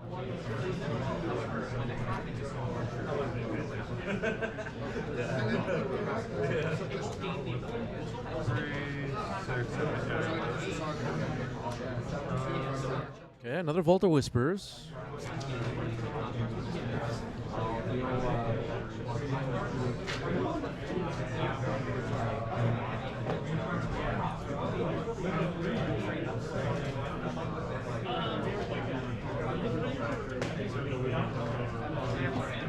Seems like Matthew's thinking about what to do here. All right, just passes the turn. Has plenty of life still. This Dragon's Rage Channeler is not an immediate threat. X0. Oof. Meltdown X0 blows up the 2 Volta Whispers.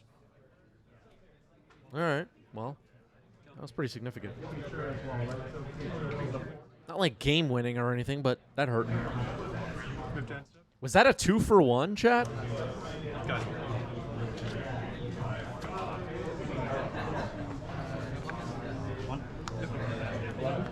Gaia's Will was just discarded with the Grafdigger's Cage on the board. Here's Murktide. That's going to speed up the clock. +3/+3. 6/6 Murktide. Yeah, Lord's saying that was tempo.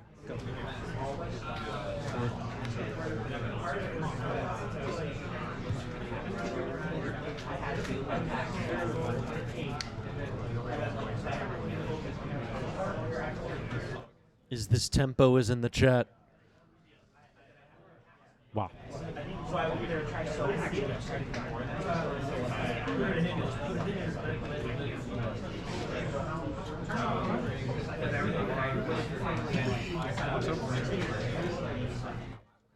All right, Mox Opal.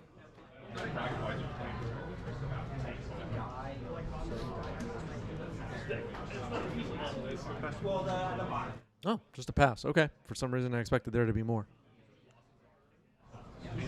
So no Metalcraft, obviously. Now Luis has a faster clock. We're going to attack for 7 here.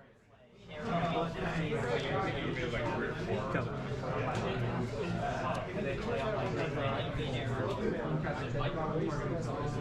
lot of cards in Matthew's hand. This game isn't over. Matthew can definitely win this. It's going to be difficult, though. Lotus Petal resolves. Still no Metalcraft.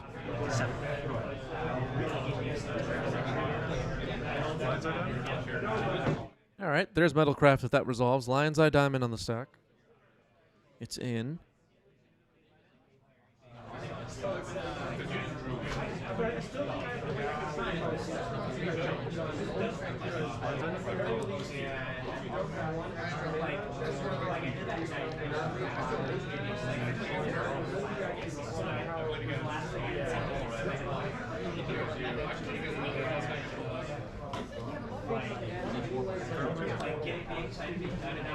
This is you reveal a card that's in your hand.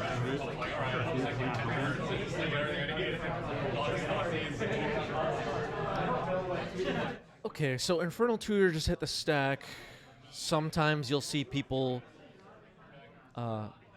sack LED here to not have a hand, and then you get to search for any card. It may not be the case now. I was trying to listen to hear what they're saying. Okay, it's just going to reveal a Dark Ritual and look for a Dark Ritual. So you look for a duplicate of a card you reveal from your hand. No Hellbent this time. Making progress. This could be a big turn.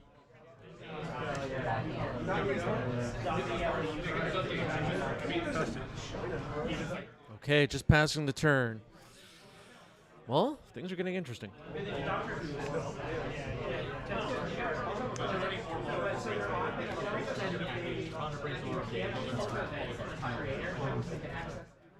Yeah, Delusional Crown pointing out that you got to be careful with Infernal Tutor versus blue decks because they can bounce artifacts to your hand with Petty Theft to botch your Hellbent. Yeah, that's a good point.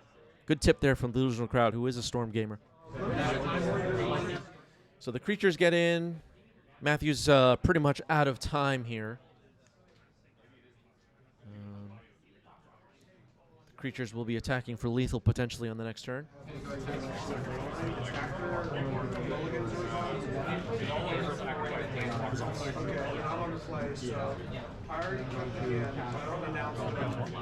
Okay, Dark Ritual. Storm is 1, 3 black mana.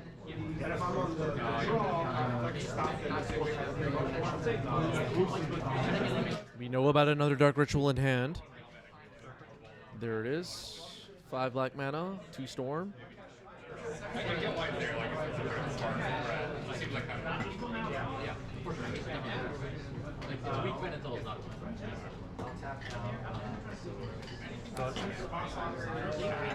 Thoughtseize, 4 black mana, 3 storm. 3 cards left for Matthew. Oh my goodness. Wow. Look at this hand. 2 Stifle, 3 Force of Will, Force of Negation, and Daze. Jeez. That's a scoop. Oh, man. Ouch.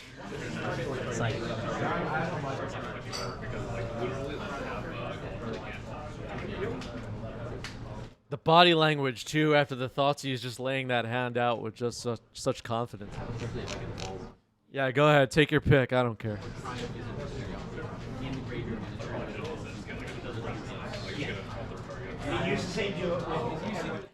Luis cared less about that Thoughtseize than Herman cares about the meta.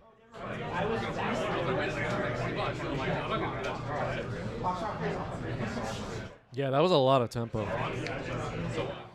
All right, well, now Matthew will be on the play, which could matter a bit here. 1 card moves to the bottom. Roll to 6.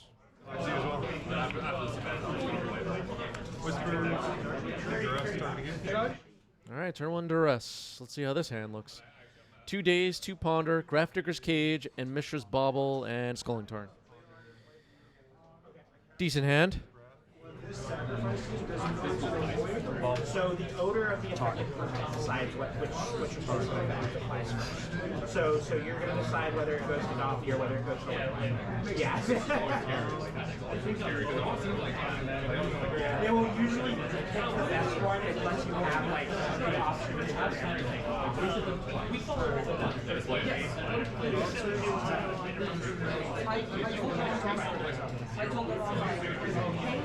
I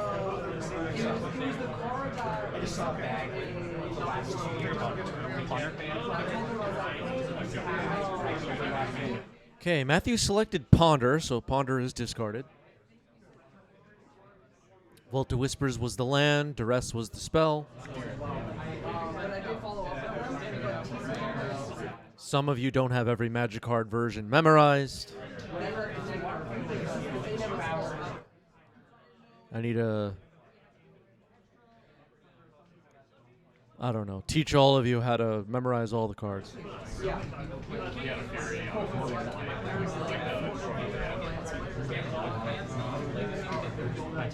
Thank you, Connor. So Scalding Tarn gets correct here on Luis' first turn.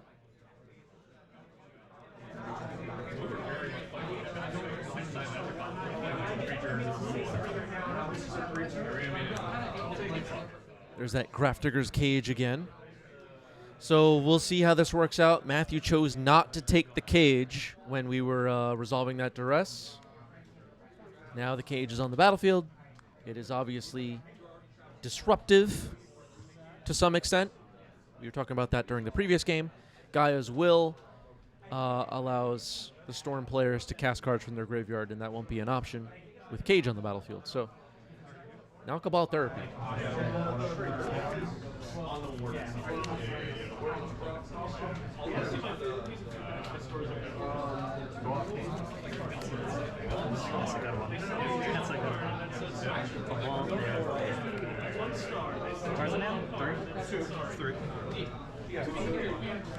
AP with a question: should Grafdigger's Cage be on the watch list? I don't know. Somebody check the watch list. Let us know. Days? So Daze is the choice. Double Daze discarded. Mishra's Bauble, Ponder, Volcanic Island are in hand. A pretty weak hand at the moment for Luis now. But that Grafdigger's Cage is on the board. This is going to be interesting. Game 3. Ponder. Yeah, Dom V calling for a ban of Cage. Maybe make a Reddit post, Dom.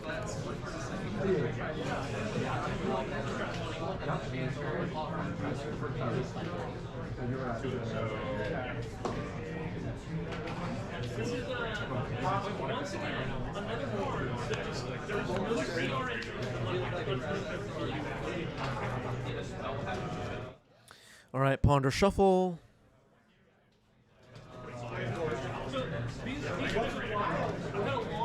Yeah, there are other ways. This Grafdigger's Cage isn't game winning or anything, but it's disruptive.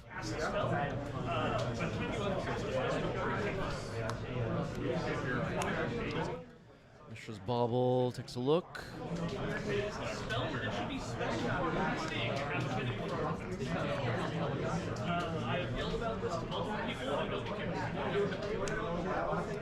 All right, Meltdown, Stone Rains Matthew here blows up that Vault of Whispers.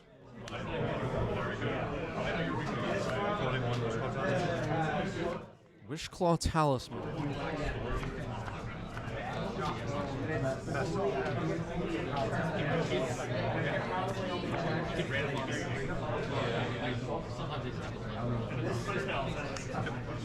Okay, Wasteland hits the city. Cuts off 2 mana from Matthew. Not bad. Talisman has 3 counters on it still. It hasn't been activated yet. Thoughtseize reveals Force Polluted Delta. So Luis completely out of non-land cards at the moment after that Thoughtseize. Well, could have drawn one now, but prior to draw step. Polluted Delta gets cracked here. Interesting. Thundering Fall, Surveil.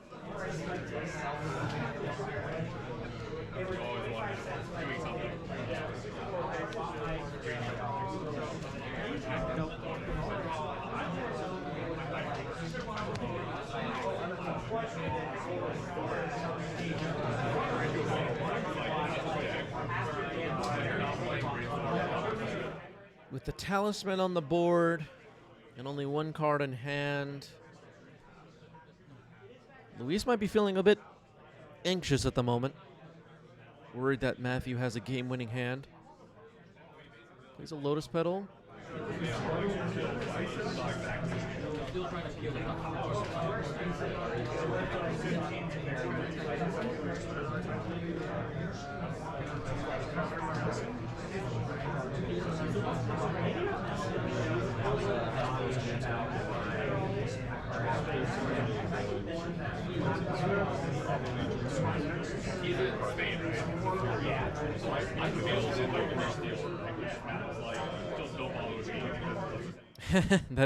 That is a shiny swamp. Talisman getting activated. So we'll move with 2 counters over to Luis's side. Matthew's going to take a look through the deck and find something to use here. Usually, when the Talisman gets activated, they look for some game-winning card. missing piece of the puzzle. Yeah. Dark Ritual. Necro Dominance. Okay. Okay. Bug wondering, is this live? Are we live right now?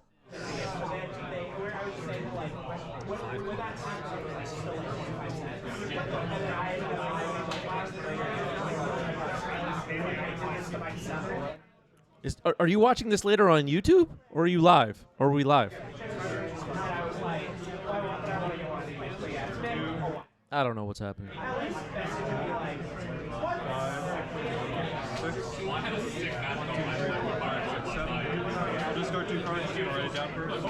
Okay, some people are watching this later on YouTube. Interesting.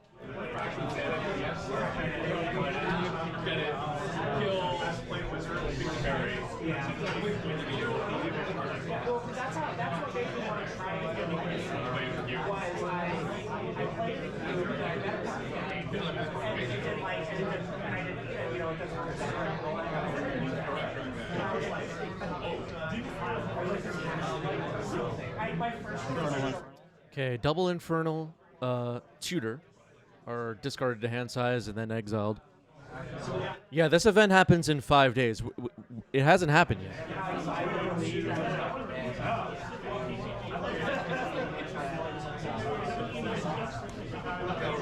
Okay, Corey Steel Cutter. I think that's the first time that hit the board in this match. Then a Dragon's Rage Channeler. We're going to make a Monk and attack with it.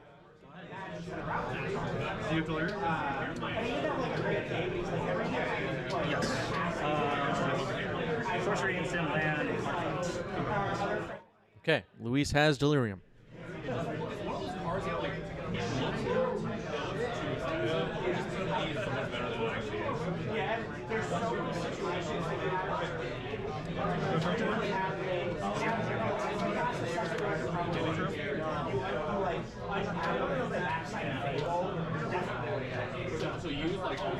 Kind of funny, but Candy Trail is like one of the least threatening spells in Legacy that you'll see. Plays a huge role in this Storm deck, though. Or a small role.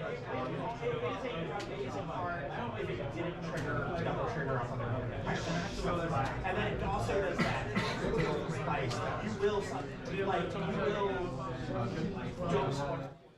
Matthew thinking this through. At 10 life. Knows we have Delirium. Graveyard getting taken out of order is a major infraction, as most of you know. Sacking the Candy Trail to gain 3 life. Draw a card. It's a food and a clue, all in one.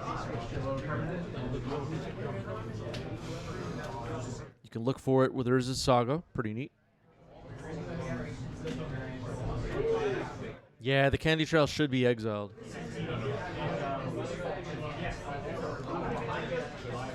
Another infraction.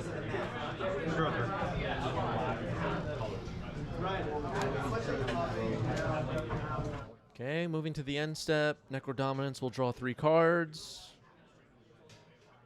Max hand size is 5. So we might see something get discarded here. I'm not sure what the hand count is at the moment.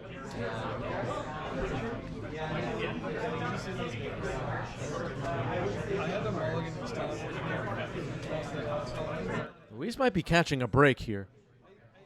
Necrodominance on the board, and I think Matthew was hoping to go off this turn. It's possible that we can Wishclaw for a bolt and win. Well, what does the math look like on that? 3, 6, 9? We'll see.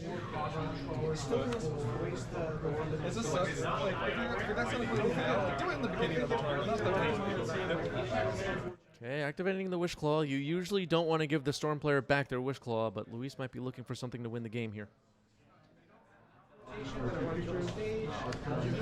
Could also, potentially, if they drew a land, look for a Meltdown or something.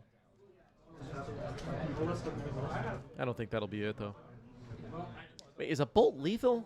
Am I miscounting here? Ooh, no rod. That's pretty good. Well, that's pretty good. Combat. Yep. 6. Go ahead. That's a good reason to activate your opponent's Wishclaw Talisman.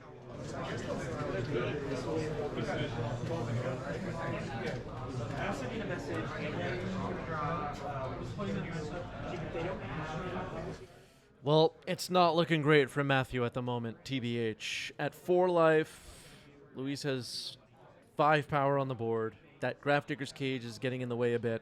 And the Null Rod is just really bad news. That is the match. Luis gets it. GG's. Well played. Cutter gets the match. Wow.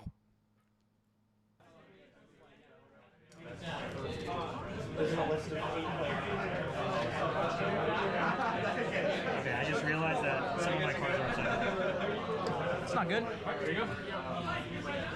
Come on. Oh, I see. You didn't see that? You don't know what I'm on. You know what I'm on, right? You All right, Luis is on the left with Is It Cutter, and on the right we have Dominic on Reanimator. Look, I just support strong, powerful women, so I had to drop the nether going for Attrax.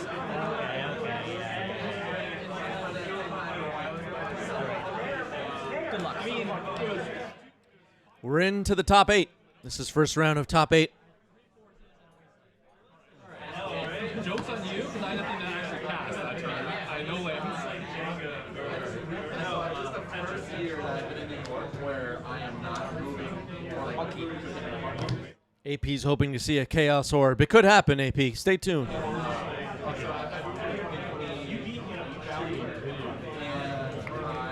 oh, you're keeping? Yeah. Okay, hold on. So go. Chaos Orb playmat, Norset playmat, Misty Rainforest pass, Volcanic Island pass, Stifle on the fetch. Oh man, we're playing Magic, folks. Tameo to follow up.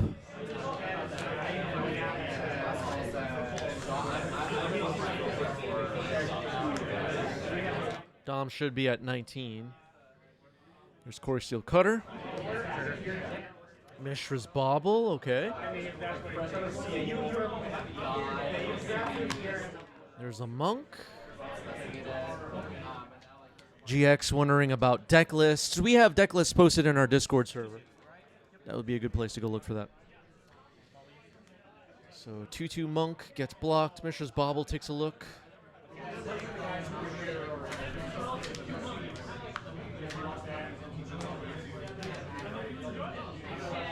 I will.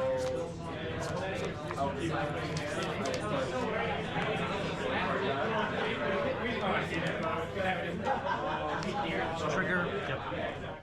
Tameo attacks, makes a clue. There's a clue. So far in this match, good token. Good token game.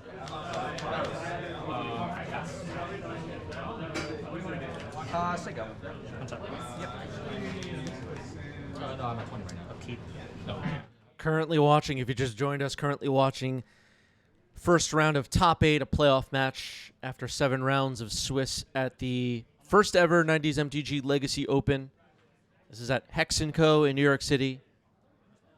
It was a NYCIS qualifier, New York City Invitational Series, and there's a brainstorm happening in response to a Bowmaster right now. Shout out to Hex & Co. and their staff. Shout out to Jen and the judges. Shout out to everybody that came out to play.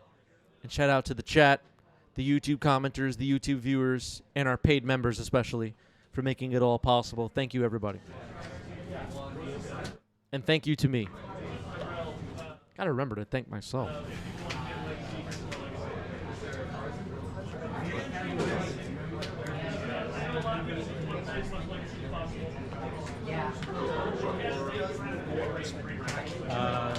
And thank you, Richard Garfield. Okay. Hold Bowmaster reserves. I'll shoot you. Yeah. All right, Bowmaster is in.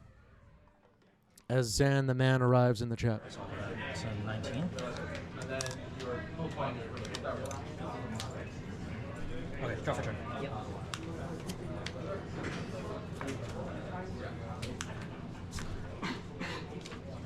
Flooded Strand for Luis.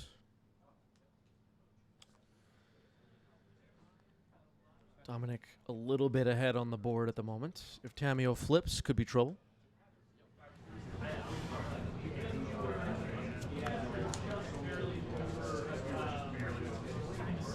Anything else this turn?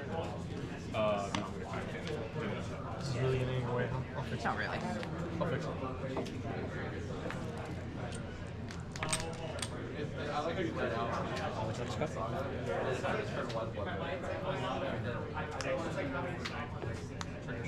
Sure. Do you have delirium? Okay, Dragon's Rage Channeler.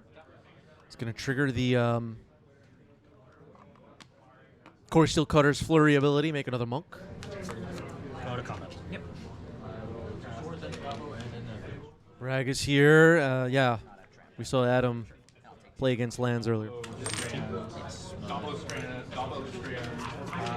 We've had some great matches on today's stream, I have to say. Could not have asked for better matches to screen on today's stream, for sure. Not every match we show ends up being amazing to watch. Just the nature of the kind of show we do. But today has been great.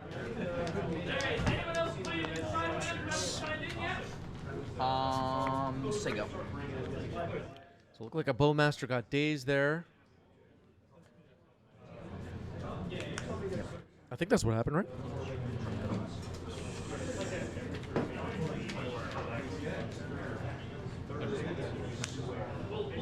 Lightning. Bolt Tamio Cervelle. Scalding Tarn into the yard.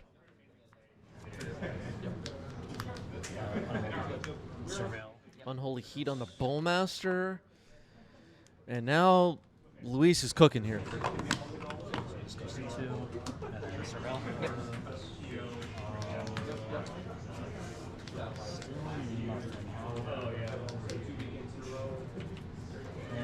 And you have 3 types.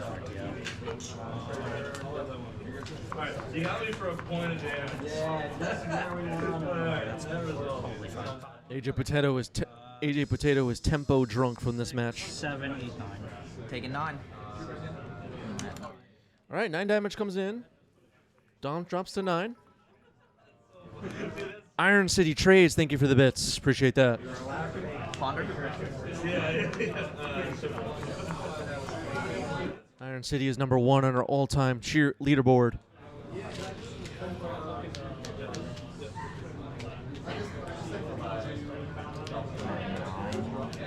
You have how many cards in hand? 2. 2 cards in hand. Last call for side event. Last call for side event. 10, 2.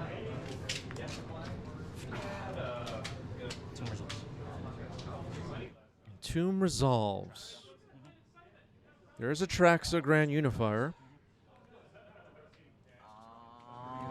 And then afterwards I will say go. You might just have me dead if you have any cantrip, I think. We'll see. We'll go to combat. Yep. 3 monks, 1 equipped with the cutter.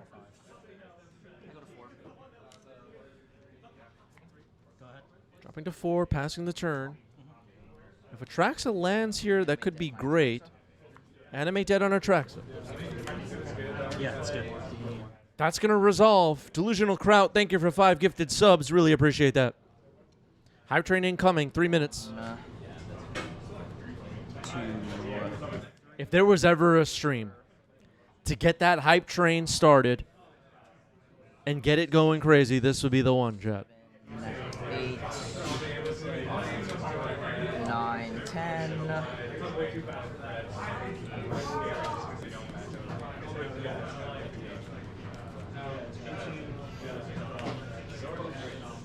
So Atraxa has entered, looking through the goodies off the top of the deck.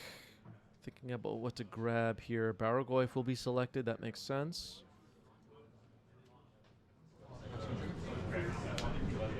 Force of will. Force of will. Okay. Basic island.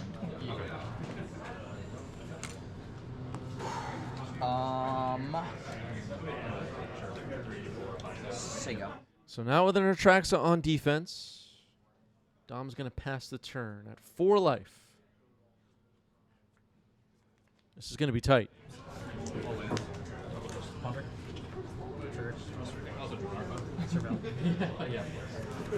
Okay, ponders, triggers prowess, surveil, first spell of the turn. Yeah, not a spectacular Atraxa hit, but it hit stuff. Yep. Okay, dumped a surveil land into the yard. Surveil to surveil land. Now ponders resolving.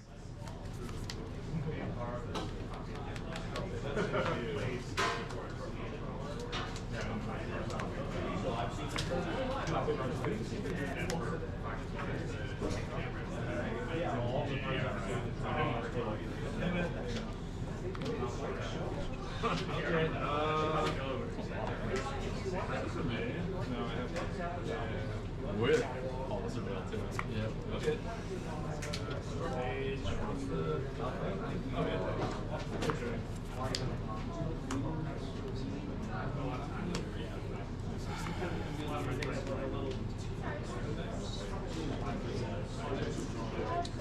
This will give you the later one.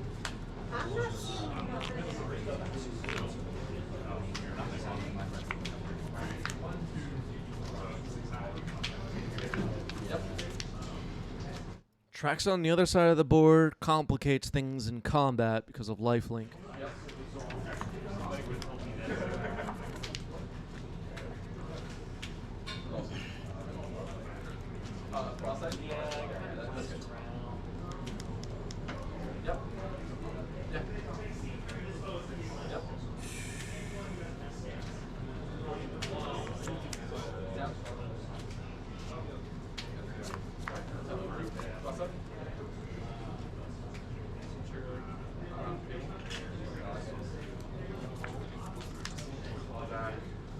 There's a lot of stakes here. Players are trying to make the right decisions.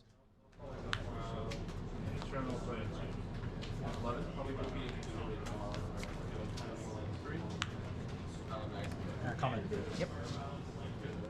Swinging with everybody. 3, 2, 2, 3. Sure. So take 3, 4, 5, 6, 7, and then yes, they lose 1. I go to 3? Yep. Okay. You got Saga, Wasteland, and then Dark Depths, right? Okay, Dom drops to 3 after combat damage. Passes the turn back to Dom. Combat? Yeah. Swing at you. Yep. Traxa gets in for a 6 lifelink hit. Digital counters didn't get updated. Here's Barragoyf. How big is Barragoyf right now? Probably pretty big. I have creature, instant, sorcery, land, and you... I think I have an artifact. You have an artifact. 5. Okay, 5 power for the Barragoyf. Okay. Cards? 3. Oh, sorry, I'm at Yeah. I'm at 12. Okay. It's your results. So you go.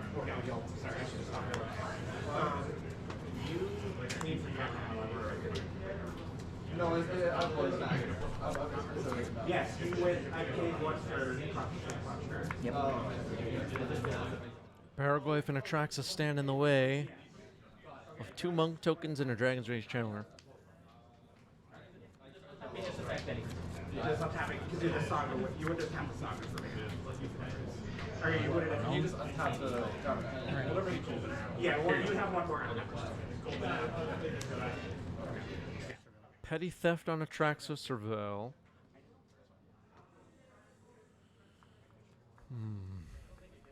Like I said, this is going to be tight. So the second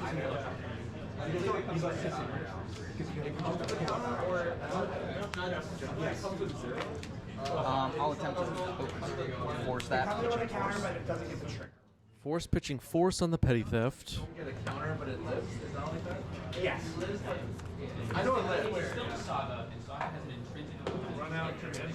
Trying to stop Atraxa from being bounced in a key situation here. Dominic takes game 1.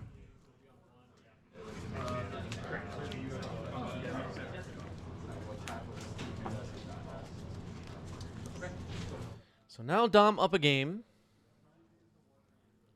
Atraxa kind of saved the day. The Barrowglyph was a much-needed support creature on that board.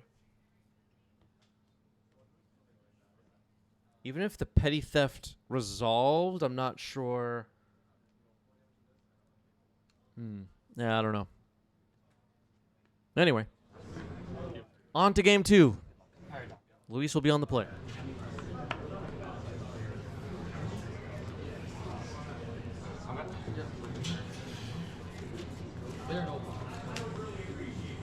Okay. I'll keep this one.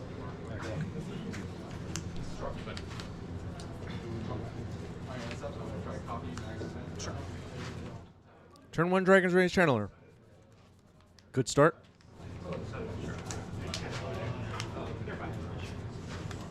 Tamio for Dom. We were talking about a little bit earlier. We were talking a little bit earlier about how these Dimir Reanimator decks, like what we're watching right now, kind of switch back and forth between being tempo without a Reanimator package and being Reanimator. So something to watch for here.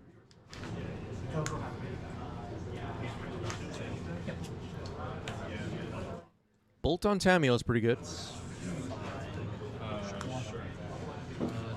Left the card on top with Surveil is interesting.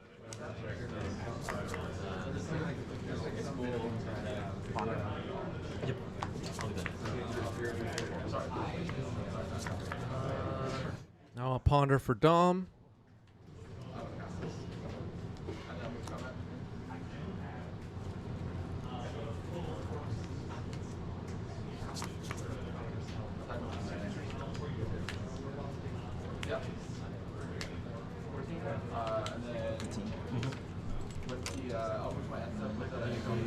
I'm gonna grab an underground sea, attempt to reanimate my Tamio.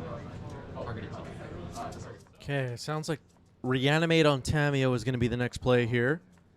Getting that card back on the board could be important. If it flips into a Planeswalker, for anyone new around here, the Tamio Planeswalker is pretty amazing in Legacy. Cards? 5. 5 cards in Dom's hand. Surgical on Tamio. Okay.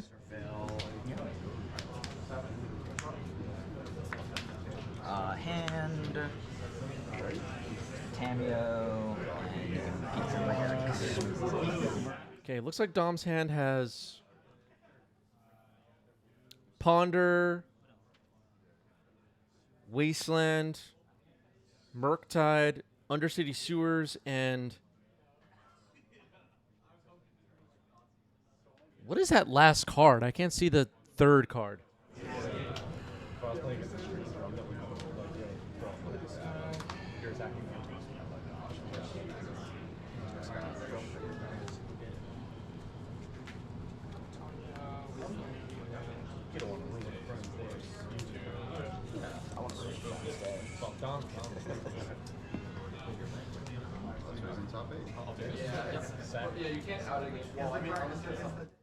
Chat not recognizing that third card either. It's not. It's a creature. So. Oh, maybe Brazen Borrower. It must be Brazen Borrower.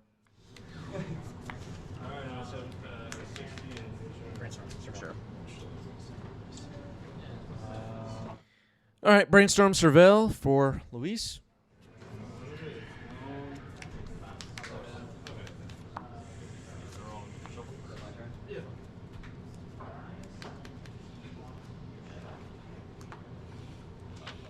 Thank you, chat. Yeah, I'm pretty sure it's Brazen Borrower.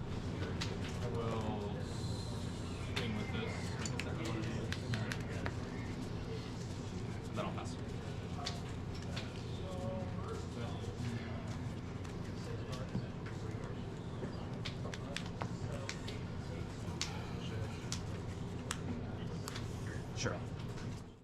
Ponder Surveil. Dumps a Grafdigger's Cage. So this will give you Delirium. Yes. Copy. Delirium is on. Dragon's Rage Channeler will attack for 3. 3 power flyers. Doing their job. Ponder. Yep.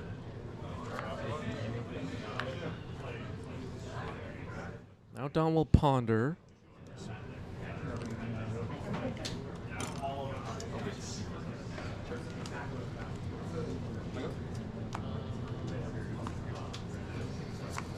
Draw.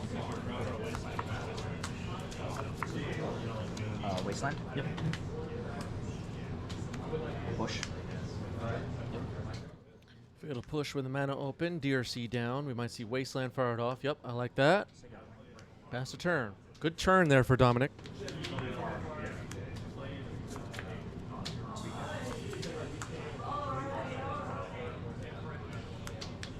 With the Cutter, this prowess deck can get a lot of creatures on the board in a hurry. Cutter into a Bauble, for example, make a creature following turn, cast 2 spells, and you got a whole squad before you know it. This is the first round of top 8. Quarterfinals. Stuffing things. Stuffing things. You had 7 rounds of Swiss prior to this. If you just joined us, we saw some excellent matches on today's stream. Now a Murktide Regent hitting the stack here. Have you seen this card, chat? This card, Murktide Regent, is crazy. Cards in hand after this. Okay. 3 cards in hand. And looks like a 6/6 Murktide has resolved. The Legacy format allows cards from any edition. Pretty much every set ever made. So a Petty Theft on the Murktide. We were right about that being a Brazen Borrower, it looks like. Murktide got bounced.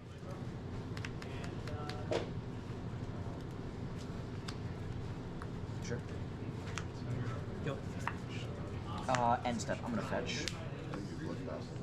Oh, I did. Surveil. Undercity Sewer, Surveil. Yeah, there is a small ban list for Legacy. But basically, every card is legal if you counting every Magic card. I thought when you had a bunch of those, I had That's what it's on. I caught it in No restricted cards either.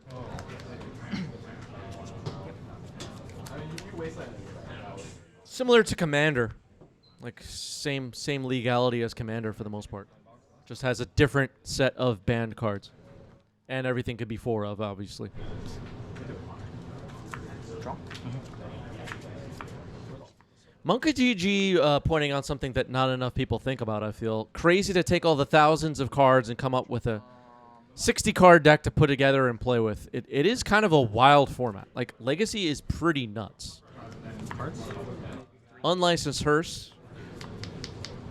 Here in the Legacy community, like if you step into our community and to our little bubble and hang out there for a while, you'll hear people talking about the metagame is not what we want or whatever. But it's crazy that we could even play games that make any sense. Unlicensed Hearse.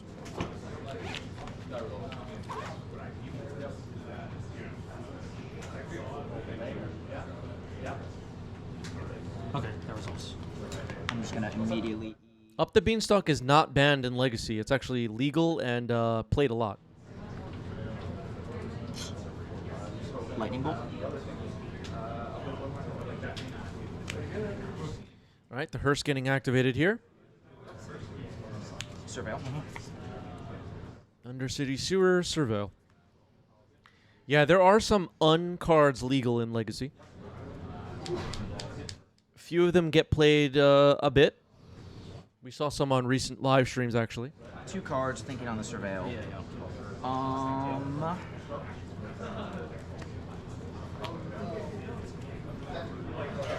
Alright, there you go.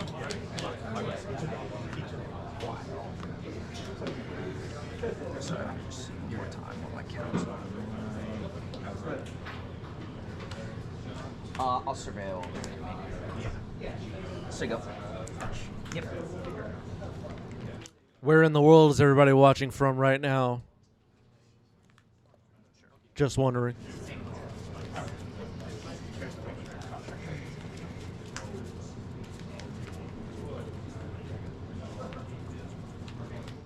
G. Baker says, what up? Habitual YouTube watcher, first time live. Much love from Fort Worth, Texas. Thank you for being here for the real show on a big day.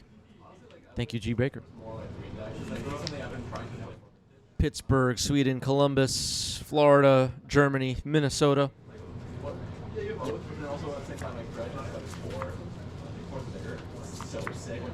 NYC, of course, Stockholm, DCI headquarters. You do not have instant artifact. Ah, okay. Cool. Yeah, I'm at 11. There is Delirium. Kingsway Chandler's delivering some hits. Here's Murktide Regent. Brad Cow Disease is in upstate New York. Saludos from Chile. I like the in parentheses South America. I know where that is. People in the chat, I don't know though. Dotvra is in Spain. Cheddar is in Rochester, New York. Brainstorm. I was talking more about like one of my favorite decks was punishing. They call it punishing man. Do people in the chat know where Chile is? We got Philadelphia here. It was neither punishing fire and Liliana and Deathray Shaman and Dark. Am I making it to Pittsburgh for Eternal Weekend this year? I don't know. I have no flights booked, no train tickets purchased, nothing. Should I go, chat? If you think I should go, and I'm not kidding right now, hit up our coffee page or our Patreon.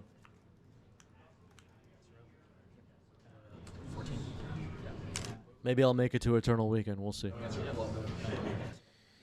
All right. Baragloif gets countered here. Force pitching days. There was a period when my friends playing against like Wally Coddle in that deck too. Wally Coddle into Kasali Primate. Talk about a curve. End step, I will eat, or I'm sorry, I'm going to move, I guess I'll just do this now, it doesn't matter. I'm going to eat your 2 artifacts. Okay. Unlicensed Hearse now.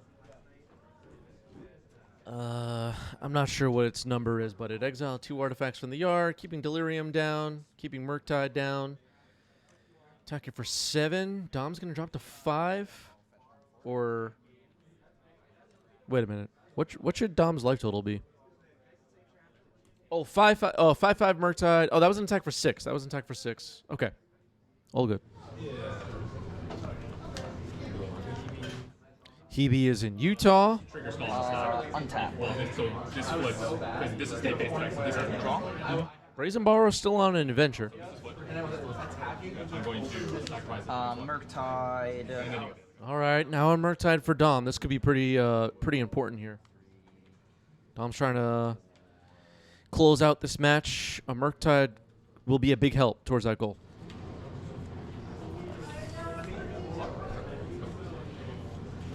Five. 1 card. Players appear to be writing down life totals, so I'm not sure. Days on the Murktide. I'm not sure if there was an error or not.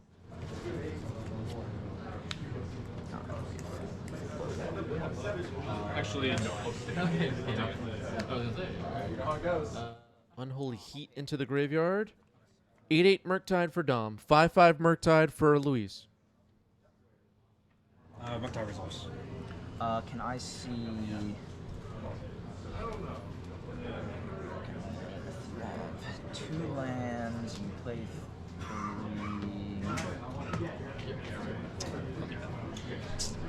I don't love doing this. I'm gonna eat your DRC and your Unholy Heat. Sure. Yep. Okay, so 8-2 cards out of the graveyard. Murktide grew on Luis's side to a 6-6. Now passing the turn. So 6-6 Murktide on the left, 8-8 Murktide on the right. Yeah, being worried about a second Murktide from Luis makes sense here. Dom is at 4. This is a sketchy situation. No delirium. Passes it back to Dom. Cards in. Can I see? May I just look through? 2 cards in hand. Dom's taking a look through the exile zone right now.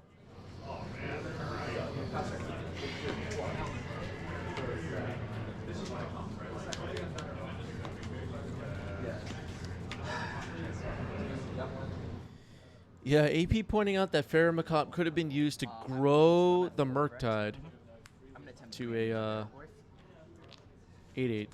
Now reanimate on the Barrogoyf. Ooh. So he has Daze, Surveil. Surveil's good.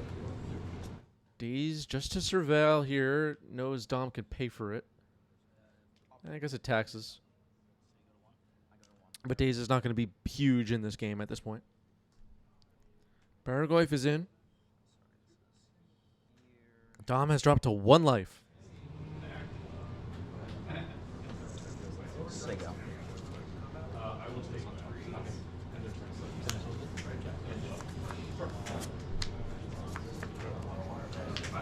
Yeah, also got the Surveil land back with the Daze. Surveil.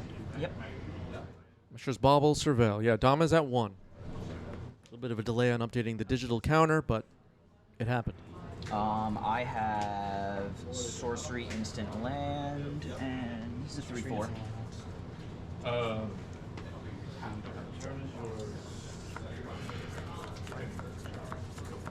So the surveil is happening. Yeah.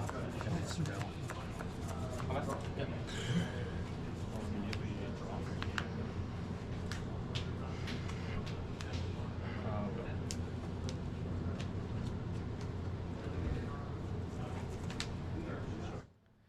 Well,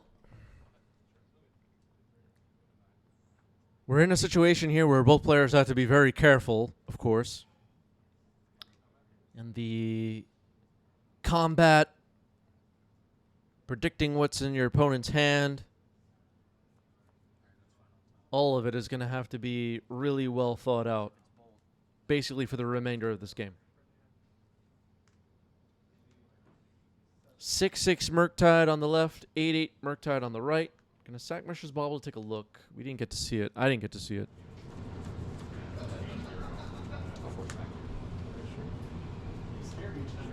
You kind of see the stress a little bit here.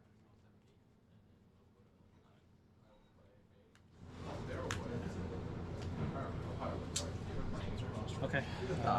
Sorry, end step. I'm gonna eat. You have Fairy Macabre. I'm just going to eat the fairy. Okay, exiles Fairy Macabre. Still in your end step. I'm gonna flash in my Brazen Borrower. Yeah. I'll play it. It's frustrating. Looks like Unlicensed Curse is now a 7/7. Brazen Borrower gets flashed in. Now you are good to draw. Yep. Draw for turn. Yeah, the Cervella Fairy might have cost Luis the game here. Twitch chat pointing that out. It could have been used to exile 2 cards from the yard to grow Murktide. And you have how many cards in hand? 2. And the Barrogoyf is now a 4/5 because of the artifact, correct? You have a creature in them? I had. Oh, I ate the creature. No, he's a 4/5. Yeah. I shouldn't have eaten the creature, huh? So Barrogoyf now has 4 power. Dom may be regretting exiling the Fairy Macabre, which was the only creature in both graveyards, it seems. Petty Theft or Murktide? Petty Theft on Murktide. I'm going to flash in Brazen Borrower in the back half. I'm going to... Oh, was there a missed Bauble trigger as well? Unfortunately, gets to your hand. I literally Maybe, yeah. We are getting late in the day here. Players already. This is the 8th round for these players. Move to combat. Okay, Twitch chat saying he drew. 4.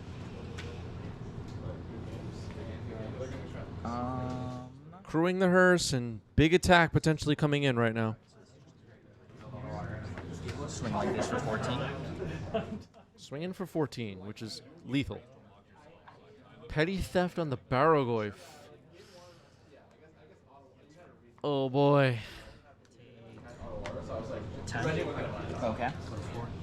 You're at 4. Luis will drop to 4. Barrogoyf back to hand. Okay, that Brazen Borrower is on an adventure. Both of Dom's Brazen Borrowers are on the battlefield. Nice. Bolt off the top wins the game. We're going to game 3. Oh my goodness.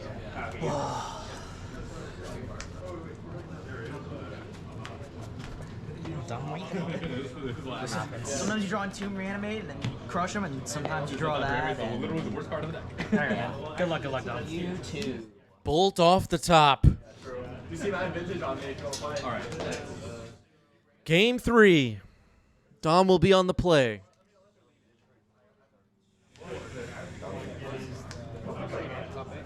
Wow. Now we're talking. Are you keeping? Yeah, I think I have to keep this hands. Okay. Okay, sounds like Dom has taken a mulligan, but Luis has kept 7.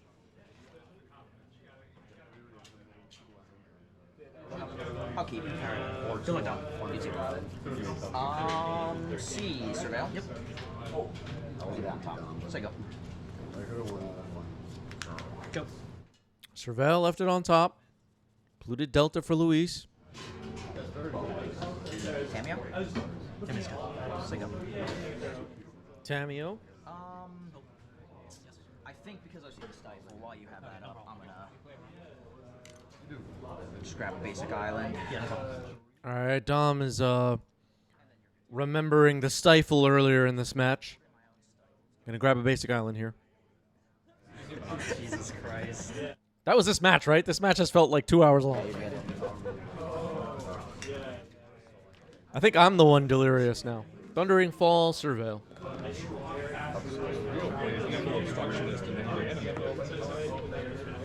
Surveil. Yep.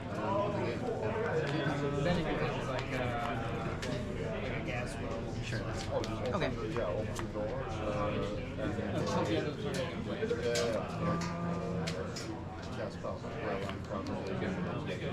Good start to the game for Dom, having a... oh. I was going to say a Tameo, but it just got bolted, so it's off the board. No creatures for both players now.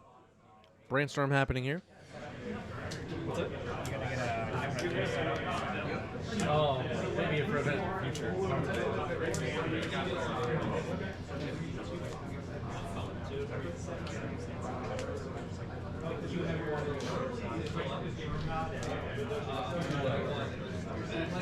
Play a Wasteland, hit that.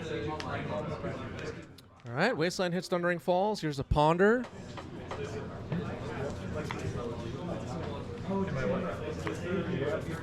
Oh, happy.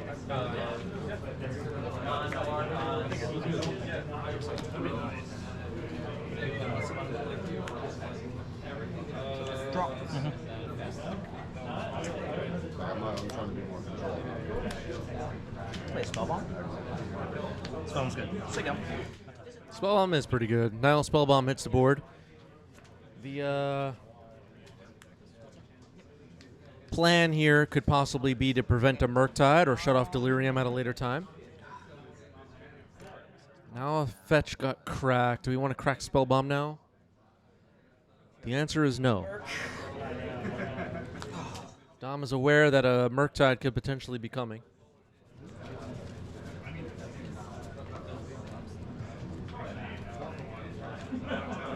I got the Merc. It is a Murktide. It's getting dazed, though, potentially. 3. Include an island. Okay. Force pitching Brainstorm and a 5/5 Murktide is in. 17. 17. And how big is he? Just a 5/5? Okay. Draw. 5/5 Murktide, not too bad. It's time to brainstorm. Brainstorm here for Dom. It's a 5/5 Murktide on the other side of the battlefield to deal with. That'll obviously take big chunks out of the life total. Pass the turn. Go to combat. Sure. Yes. 14.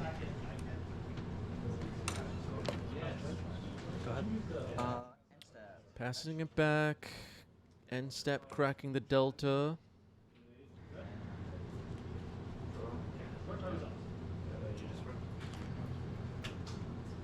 Another surveil, potentially? Oh, yeah, that's what it was. I put it back.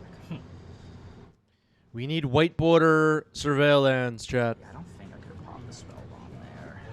If you don't have it, like, I'm down another card. Surveil.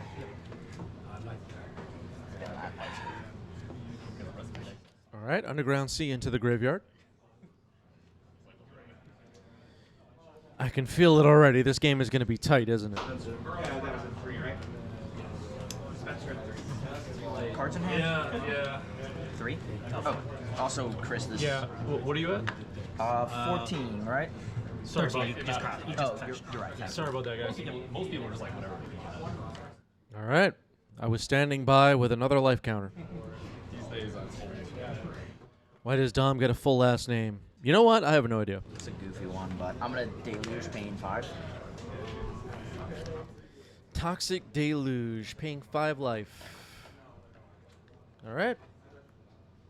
Gonna get rid of this Murktide now. Sigo. Yeah, Dom earned every letter, exactly. That's a good way to put it. Yep. 16.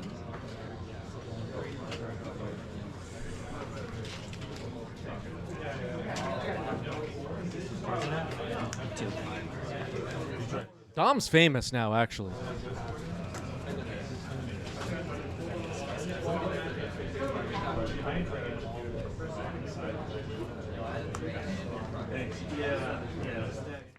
Here's Corey Steel Cutter. This card has been on a lot of Magic players' minds for the last couple of months. It recently got banned in Standard. Daze gets paid for, and now it resolves.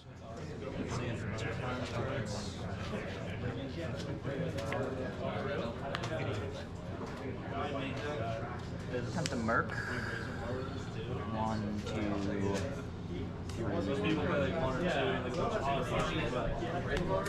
8. 8/8 Murktide is in. Luis supplies the die and everything. We got a game. Oh, man. I think it'd be a little too small. Murktide into the trash. Don't need that at the moment.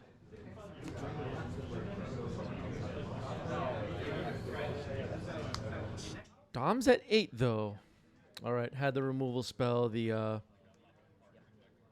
Pyroblast. Now a Mishra's Bauble, Flurry Trigger, make a Monk.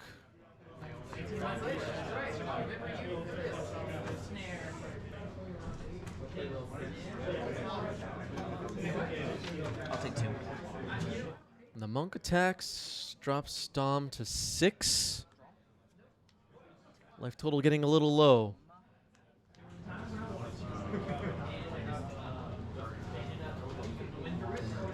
going to start with Brainstorm. Brainstorm getting Pyroblasted. Okay. I like that. Now Spellbomb getting sacked here. Draw a card. Play a Wasteland. Waste your untapped source. Sigo. Probably drew the Wasteland there. Yep.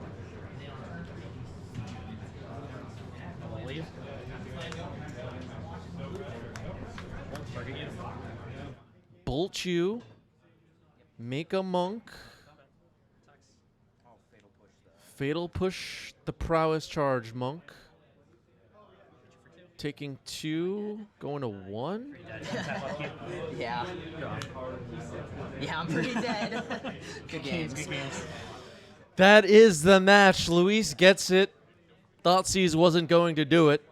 GG's, really well played. My goodness. Wow.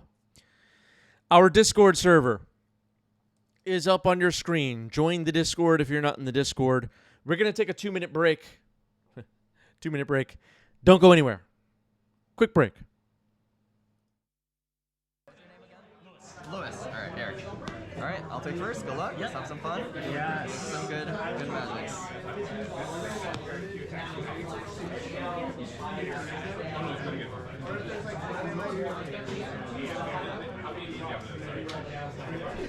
I will keep. I'll keep as well.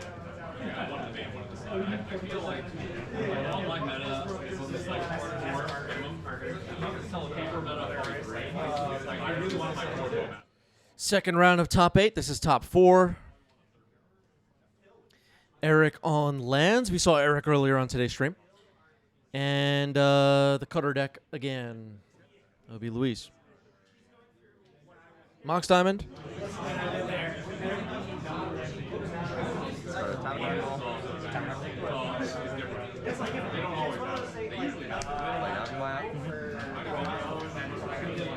Tabernacle discarded. Expiration. Maze of Ith. Malevolent Rumble. Quite a turn. Evil cards to play. Oh, good. A guy. And then it is your go. Alright, that was pretty good turn. All right, there's a Saga in hand. That was a pretty good first turn for the lands deck. Just a little bit.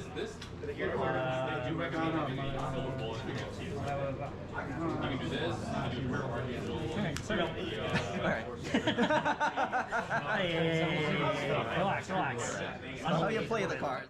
Unholy Heat dumped into the graveyard with Surveil. Players appear to be having fun. Urza's Saga hits the board.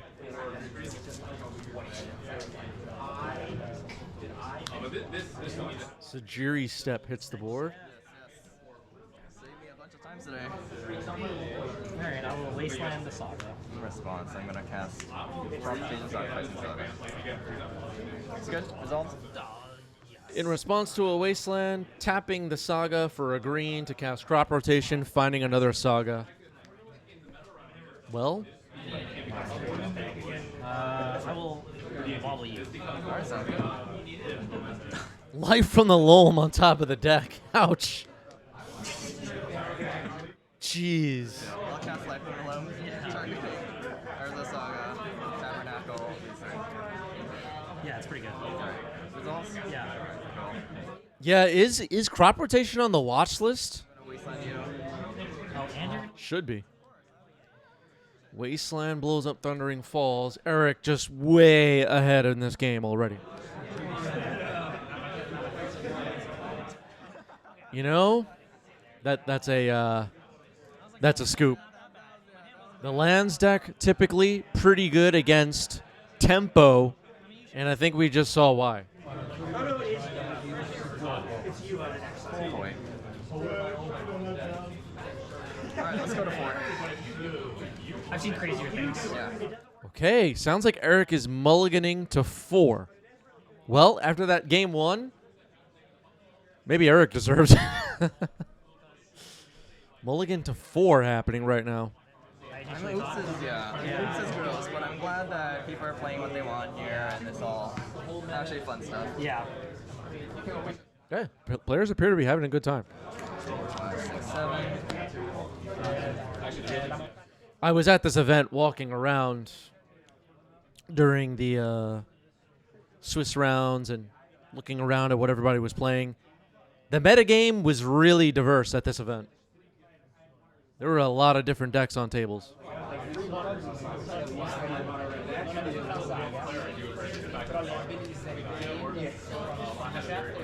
Eric in the middle of resolving this mulligan to 4. I don't even know if we've ever seen a mulligan to 4 win on stream. Mulligan to 4 wins happen in Legacy, but it, of course, is difficult. Go ahead. Misty Rainforest, pass.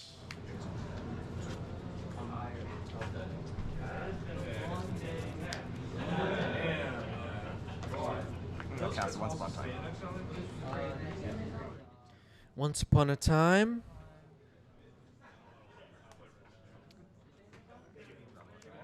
Grabs an Odawara.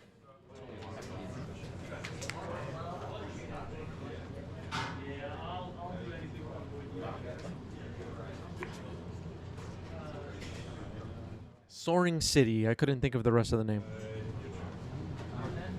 Remember to memorize every magic card, everybody.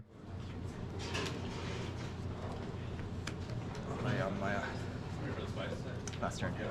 If you need help memorizing all the magic cards, we're studying together in our Discord community. Make sure you're in there. We're all learning together. Thundering Falls. Dug up here. Somebody coughed in the background. They were removed from the venue.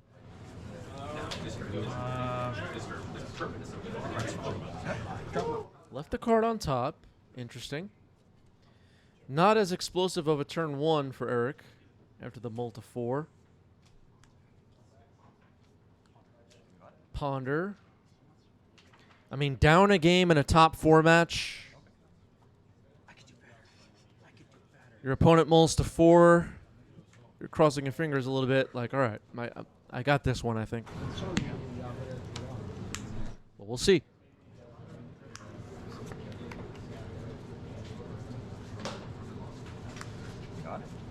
Okay, Dragon's Rage Channeler is in.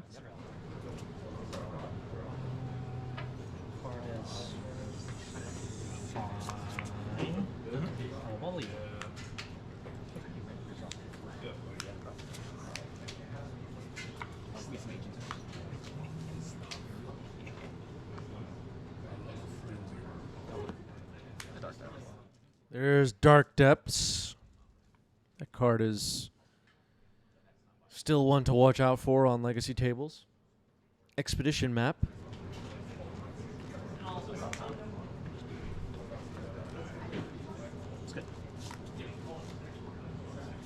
That's a Mox Diamond. A little bit of glare. Sorry about that.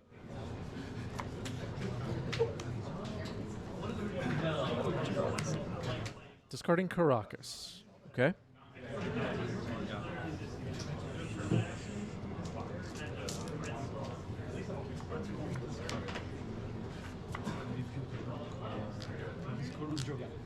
Expedition Map could potentially find Thespian Stage and set up for the combo. It's possible that after the multi 4, Eric's plan here could just be to try and combo. He's got the legendary Snowland already on the battlefield, just needs Thespian Stage.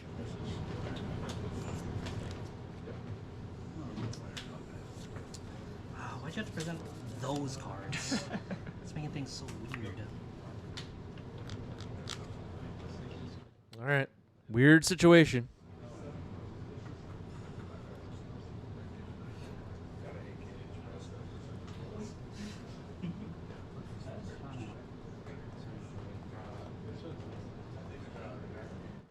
There is also a card left in hand. Crop Rotation could be interesting, if that's the card. Basic Island dug up here by Polluted Delta.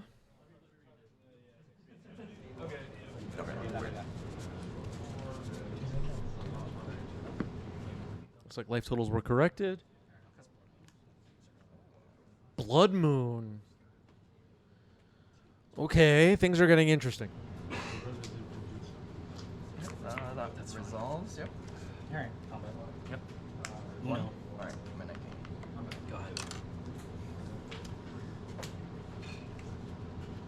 Return. Could sack map here on end step.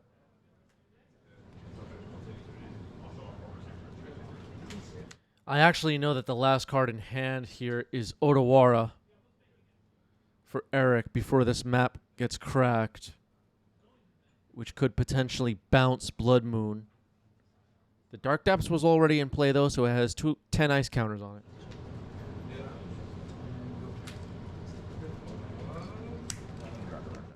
Dark Depths. Okay. Okay. I think we're starting to see the plan.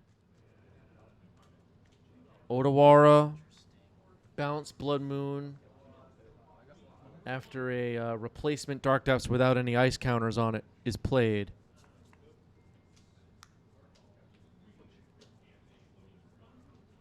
Interesting, interesting. Red. 4. Otawara. Bouncing Blood Moon with Otawara after playing a replacement Dark Depths, no ice counters on it. Timing is a little weird, but have to go for it here, I think. Blood Moon gets bounced, Marit Lage is made.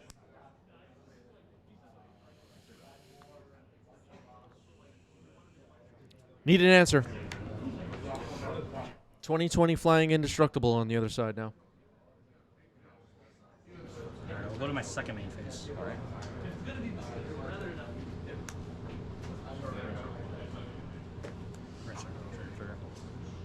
Okay, going to second main phase to avoid the Dragon's Rage Channeler having to attack. Now trying to get Delirium turned on, it seems, so Dragon's Rage Channeler can block and buy us some time, it seems. Eric's life total is still high, so no chance of somehow racing this Marit Lage or getting a Price of Progress win or something right now. Plays a second Dragon's Rage Channeler. That's not too bad. That's not too bad at all. Yes, yes. I believe Delirium is on now.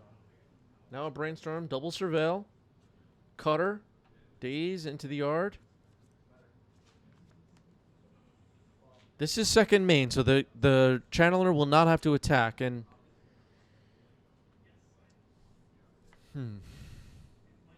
thing is, though, on the following turn, the other one will have to attack.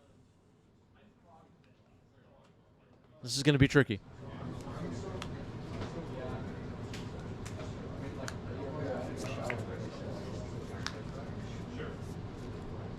Brainstorm. Yeah. Another Brainstorm. Dump 2 lands in the yard.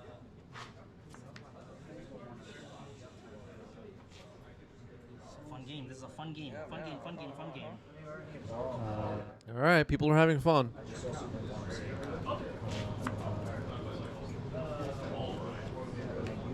That's one.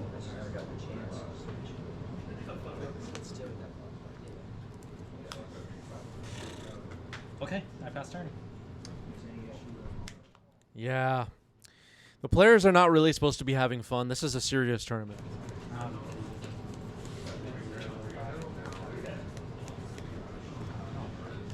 There are some plays that Eric can make. All right, well. Attack right away. Dragon's Rage Channeler will chump. But a Bajuka Bug, for example, could have gotten rid of the graveyard and won Eric the game. Now this Dragon's Rage Channeler has to attack, which is a bit awkward. Gonna need a replacement blocker or an answer to Marit Lage. So after a mulligan to 4, it's looking pretty good for Eric. Another card or two available in this game if they didn't have to mulligan so low, and probably win this game already.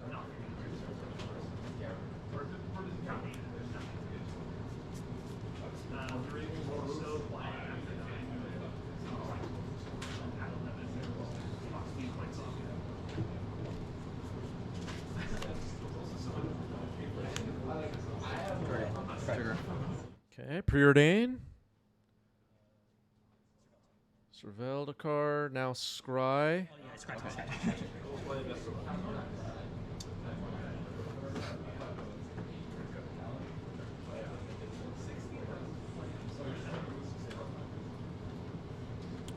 Marit Lage threatening. Blood Moon in the yard.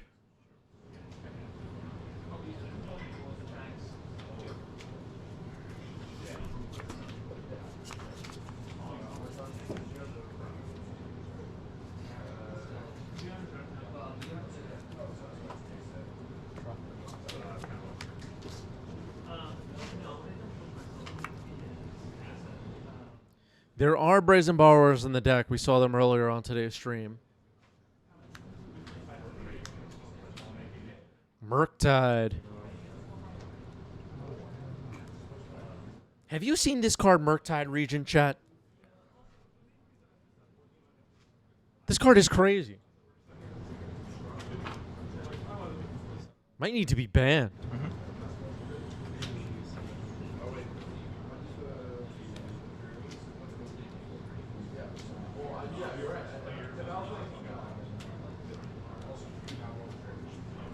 I'll never let it go.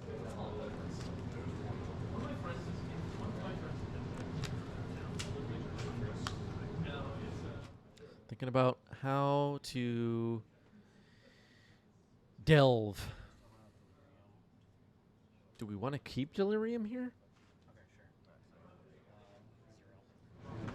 Alright, then you still have Delirium. Yeah, Ponder. Ponder and All right, so Delirium is still on, it seems. 16.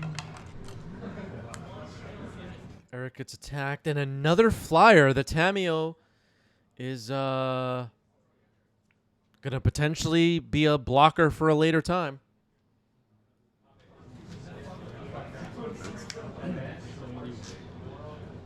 Lava Spur Boots. Okay, that equips. Okay. No, it does not. Thank God. It does not. I wish. I wish. Oh, baby. Alright, sounds good. Go ahead. All right, a chump block with Tameo. Well, I guess Tameo was the first to block rather than the Murktide. That makes sense. Tameo a little bit more vulnerable against the deck with Caracas. But here's Ponder. Looking for a way to beat Merit Lage. Ponder Shuffle. Didn't find it yet.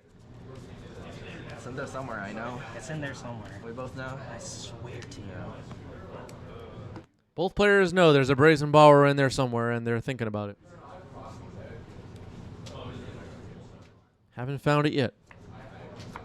Man, I only have one really, so Okay, Wasteland on Yavimaya is not too bad. no.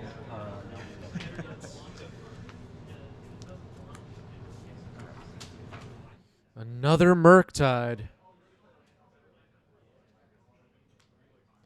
Despite having a 2020 flyer, well, it's got 21 power now. Eric can't close this one out. Not yet. It's going to take some effort. Both Murktides are now 8/8s after that delve. And a big attack coming in now. And now Eric has to think about playing some defense. Might not even be able to protect with just Merit Lage this time.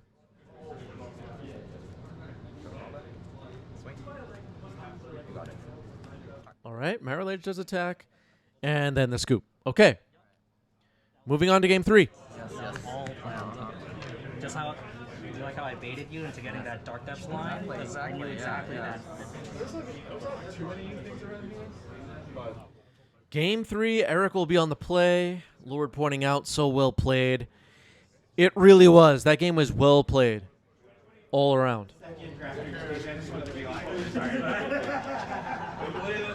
That's rough, buddy. What happens if Eric doesn't attack?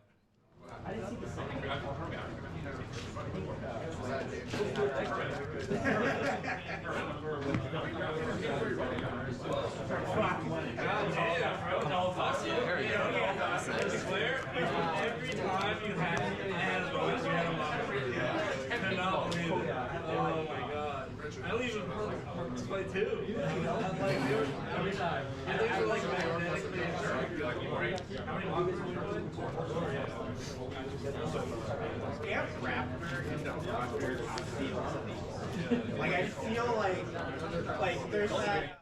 Mulligan to 5 for Eric, it looks like. Eric will be on the play. Mox Diamond. Discard a Thespian Stage. Urza Saga. Pass the turn. Oh. Loam. Okay. Pretty good start. Yeah, I was digging. You drew that Razor Fire order. I was like, maybe. Yeah. There was an Odawara on a Blood Moon at some point in this match. There's a turn 1 preordained for Luis. What's your name? Sorry, Herman. That was 3, right? Thank you for having us. Thanks for being here. Happy birthday. Thank you again. Look forward to the streams. Me too. How long? Okay, gonna dredge loam, exploration, twin shot sniper, Yava Maya into the graveyard.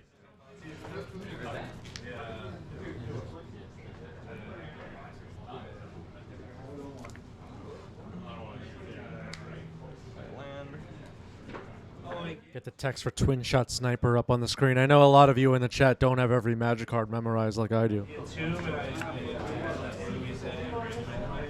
So Urza Saga is ticked up to chapter 2. You can start seeing some constructs get created here, potentially. The Chandler Tron, thank you for the resub, 23 months. It says, need to make it to a New York monthly. And we'll see if Chandler Tron sticks with us for one more month and gets a 2-year badge. We'll see. We'll see. So after Wasteland, we have a construct on the board.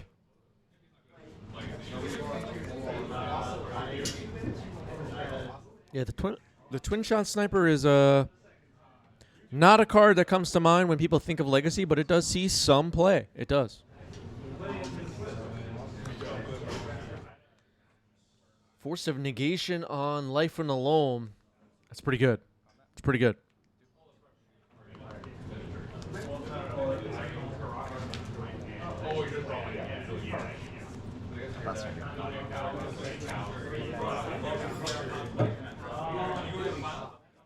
Now Corey Steel Cutter.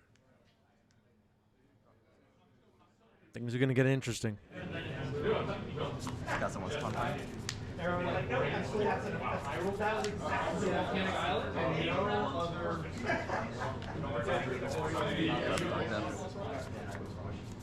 Dark Depths, okay. Okay. We know what this card is capable of.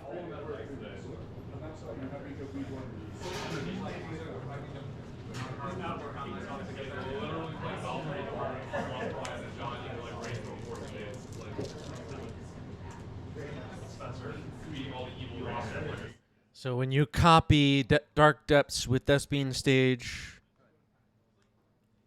the copy won't have any ice counters on it. Legendary rule, you're going to keep the copy, let the original go away, and then it's going to trigger and it's going to make you a Merit Lage.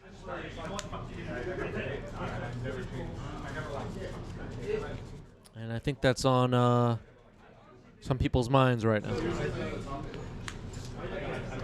Blood Moon. Well, that had pretty good timing, I guess.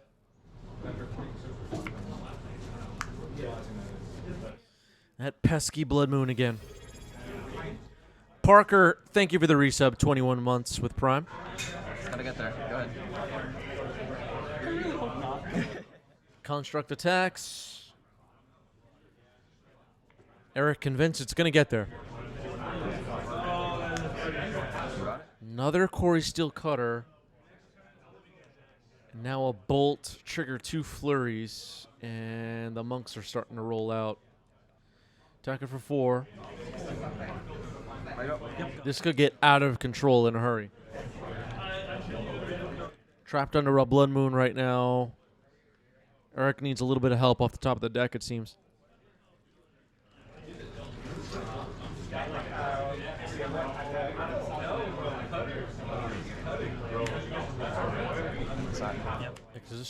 Expedition map, sacking it immediately. Looking for solutions to problems. Basic forest, okay. You have 2 cards in hand? 2 cards in hand.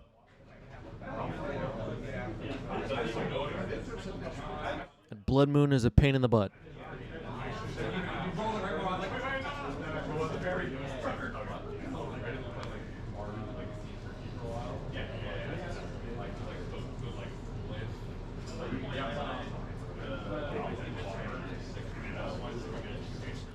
Not too daring for the Boseiju there. Okay, thinking a little bit more about this expedition map. Ended up choosing forest. Sorry, thinking. Eric's in a tough spot, so thinking about it here. Oh, okay, so maybe thinking about it a moment longer. But it's possible that Boseiju is in hand. Sorry. Basic forest it is. Play a forest. There we go. Plays it and passes the turn. Yeah, Force of Vigor is another possibility. Yep, cross triggers. Blue. Combat. Hit you for 6. 4, right? 6 there. 1, 1, 1. Oh, right. Yeah, untap. Draw.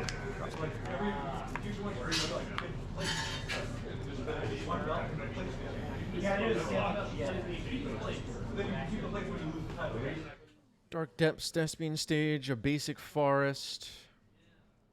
The non-basics are mountains. Malevolent Rumble, okay. Guess I'm taking that.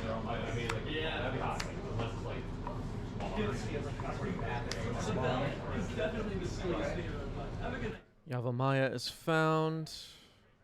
It'll just be a mountain. Mox Diamond, discarding the Yavimaya, okay.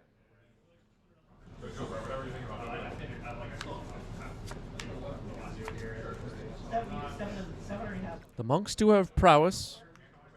Eric's at 10. Got some endurance. Endurance. That's not too bad.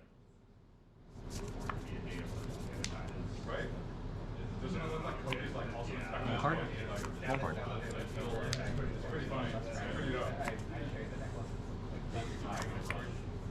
One card left in hand for Eric.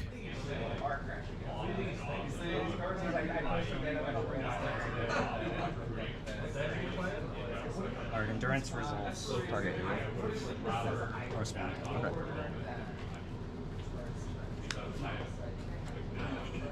That's stifling. Cross triggers. Stifling the endurance ability, triggering prowess.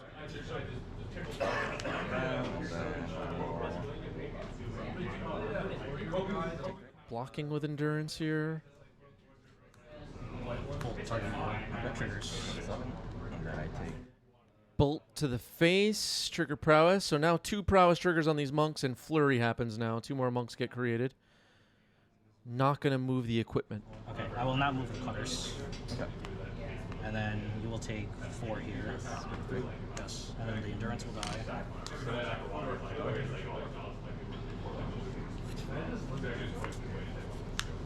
Then I will pass. Select total? Oh, 3, yep. Thank you. And then I will pass the turn. Oh, wait, hold on. I'm going to play this first. I'm going to pass turn. Alright, you got it. Alright, good 2 games, dude. That is the match. Louise moves on to the finals. GG's, well played. Wow. Kind of glad I didn't have to play those games myself. Tough, tough match. The last bit of power, right? Yeah. Because like you're like scrounging to find other creatures to play. So doing Voice of Victory. Okay, so before Voice of Victory, I was doing Esper Soul. Yeah. Like Voice of Victory was fine, but like, yeah, it just there's something. All right, we are moving on to the finals. Cutter back on the left. That would be Luis again. We just saw how they got here. And on the right, Herman on Jeskai Cats. People stay dedicated. They do. Ocelot Pride, Ajani, and so on. Let me double check. Yep, double check. Yep. Alright. Cool. I mean, I could put the board in. Players getting ready to go. Good luck. Good luck, man. Good luck. Good luck. Yeah, good luck, guys. So we're about to watch the finals of the 90s MTG Legacy Open here in New York City at Hex & Co. Here we go. Meow. Meow. There's an Ocelot Pride.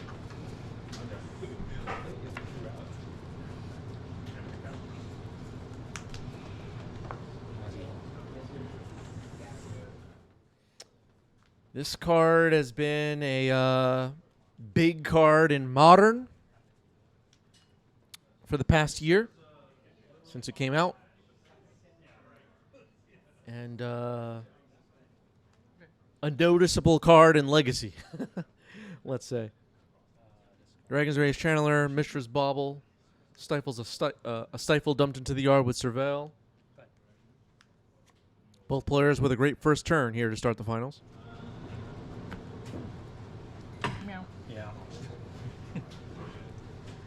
All right, the Pride will attack. Ponder for Herman.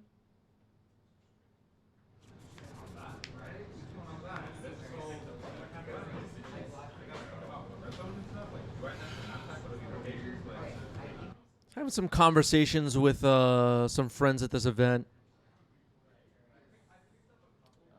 Earlier in this event, I talked about with, I think it was Eric, who we saw earlier on stream. Your first play of a tournament like this is deck registration.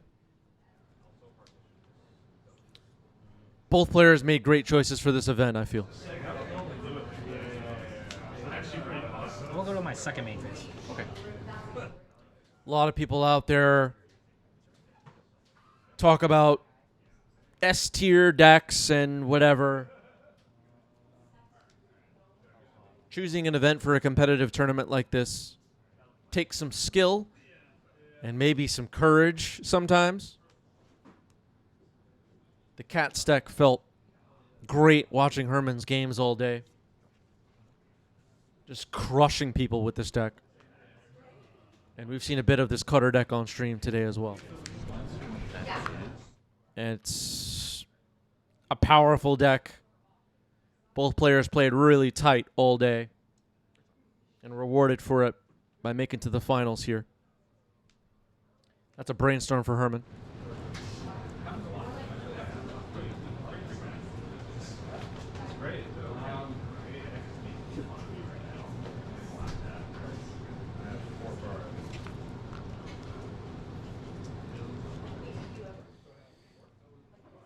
Herman with a cat token on the board, an Ocelot Pride on the board. Dragon's Rage Channeler waits on the other side. He says. I'm not attacking into a 3/3. No, the 3/3 has to come in.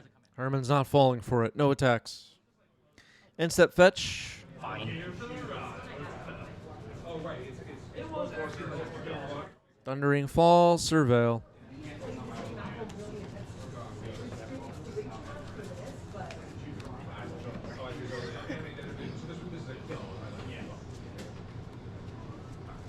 That card's fine.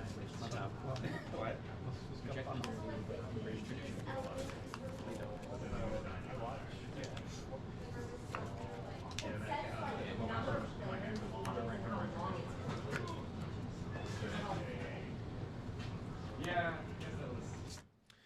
Okay, Corey Steel Cutter, Force of Will, Pitching Days.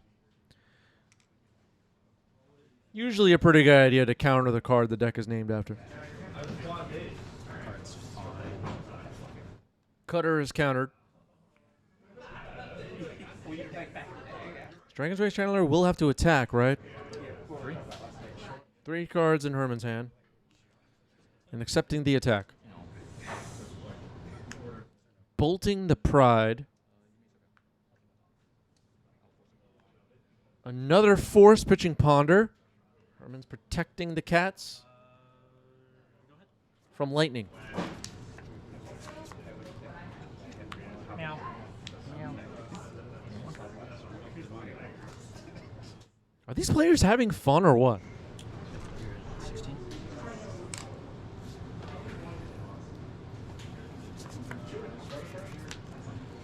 There's a plateau. Herman registered plateau at the biggest Legacy tournament of the year in New York City. What about Entomb, Herman? Herman didn't know what the meta was. Here's Goblin Bombardment. Yeah, it resolves. It resolves. Wow.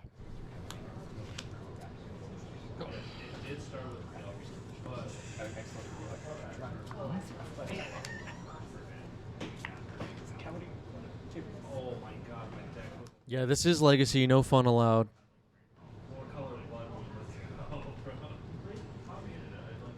Yeah, Herman made it all the way to the finals without a single underground C.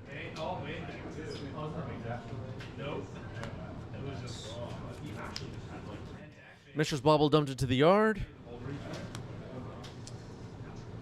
Oh, yeah, just go.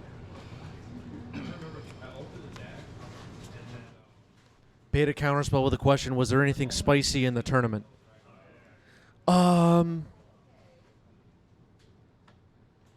Maybe just Guy Cats, yeah. I'll shoot them off. Sure. Okay, yeah. Okay, so sacks the Pride to the Bombardment, targeting the Monk.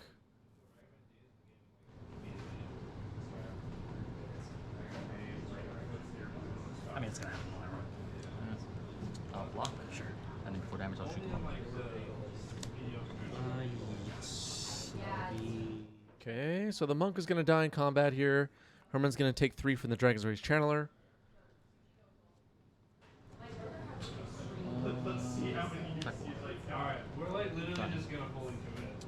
Okay, now Johnny knockout Pariah.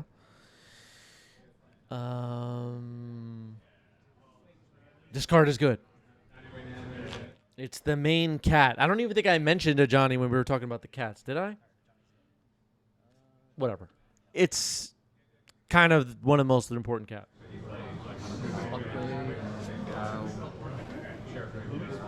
Ping the CRC trigger.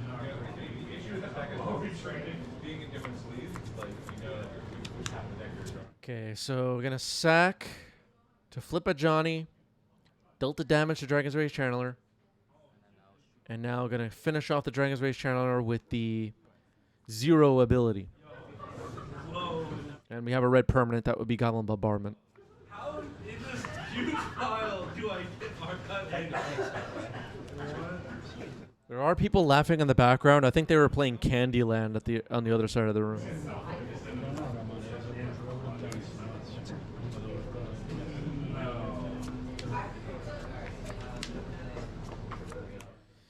Brainstorm happening here. Vantage bar sliding over to the right now, it seems. Both cat tokens are 2/1 white cat warriors. Johnny at 3 loyalty. Johnny is now a planeswalker. The knockout Avenger, yeah. All right, so I'm making a monk. Yeah, we didn't record the Candyland for stream.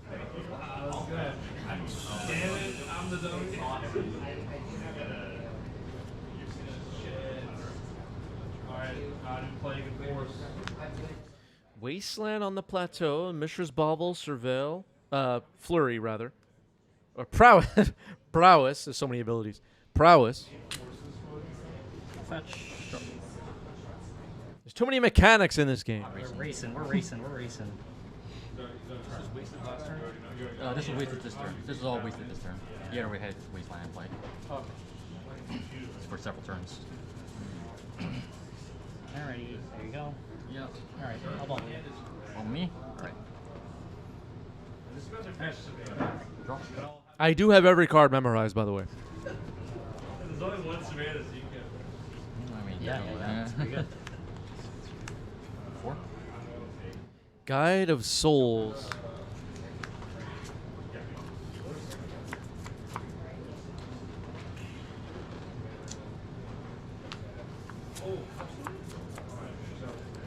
Go.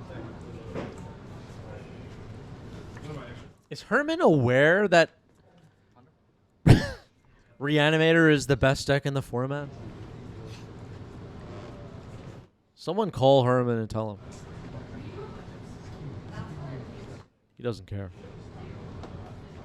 Nah. All right, here's Ponder. Shuffle.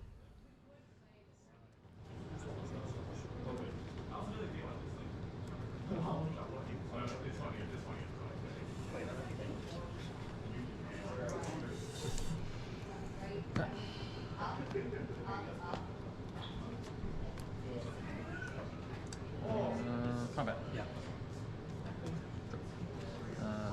Yeah. Okay, cat trades with a monk.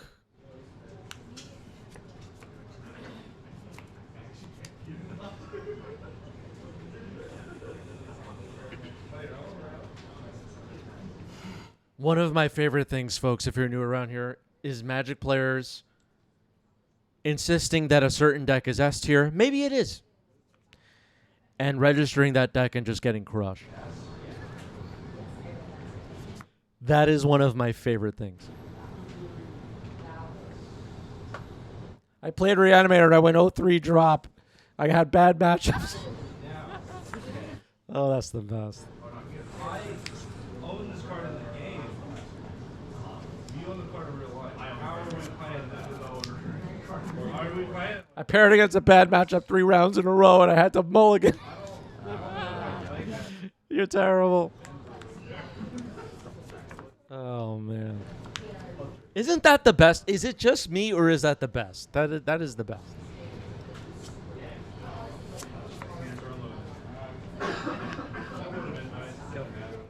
Tamio has hit the board.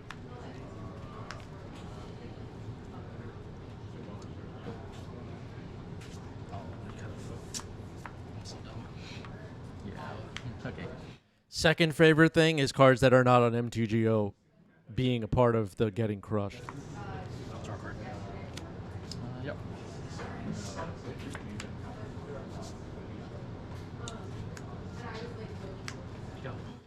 All right, Tamio gets equipped with a Corey Steel Cutter. Things are getting interesting here. The life totals are dwindling down. Herman obviously has more life at the moment. Force pitching Daze on Brainstorm. Aware that we don't want Herman to refill the hand. I don't think there were any Oops decks registered at this event. If there were, I didn't see it. And I was in the judge admin melee thing. Yeah. Forgot about that. But, the hidden mode. The hidden mode of Steel Cutter. Yes, yes, yes. Equip and attack.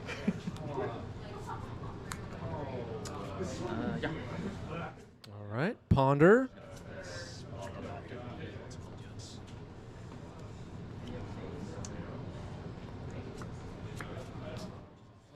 Just 3 life left. Tamio's going to flip, though.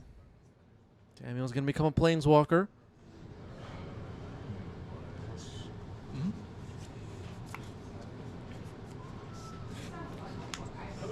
Yeah, sure. Okay, Brainstorm. That's going to trigger Flurry, make a monk. Herman helping out. Never help your opponent. When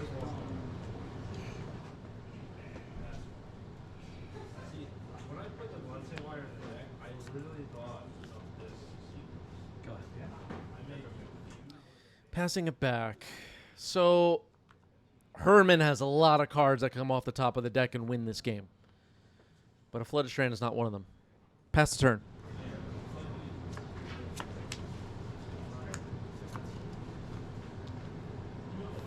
Herman already has Goblin Bombardment on the board. Luis is in a tough spot. Can't allow the Guide of Souls to attack. Oh, well, Herman has no energy. I don't know. Tamio up to 6. Go.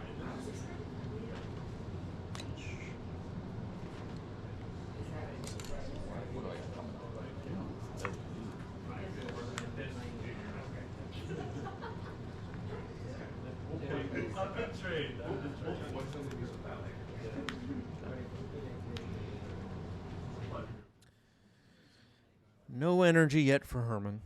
And if we do get 3 energy at some point, by then we probably sacked Goblin Bombardment and won the game.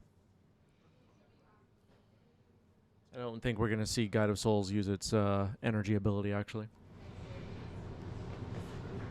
2 cards in Herman's hand. And a Johnny gets slammed here. Just going to pass the turn. A lot of outs in the deck for Herman. Minusing Tameo now. Finding a Bolt. Unholy Heat on the Guide of Souls. His tail sees a force in Luis's hand. Gonna sack to deal the damage with the bombardment.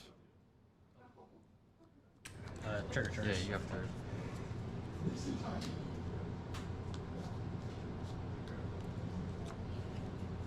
Yeah, obviously if Luis has a Force of Will in hand, which I didn't see, but if so, it's going to make the plays off the top a little bit more difficult for Herman, of course.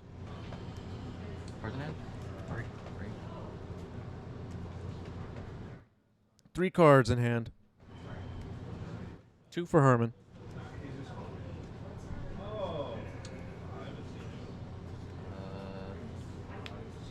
So that power trigger's going to go stack still.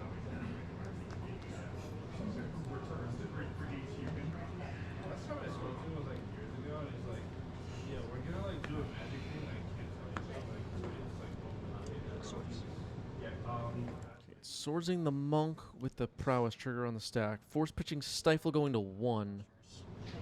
Yeah, I think I should do it, right? Because this is going to go, this is gonna go 4 and that's going to 1. Yeah. And then bolt you. So you're going to go 4. And then, Okay. All right, the Bolt wins the game. Cutter up a game.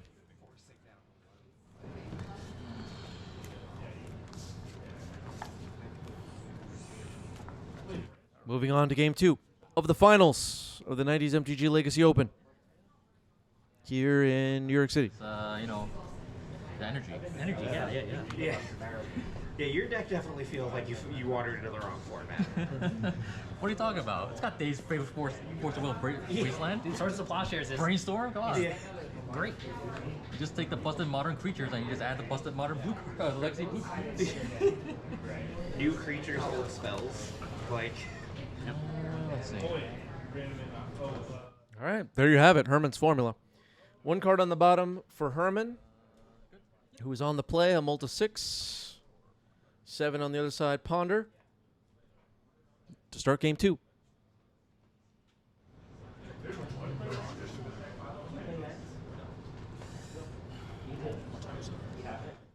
Cruel says Cutter seems to be Izzet's frog. Do me a favor, don't tell Legacy players it's like the frog, please. Oh, God.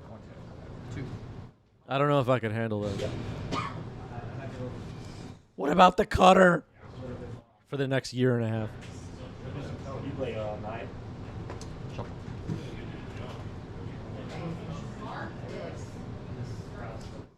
This is the finals, folks. This is the finals.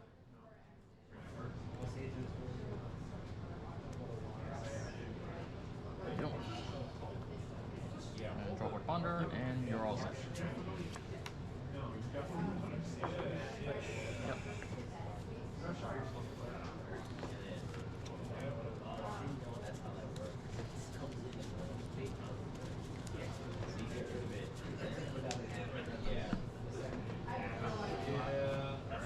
Yep. Dragon's Rage Channeler is in. Mishra's Bauble is in. Surveil happens. And it will dump I believe that was a Power Blast. Mishra's Bauble takes a look. Another Mishra's Bauble takes a look. That's fine. Okay. So move my. You want to? Yeah. Go ahead. You can draw. All right. I keep. Draw.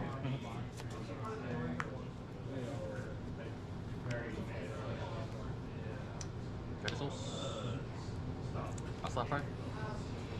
Trigger? Yep, it's pretty good. All right, we're doing it. Ocelot Pride and Guide of Souls are both on the board. Trigger. These are the Modern Horizons 3 low mana value white creature stars alongside a Johnny.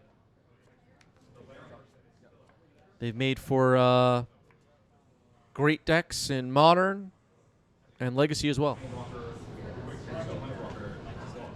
In Commander, I honestly have no idea. Maybe. There's got to be like a cat deck in Commander, right? There has to be. With a Johnny as the commander. Does anybody know?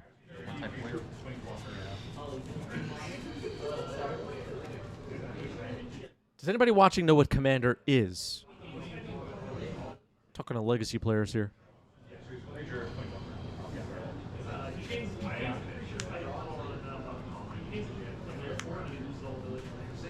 Dragon's Rage Channeler number 2. Okay. Okay. Ponder, Surveil, ×2.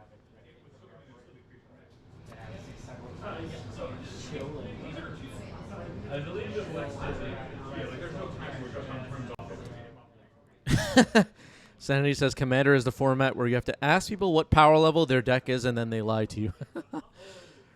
Oh, man.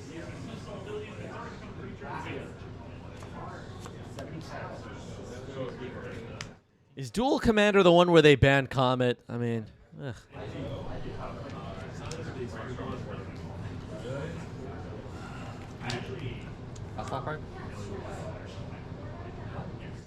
Another Ocelot Pride.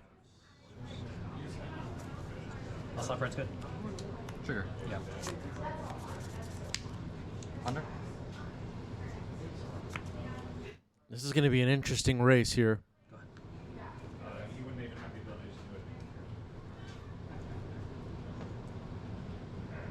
Yeah, there is a Cats and Dogs Commander. I don't know what it's... Oh, it's like Ren and Siri or something? Okay. Yeah. Attack trigger. I'm going to put the 2 cards on there. Okay, Guide of Souls will become a 3/3 with a flying counter, which they didn't put on, and it's an angel. Yeah. Just 2. Yeah. And then gain 2 energy. Gain 2 life. Pass. Where's the flying counter? Infraction. 2 cards? Yeah.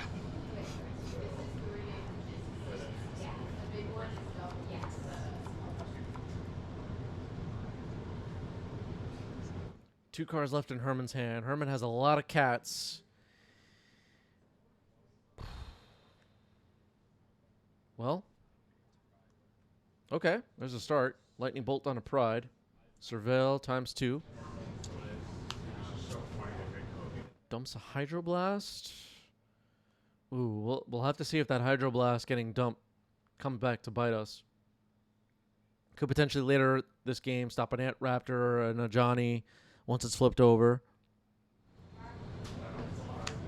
Yeah, the life gain is going to be important here for sure. Take it for 6. Herman drops to 15. Go ahead.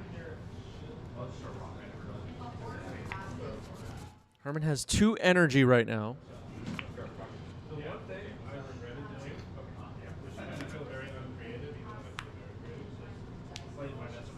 Johnny? A Johnny gets dazed. Triggers on the Surveil. Fetch. Stifle the fetch.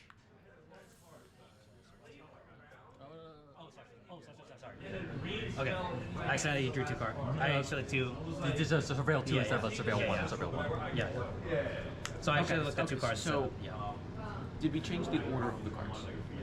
I did not. I did not. They did not change it. Yeah. So the top cards were supposed to say. Yeah. So And then I saw the second card. The position many cards in the library, scribes, mulligans, No, anything at the bottom. I don't think. Shuffle it. Yeah. Okay, so we're gonna maintain the top card and we're gonna shuffle the rest of the library.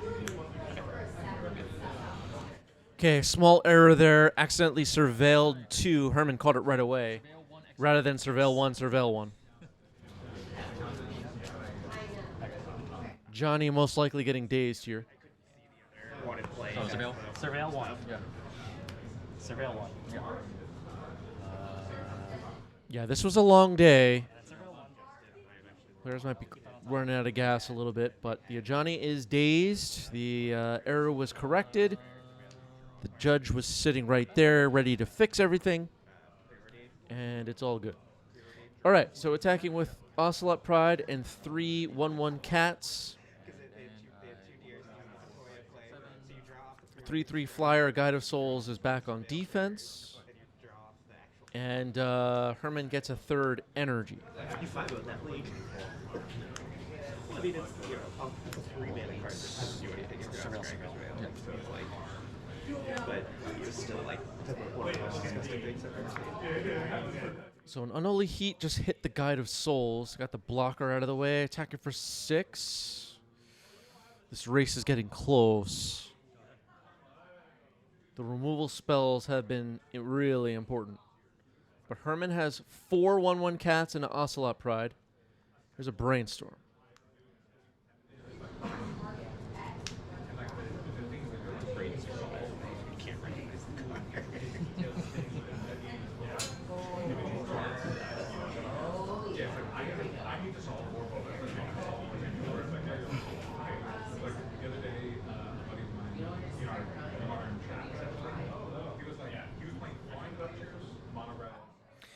Yeah, Twitch chat saying there are 3 red cards in Herman's hand, possibly, but no red mana at the moment. That could be a problem. Check something real quick.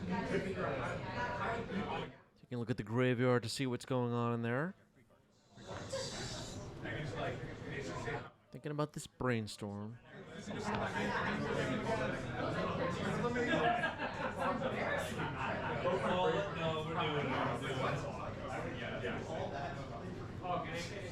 That Stifle was kind of brutal, wasn't it?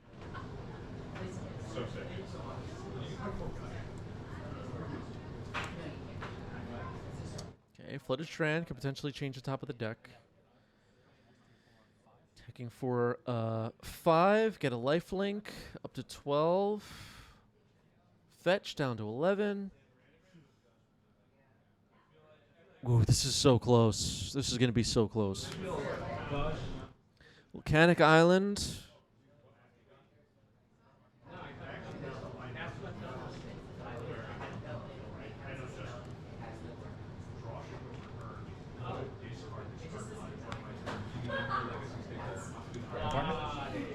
Goblin Bombardment. Brainstorm.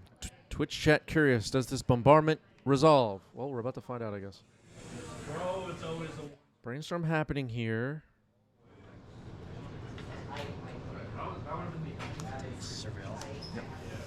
Found a daze to counter it. Surveil, Ponder, and Cutter into the graveyard. Moving to the end step. No City's Blessing yet. Make a cat. Yeah, insane. Okay, go to draw. Yep. 1 card in hand? 1 card. 1 card in Herman's hand. 6 cats on the other side of the battlefield at 6 life. The Dragon's Rage Channelers have to attack. Yeah, they are technically dragons. That was 6. Ooh, so close. Looks like Luis might be holding a Bolt. Bolt the Pride. Makes sense. Surveils a Brazen Borrower into the yard.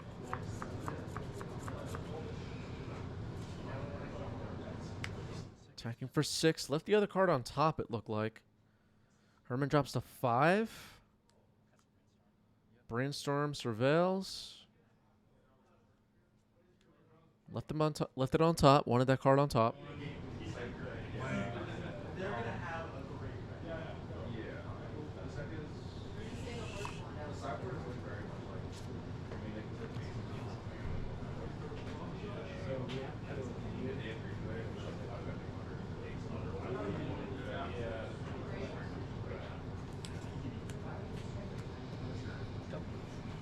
Scalding Tarn pass. Herman a point of damage away from a lethal attack. 5 cats on the battlefield. Ponder. Let's hope for no 2 Goblin Bombardments. Yeah, there might have been a second land drop there. There were 2 table judges here watching. I don't know. I'd have to watch it back again. Twitch chat might have caught a big error. We'll have to see if it matters here.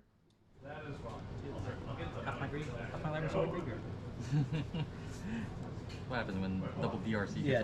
Big if true for sure. Blue-red control over here. Yep. Here you go. Guess at this point, you can hope that it's not going to matter. That is the match. Bolt was in hand. Those were 2 real games of Some applause. As we have our first 90s MTG Legacy Open champion, Luis, on Is It Cutter. Beats Herman in the finals. GG's. Well played. Well played. Alec wondering, will the DCI review? They will be reviewing, and they will be issuing fines to everyone involved, including people in the chat for not noticing it more quickly. That was the finals. We have other matches recorded, though. Do we want to just stop here, or do we want to watch more matches on today's stream, chat? Does anyone care? You know, I'd seen it played at, like, you know, summer camps now and then, but wasn't into it at the time, and finally dove in. Then it took like a short break until I went to college. I started my freshman year when Innistrad came out, and then worked at a game store part-time, so my break from... Akalith on the right with Death and Taxes. Luis on the left with Cephalid Breakfast. He went back in time to round 1. 12, 13 years. Hit follow if you're watching live. Hit subscribe if you're watching later on YouTube. Start with the shadowy backstreet. I'm going to keep that on. Backstreet. Leave it on top. An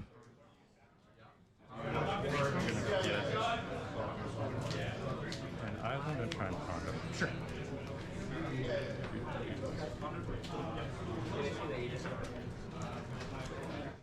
Okay, Luis is going to dig up a basic island here and start off with a ponder.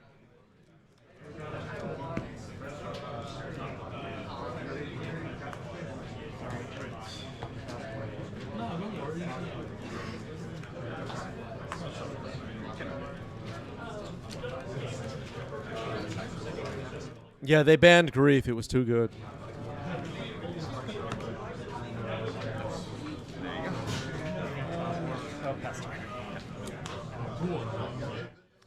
Passes it back. Some people are hype for Death and Taxes. Haven't seen that deck yet on today's stream. Prismatic Vista, Cabal Therapy. Force of Will is named, and it hits. Brainstorm, Flooded Strand, Nadu, Cephalid Illusionist, and Shuko are the cards in hand. I will pass after that. Not a bad hand at all.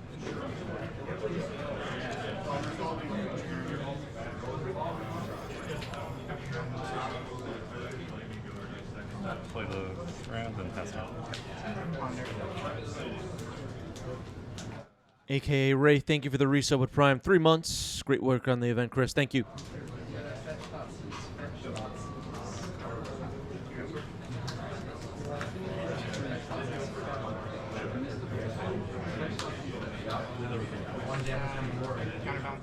Wasteland, okay. Yeah. They should have played my land like, Go ahead.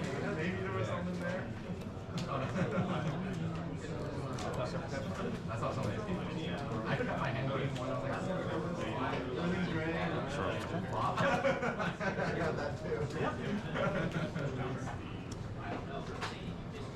I think this next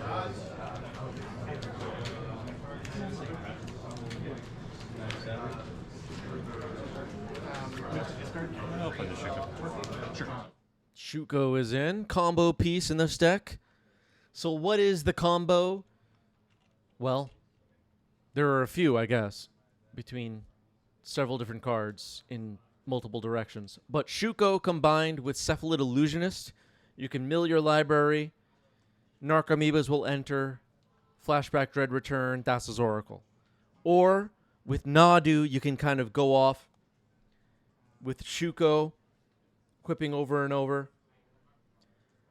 There's also a card called Nomads in Core in this deck, which is also a combo piece. Does pretty much the same thing with the two previous cards I was talking about, Illusionist and Nadu. I'm going to cast Skyclave Apparition. Skyclave Apparition could be a way to remove Shuko. It will be. Shuko is gone. Ponder. Oh, I'm so sorry.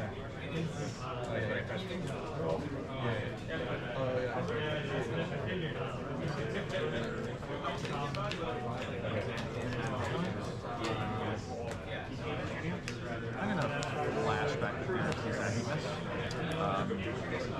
seconds. To give you an illusion token for that. Okay, sacking Skyclave.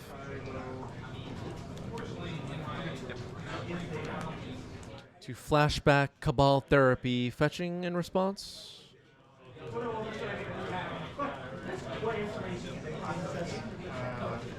Yep, you're good. I'll try and brainstorm. Brainstorm happening here. It resolves.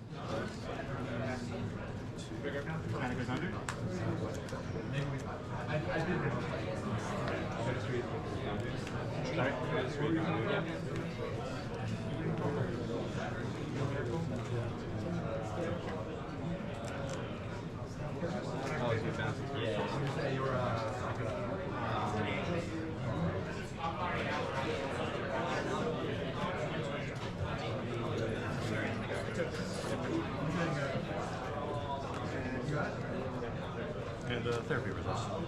I'm going to need Nadu. Nadu is named. I guess Luis saw that coming. Illusionist, Swords, Teferi, Cavern of Souls is the hand now. Luis has a 1/1 illusion created by the Skyclave Apparition. Move Shuko before.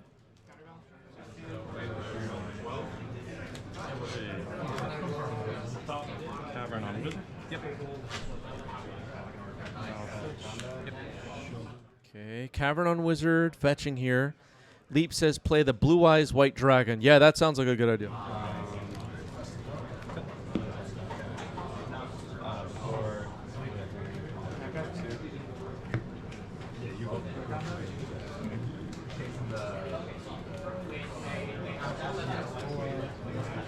No creatures on Nakalith's board. So Fairy Time Raveler will be the next play.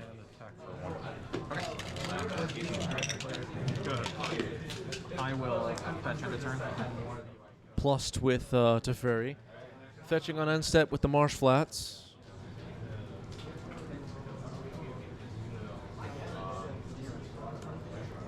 I'll surveil again. All right, Shadowy Backstreet Surveil.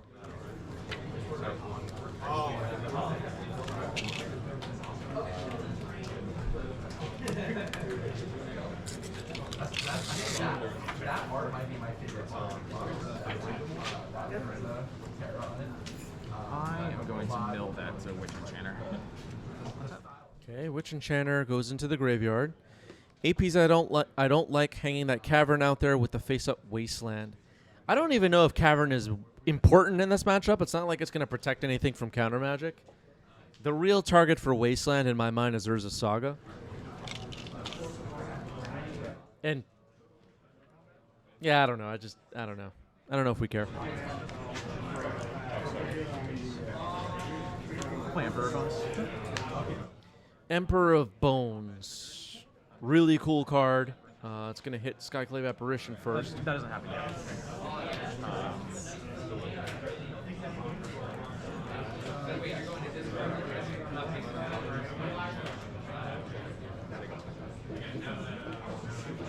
I'm going to waste your Tropical Island. Wasteland on Tropical Island. I like that play.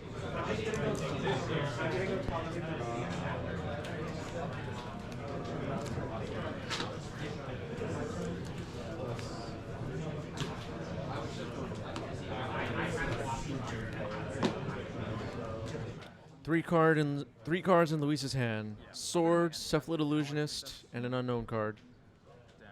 Okay, we're gonna adapt, make a copy of Skyclave Apparition. It's gonna exile to Fairy, and then pass.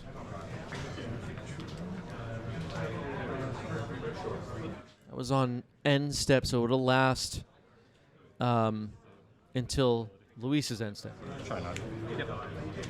Nadu on the stack will resolve. This dies, gets exiled. You get another illusion.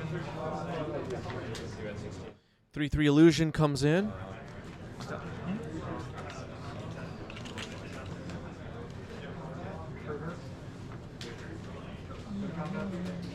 Yeah, Akalith adapted Emperor of Bones on his own end step.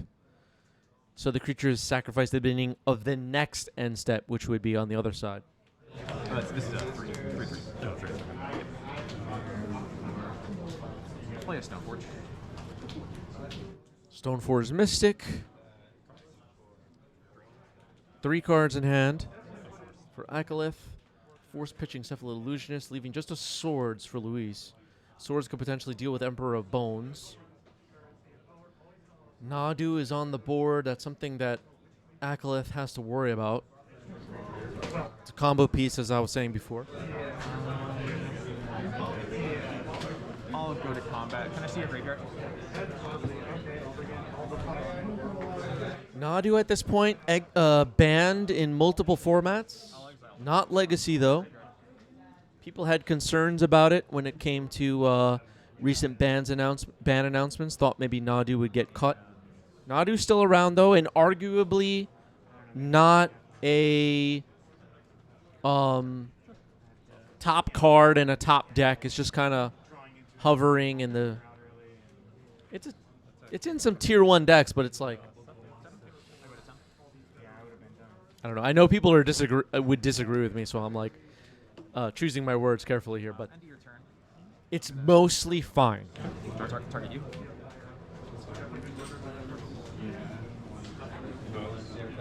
Untap.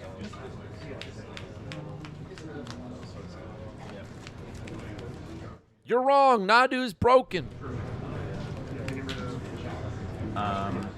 Go to combat. Sure. I'll exile your Ponder, I guess. Not super important what Emperor of Bones exiles here, but just thinning Luis's graveyard, attacking with the Emperor of Bones, the Bowmaster, and the 1/1 Orc Army. We know about a Swords in Luis's hand.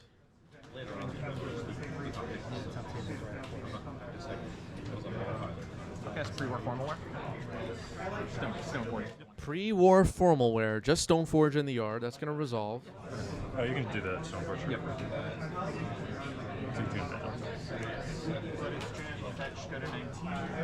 Pre-war formal wear ended up being, I guess, the only card from the Fallout set that sees any legacy play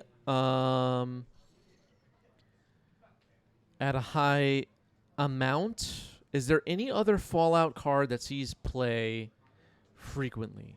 I can't think of any. But yeah, pre-war formal wear is the winner from Fallout. Lion Sash is selected. That card's going to be pretty good in this matchup. But Nadu doesn't really care about it. Poing wondering, did the Sloth see any play? Not really. Oh, Curie is played in some Dreadnought decks. That's probably the number 2 from Fallout. Curie.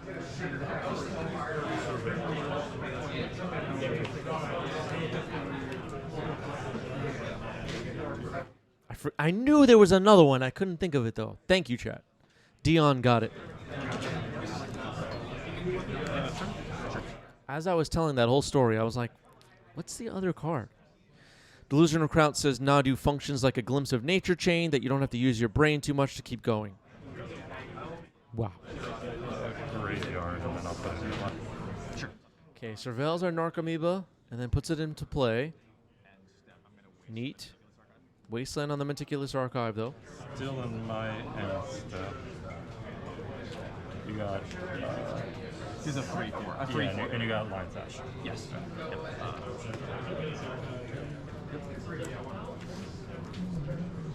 And I'll plow the Stoneforge. Okay. I'll gain 3 for the 13. Okay, Swords to Plowshares on the Stoneforge on end step. So a couple illusions, Nadu and Narcomoeba. Saga trigger. Sure. Urza Saga is in. Luis is at 4 life. Might have to play some defense now. Pass turn. No attacks. Playing defense. 3/3 illusion, 1/1 illusion, Narcomoeba and Nadu up against a 1/1 Orc army, Orcish Bowmasters, and Emperor of Bones, already adapted.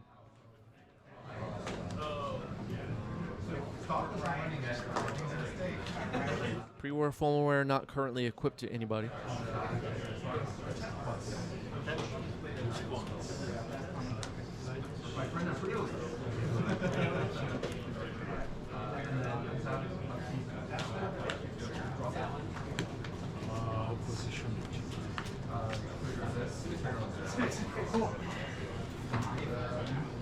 Firmware on the Emperor Bones. Okay, equipping Emperor of Bones with the formalware.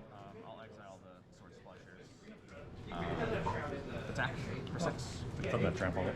No, just vigilance. Okay, the illusion 1/1 will chump block. Just vigilance, no trample. Urza Saga ticks up to 2. Urza Saga on the next turn. Ooh, here's Nomads and Core. Solitude, pitching Lion Sash in response, targeting Nadu.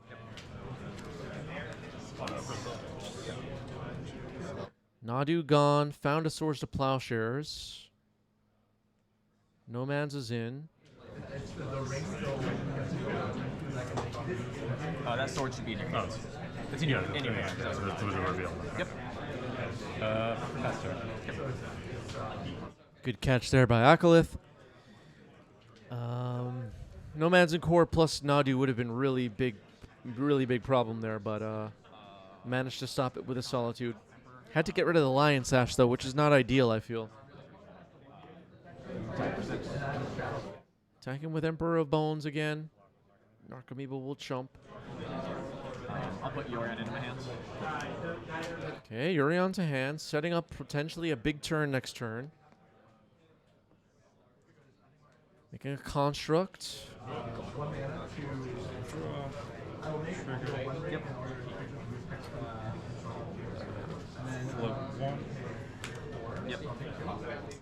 Float 1. That tells me we drew something good here. At least I think so. Finds Shuko. Uh-oh. Just Yorion and an unknown card in Akalith's hand. 1 card in your hand. Yep. Okay. The cavern. Results. Start the chain. I will bounce it in response to the first trigger. So first trigger, second Caracas trigger, so I'll respond.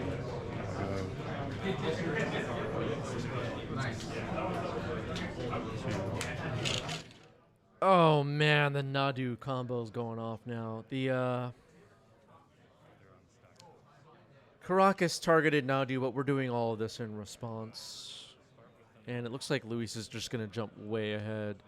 Tundra comes in, Ponder to hand.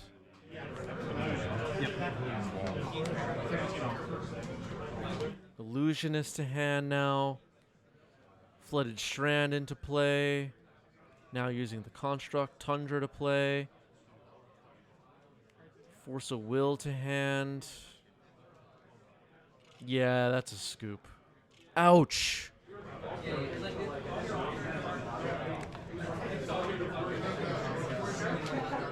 Luis steals game 1, it feels like. And it's games like that that have people feeling like Nadu is too good for Legacy, I guess.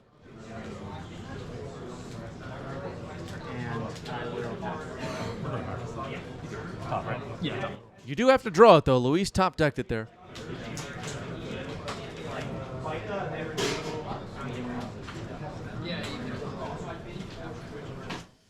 Akalith will be on the play here for game 2.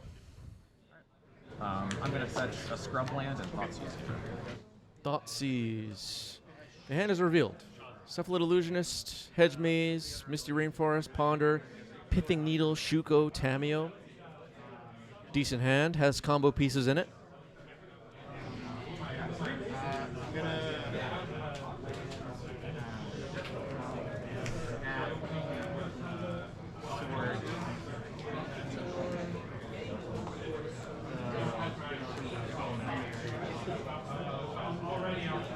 What's the take here? I mean, we don't know Akalith's hand.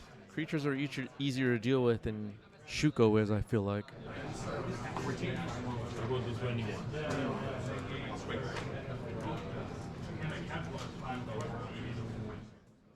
The needle is interesting.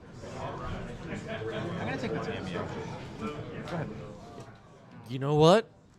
Tameo is also a really powerful card, and it is chosen there. Tameo is discarded. Mr. Rainforest gets correct here.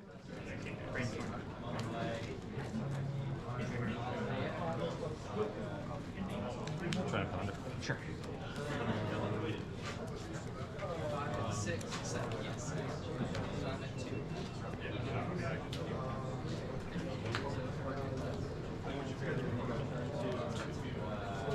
Okay, so starting off the game with a ponder is Luis.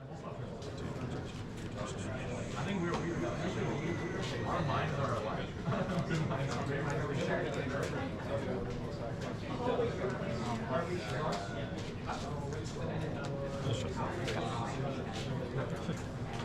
No, I'm not sure. Okay, sure. Good. Oh, draw. Yep. All right, ponder draw. Thought about shuffling, didn't shuffle. Marsh Flats. Another Thoughtseize reveals Flooded Strand and Prismatic Ending.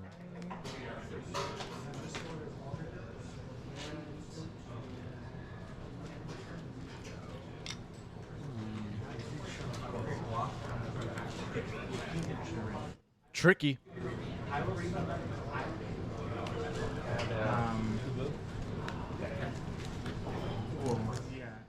There is an argument for taking. Okay. Shuko is taken.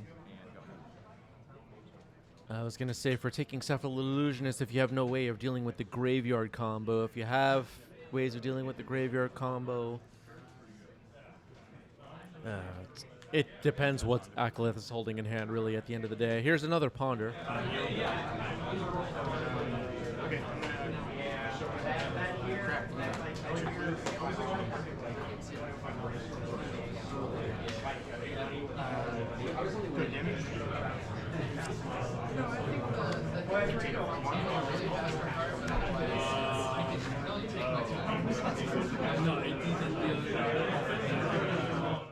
Scarface has arrived, says, now this is my type of live stream I love to see. It brings back old memories. Welcome to 90s MTG.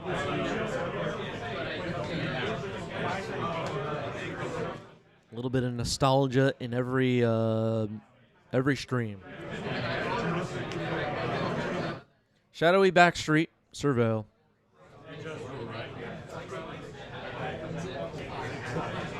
No, bottom of the library. What about power creep, chat?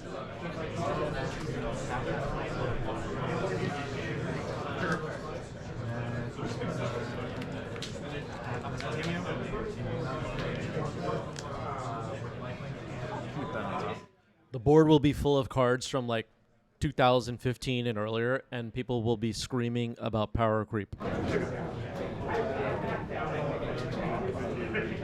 Guys, all these cards are old. Yep. Tap or tap? White Orchid Phantom. I like this card. Yeah, counterbalance trigger, I'm gonna fetch.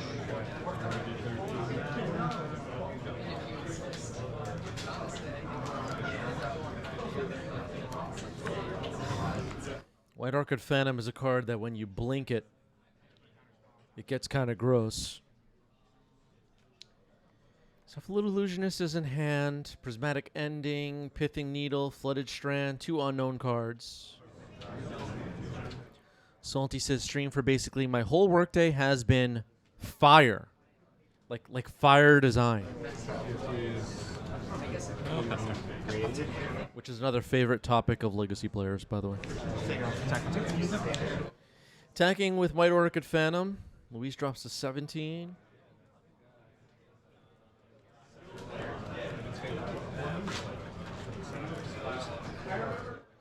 Mr. Bip says, I second that. Long stream made my day. Thank you for being here.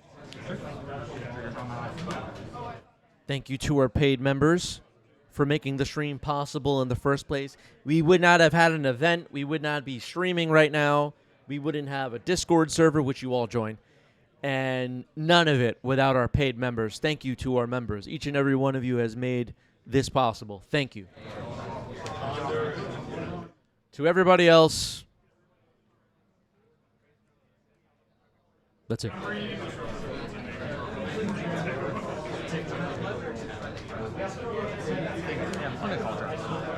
Here's Cauldron Complete.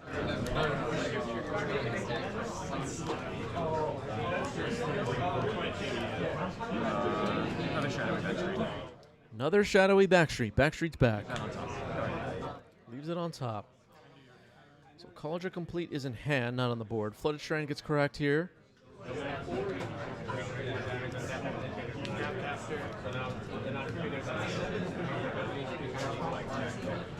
Shout out to Neutral Ground Gaming. Shout out to Iron City Trades. You can see those names in the top left of your screen. Contributed a lot to today's stream. Meticulous Archive, Surveil.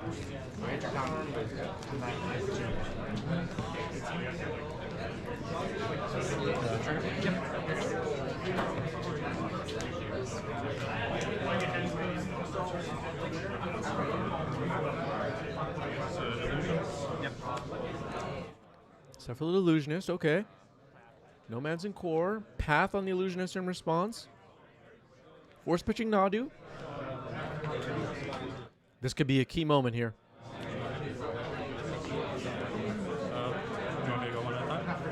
You got it. Luis is going to attempt to mill the library. Akalith concedes. That is the match. Cephalid breakfast, everybody. GG's. Revealing the Dread Return. Anthas's Oracle and all of it. GG's. Wow. Would you like a high roll? Sure.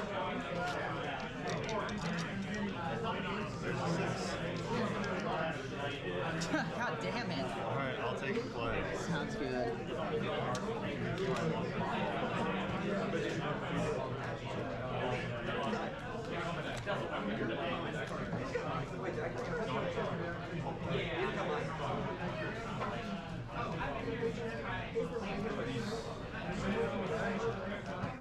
Peter on the left, I believe, making their 90s MTG debut on Doomsday. Sort of. And Reanimator on the right, that would be Dom. It should be fun. Yeah, Akalith, you just missed your match. Scalding Tarn, pass. 19.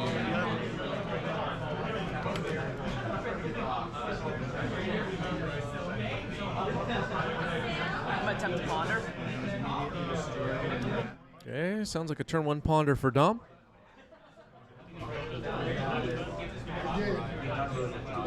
What's that? Oh, there's a Euro one. Very nice.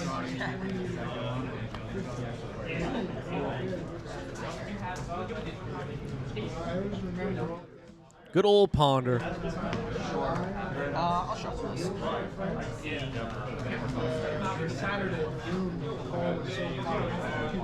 Ponder shuffle. This card Ponder is kind of busted, chat.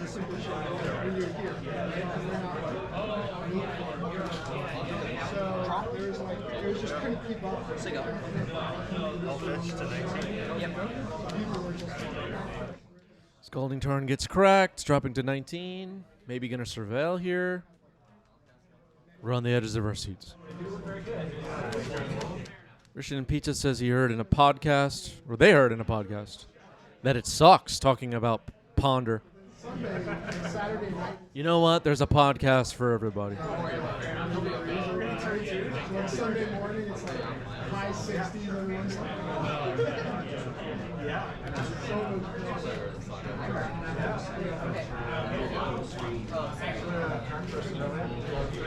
Any days? Sure. Hello, friends. You have been recording for a deck check. I need your deck boxes and your deck. Yep.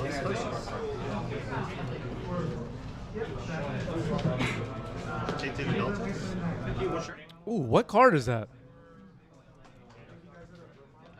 Tamio version. Oh, that's Oh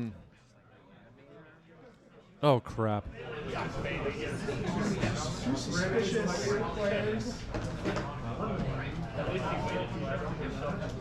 have to, because it could be land.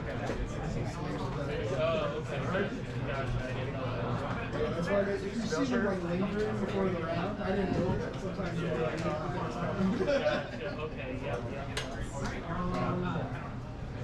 Tainted Indulgence.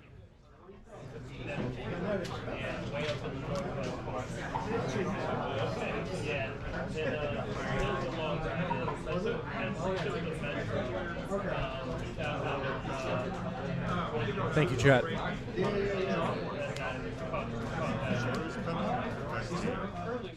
All right, then a Lotus Petal and passing the turn.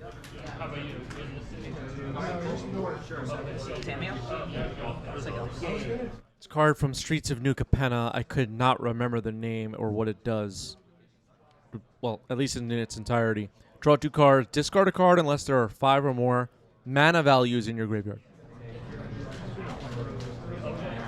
An interesting one. Combat. Yeah. Trigger. So Tamio will attack, make a clue. Second main. Brainstorm. That's fine. Brainstorm happening here. Apparently that card is a modern Goryo's Vengeance All-Star. Tainted Indulgence. Make sure you memorize all the cards, everybody.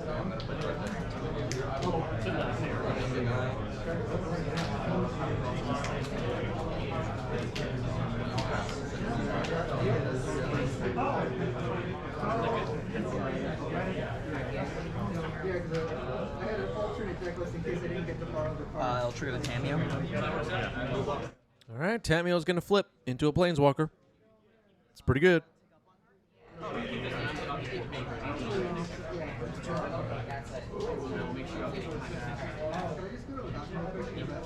Play my land, Surveil. Undercity Sewer, Surveil. Atraxa into the graveyard. Not bad. oh, that's good. Oh, that's good. That's going to be rough. Two-third shot. Blew it. That's true.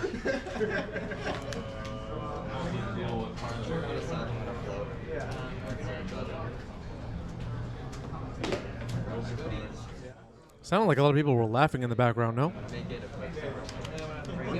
Sure. Lotus Petal resolves. You got the juice. Dark Ritual. Okay.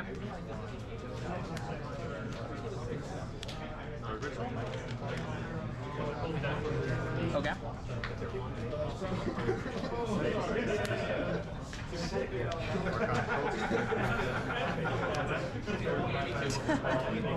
I mean, I'm gonna daze that. You have no floating mana, right? That was everything. Okay.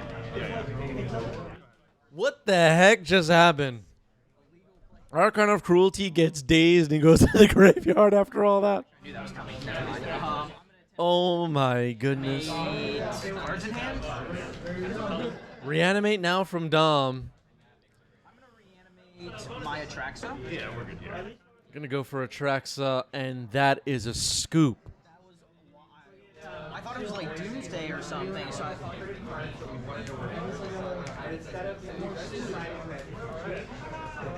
Well, Dominic is up a game, but things are getting interesting. Wow. correct first of all? This is not true for him. Yes. Good old days protecting us from wild dark ritual crap in Legacy. At least it looks that way. I'll keep. All right, one card on the bottom for Dom, a Multi 6. Looked like Peter kept 7. Flooded Strand. Pass the turn.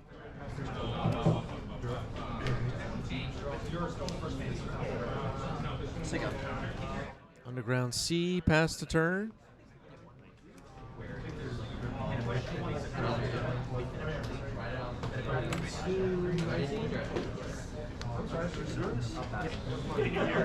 Okay, underground, undercity sewers. Surveil.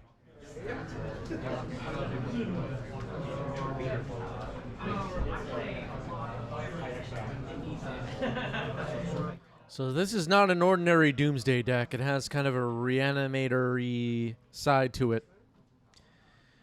Talking to Dom during this event. He said at one point, I played in Doomsday. So that's what we're dealing with here. Thoughtseize, brainstorm and response. I am very excited for the first time that you get so if I attempt to raise, you can designate a response. Just make constructs for so I should waste the rest of it, and then that'll fizzle. It's great because it also Yes, but if I copy anything else, yeah, it's over.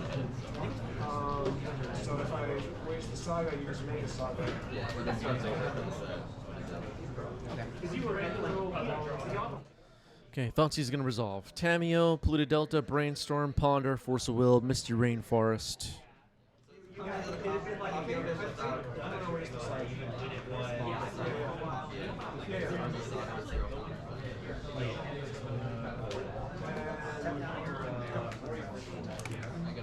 Okay, Force of Will is selected.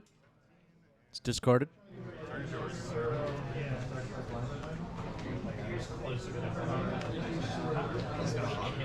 Spellbomb. That's gonna resolve. Now Spellbomb is in.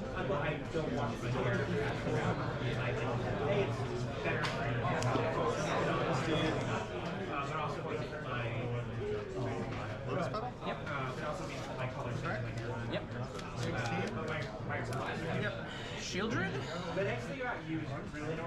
Dominic making a prediction here of Shieldred. Could happen.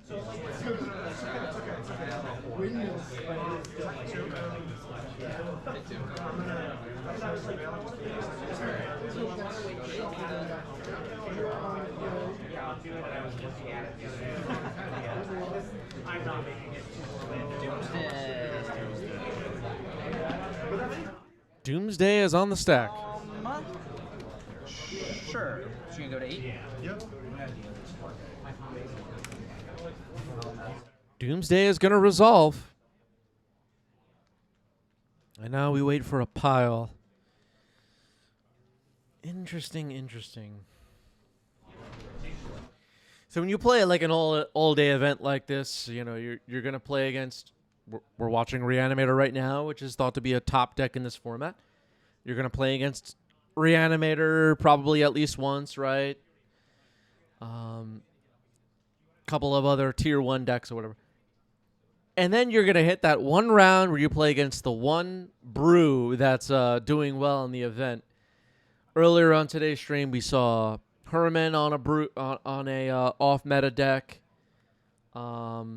Now we're watching this Doomsday Reanimator hybrid thing.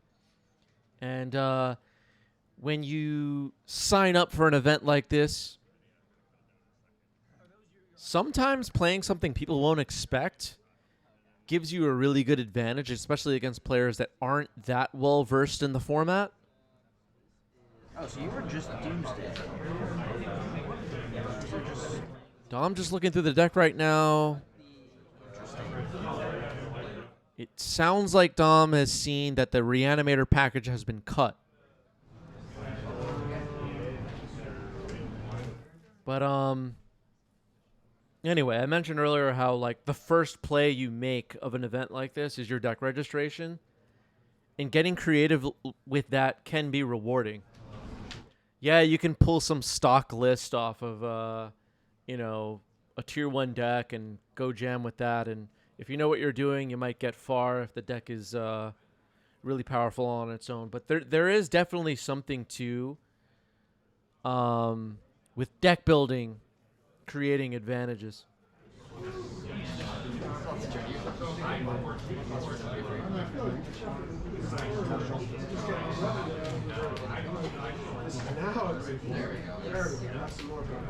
Like we saw a card before, Tated Indulgence. I don't know if every Legacy player has seen that card before. And if they have, what would they think is happening? Would they have had the read that Dom did that this was probably some kind of a Doomsday deck? Maybe.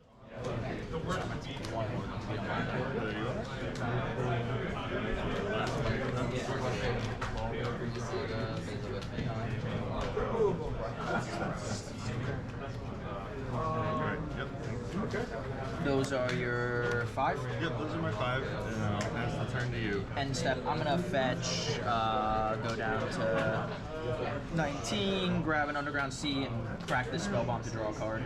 Sure. Okay, so the Doomsday pile has been assembled. Now Spellbomb's going to pop here just to draw a card. And you have how many cards in hand? 3. 3 cards in hand for Peter. I'll draw.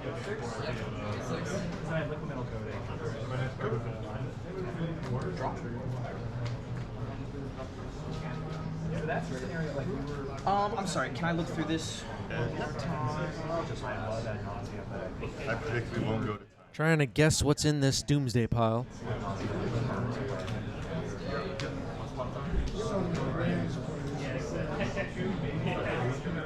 What is usually in the Doomsday pile? Cyclers, cantrips, sometimes lands, and Thassa's Oracle. Street Wraith, Edge of Autumn. I'm going to fetch. I'm going to go to 18. I'm going to grab a Surveil land. With the Surveil trigger on the stack, I'm going to hold priority and attempt to cast Brainstorm. I have 3 cards. You have 1 to switch. But your deck is much smaller. Is it affects you? But the only card I can have is, well, I guess it's How many cards in hand? 5. Yeah, 4 after the brainstorm. So the Surveil is on the stack. I am now attempting to cast Brainstorm. Yeah. Okay, with Surveil on the stack, Brainstorm. They might be trying to get a creature into the yard. No. Okay. This is my turn. Okay. Yeah, I drew for turn. Okay.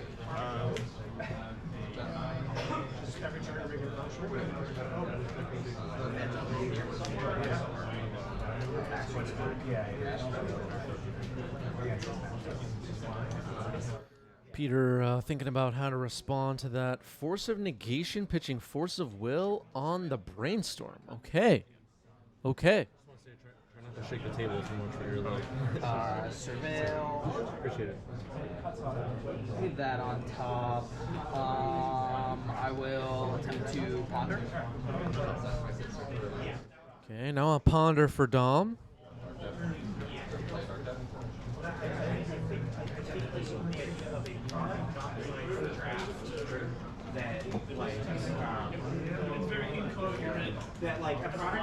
One card left in Peter's hand, 5 cards in the library. Passing the turn. Okay, passes it back after drawing. 4 cards left in the library. There's Barrogoyf.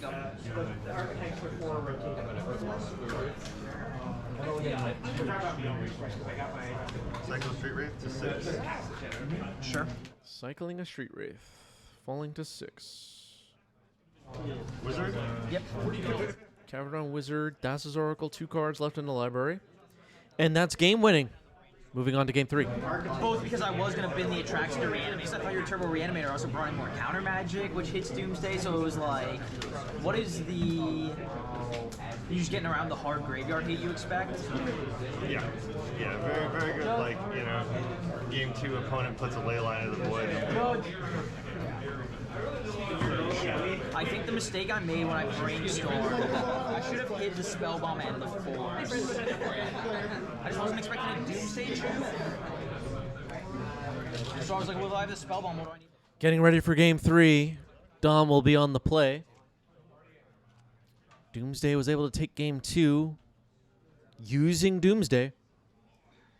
And now the switching back and forth between Doomsday and Reanimator's got to be on Dom's mind here. Bloodstained Mire.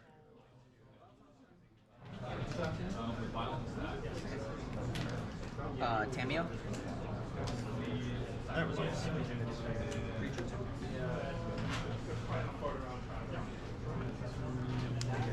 Sego. Tamio is in. Pass the turn.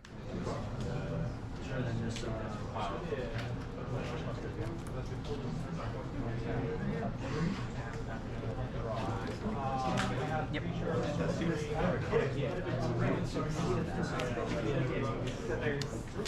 Combat. Okay, attack with Matt Tamio. Make a clue. Pass the turn. Three out of 5 Oh, no. It's not going up and play.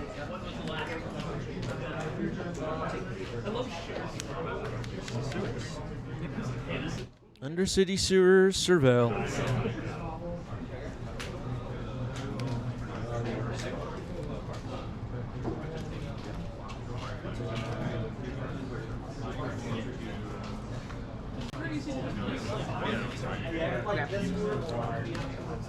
Okay, left the card on top. Worth taking note of.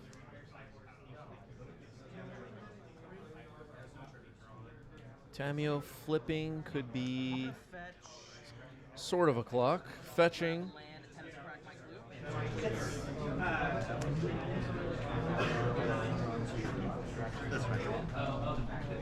Yeah, but because it's like I've been a bit all stressed with that. Okay, Dom's gonna crack this clue here, and that's gonna resolve.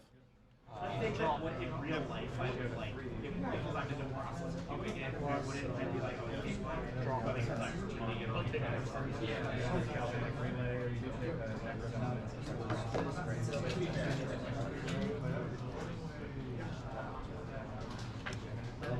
Move to combat. Yes. Trigger. Yep. like I've never pushed away, so Tamio attacks, makes a clue.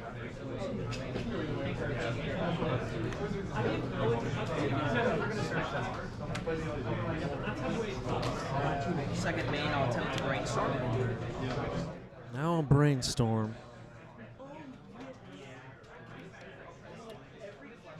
Tamio as a planeswalker, you sometimes plus it a few times, then resolve the ultimate, and the game ends. Entomb in response. So we're back to the Reanimator plan, it seems. At least partially. Dom looked through the deck in game 2 and appeared to say that there was no Reanimator package, so it got brought back in.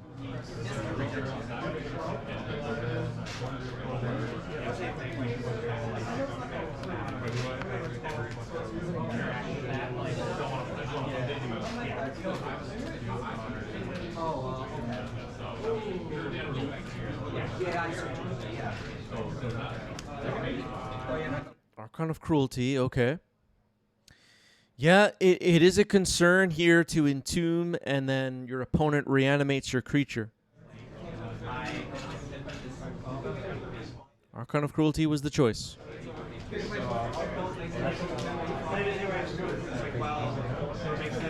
That'll flip the Tamio.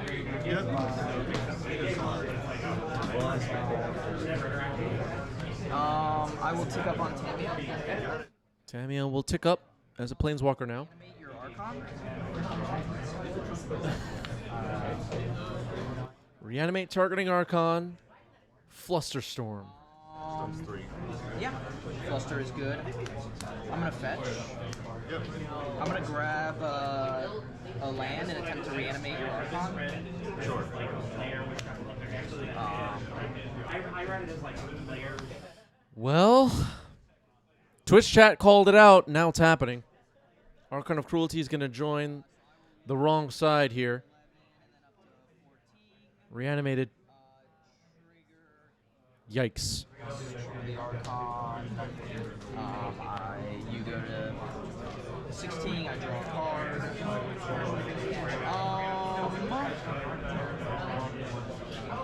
Single. That was a really risky entomb. Twitch chat called it out, and as of right now, it looks like Peter is punished in a big way for it.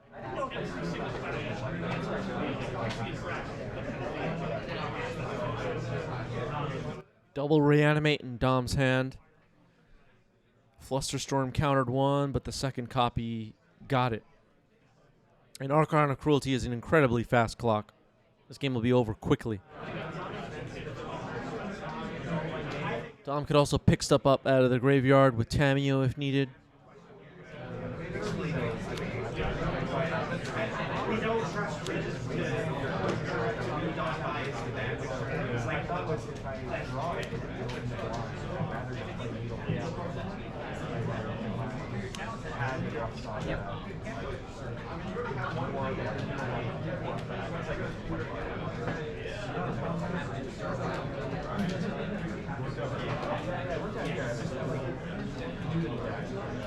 That's a force graveyard? I believe so.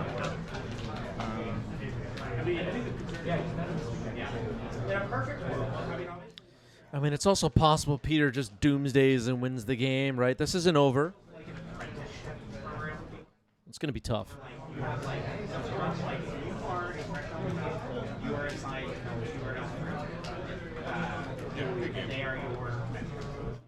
That is the match. Peter concedes. Dom gets it.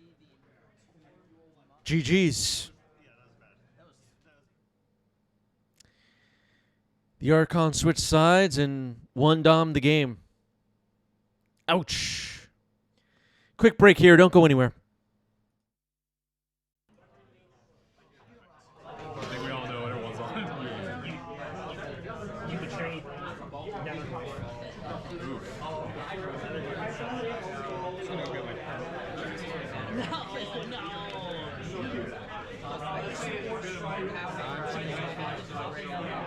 All right, we're jumping back and forth in time at this point.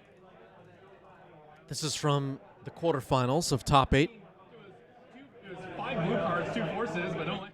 Both players have taken a mulligan. David on the left with Reanimator, and on the right we have Herman on Jeskai Cats. No lands. No, this is the first year that I've been in New York where I am not moving. Like, yeah, so I moved shoot, and I You want to fall by me? Or did you get it? I move it every year. Are you good for tracking energy or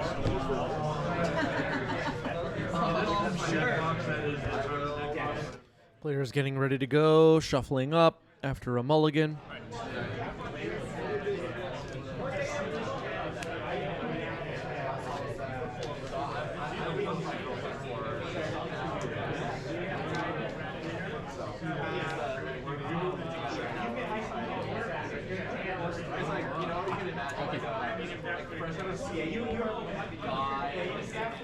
All right, a mulligan to 6 for both. We appear to be ready to go. Arid Mesa passed the turn.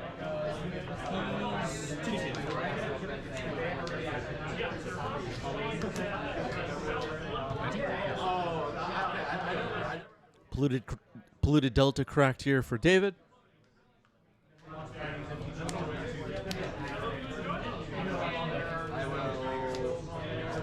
Going for an Underground C. Thoughtseize. Let's take a look. A Johnny, Flooded Strand, 2 Swords to Plowshares, and a Goblin Bombardment. A Johnny will be selected. Strand, and Renga says, I also stopped following Magic, but used to follow SEG events, Pro Tour, Channel Fireball, etc. Very good. Well, thank you for being here. No, I'm at 20 right now. okay, Yeah, I'm not fetched yet. Okay, sure. Soon, but not yet. Soon. No. All right, Aaron Mesa gets correct here for Herman.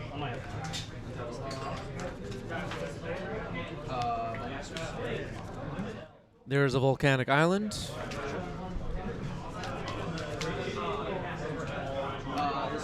The plus one.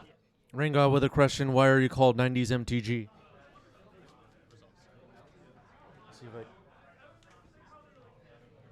I'm wearing the logo on my chest. I was trying to show it. 90s MTG, why is it called that? Started playing Magic in the 90s. My first cards were from 4th edition in Ice Age in 1995. And that is it. That is really it.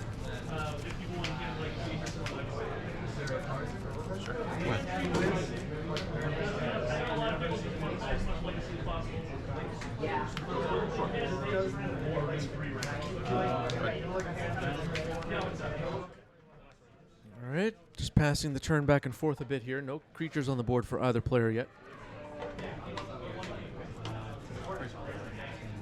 That's a brainstorm.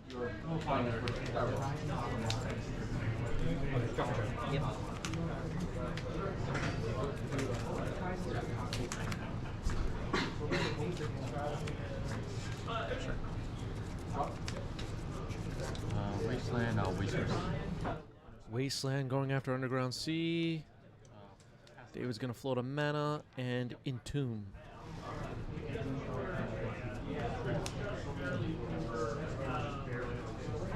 Sounds like we have some longtime players in the chat. Atraxa into the graveyard. Flooded Strand cracked. Surveil with Undercity Sewers.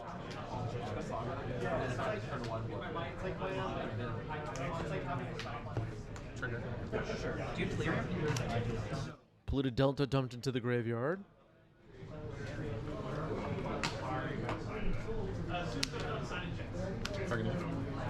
Another Thoughtseize. Swords, Goblin Bombardment, and a Flooded Strand. I'll take the STP. So you have a Gobbo Strand. Gobbo Strand. Yeah, sure. Oh, go ahead. Lucky. Sure. You got yourself a couple of thoughts, right?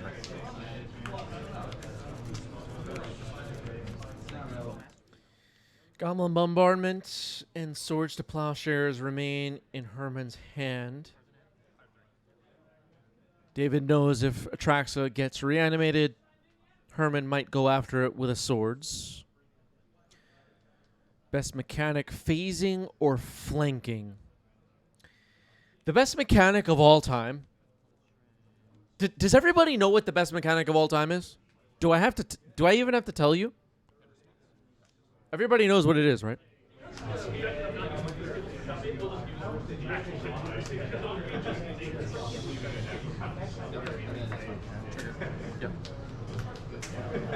Come on, you all know what the best mechanic of all time is. Tell me you know.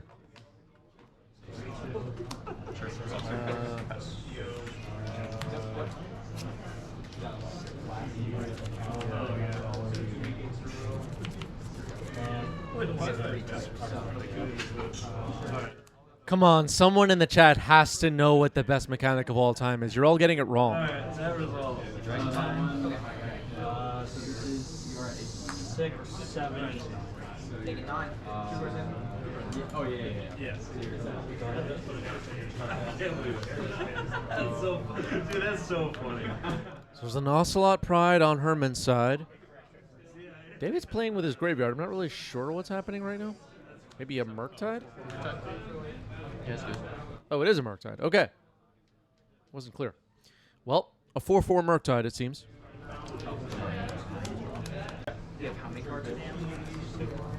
Nobody got it yet. You all, come on, you all know what the best mechanic of all time is. You know.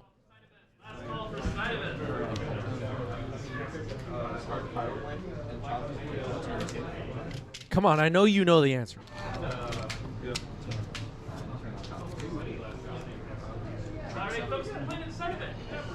Flashback. And then afterwards I will sing. It's not prowess. Here's a brainstorm for Herman. Endwalker.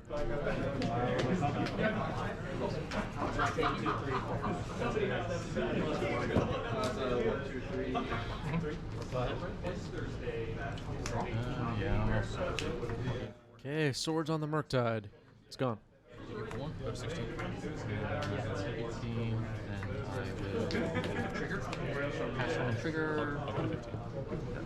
The answer is not split second, Lord. Look, I know the chat knows what the best mechanic is, but they're trolling me right now. So the Pride will make a cat. David draws for turn.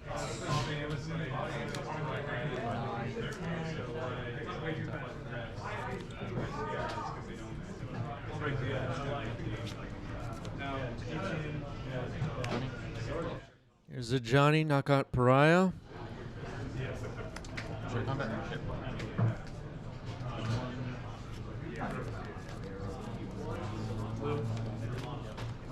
Pass one trigger. It was just not your turn. Close the way. Well, a lot of cats on Herman's side. Not much going on for David. Sure. 3, 4, 5, 6. Yeah. 17. Tanking for 6. David drops to 7. Goblin Bombardment. Force of Will. Daze. And Herman takes game 1. Wow.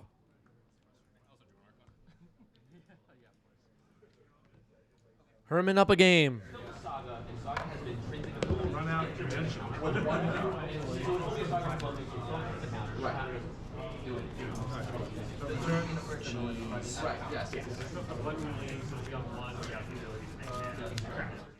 Looks like David has kept 7. Herman working on a mulligan.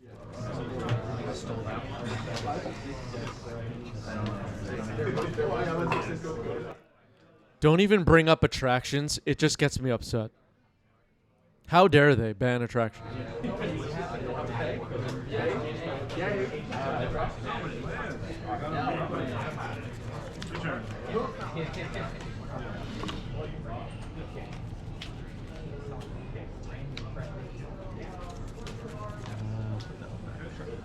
Regime effects. The best mechanic of all time has appeared in a lot of sets. Yep. Here's a ponder. Brad Cow Disease, thank you for the sub. Appreciate that. 8 subs away from our sub goal. We have not had a hype train in a while on this stream. We'll see. Grafdigger's Cage, not too bad. Gets dazed, though. It's pretty good for David. Now a Wasteland. Things are getting interesting. Tempo. Who has tempo right now? Arid Mesa gets cracked right now. Basic Plains, okay.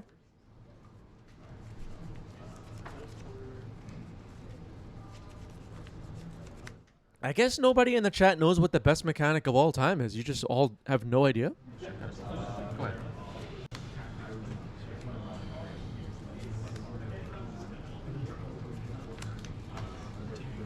Guide of Souls is on the board. Really cool card. I hope Herman has flying counters ready. Yeah. Time is good. I'll pass. I guess nobody knows what the all-time best mechanic is. Not a single person knows it.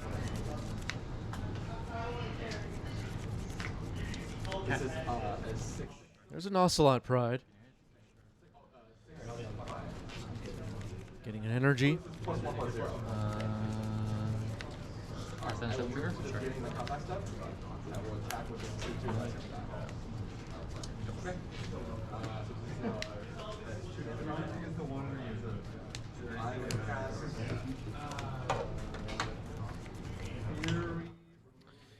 Tamio still front side up. Couple of cats already on the other side, plus the Guide of Souls. 2 energy for Herman.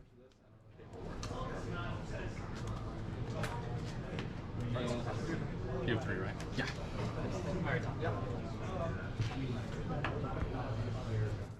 Some people in the chat thinking about the storm scale. Clear, no. David makes a clue. I see Entomb in hand. And maybe a fatal push. Herman up a game here. Had that Grafdigger's Cage countered. Herman cracks a fetch. Twitch chat is getting warmer, but nobody in the chat knows what the best mechanic is.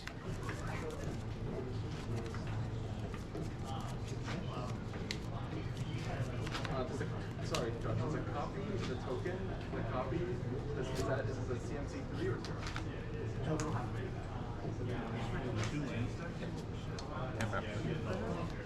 Amped Raptor. This card is crazy. And then trigger guy is then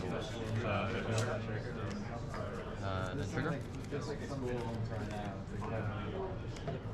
I'll leave that next. All right, Force of Will stay in exile.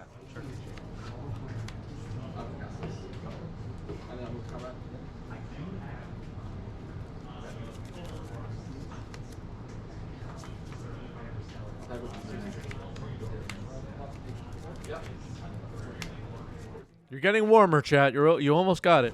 Attack with these three, trigger on it. I'm gonna target itself. Target itself. Okay, so God of Souls is going to get 2 +1/+1 counters, become an angel, and get a flying counter. If this resolves. Push it. Fatal push on God of Souls, it's gone. Maybe resolve those. Or, yeah, go ahead.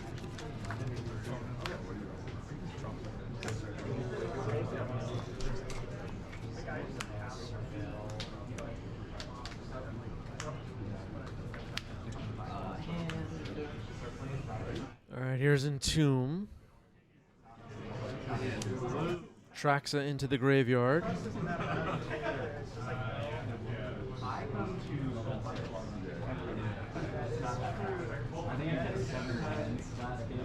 Yeah. That could, yeah. I was hoping to like Thoughtseize or something.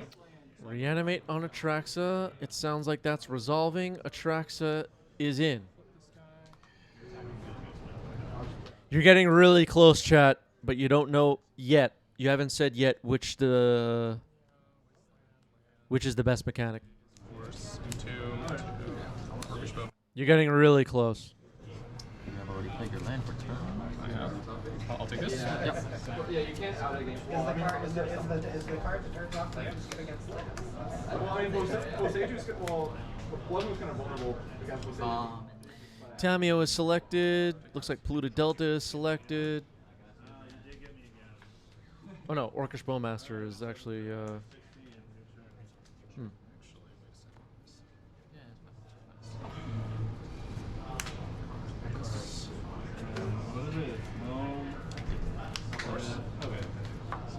These are all. Okay, looks like Force Tamio, Polluted Delta are the choices here. From bottom? Yep. I will swing with this, make a second one of these. Tanking with Tamio, making a clue.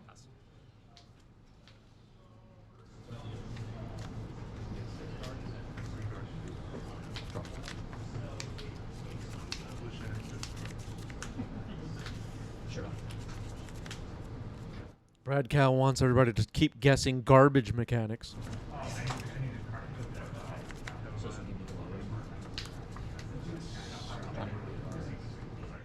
A Johnny.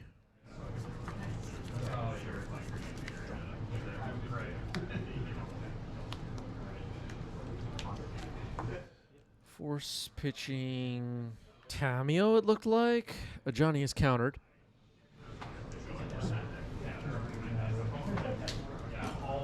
Always receive. Sure. Wasteland on Underground Sea. I don't know where to get the Tifa sleeves, Roberts. I didn't even know that was Tifa on the sleeves.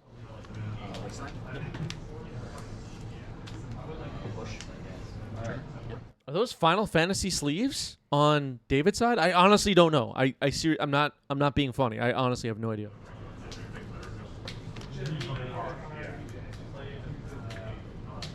I guess it looks like it could be Final Fantasy. I just don't know.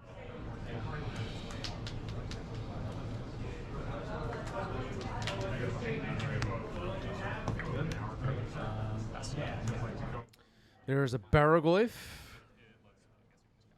Pretty good. So Atraxa and Baraglyph on the board now for David. The Cats are going to have a hard time with that. And Herman agrees. Moving on to game 3.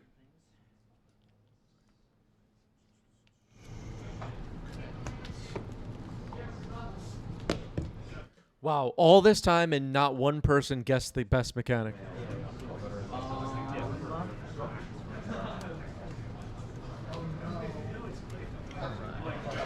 All right, here you go. All right, good luck. Likewise.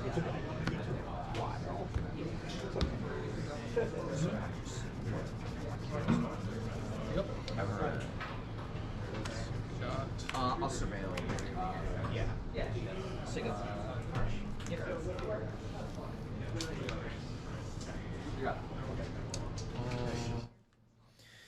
All right, Herman will be on the play for game 3. Tundra, Ocelot Pride. Both players kept 7. Fatal push on the Pride. It's gone.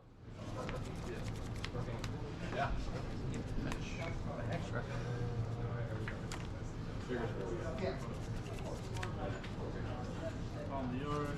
Honestly, like I wish there was more like green decks. Like recently, I've been trying to play more vintage. So like I really like. Sure. Yeah. And you yeah, you have both, but then also at the same time, like Dredge is like 4 for the bigger. So sick when you're such a 5, not biggers. Yeah. Amped Raptor. Okay. Okay. Yeah, I think. Off the top, and Aaron Mesa. Okay, Brainstorm will be the card. Brainstorm will be cast. Not bad. I don't think I've ever seen a. Well, actually, I think that I have seen it. It's just a long verse. Yeah, I'd be playing it if I wanted to. Did you play Circa like 2015?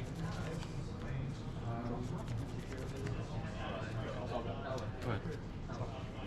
Legacy. 2017, 2018, Turbo Death.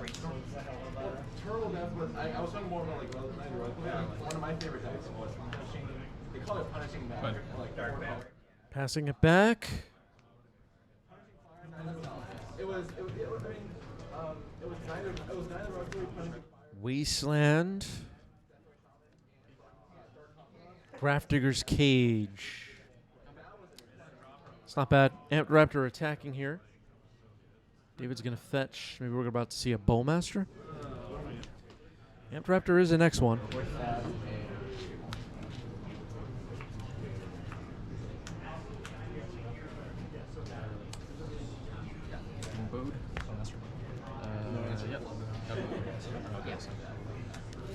Okay, Amped Raptor down. Bowmaster kills it.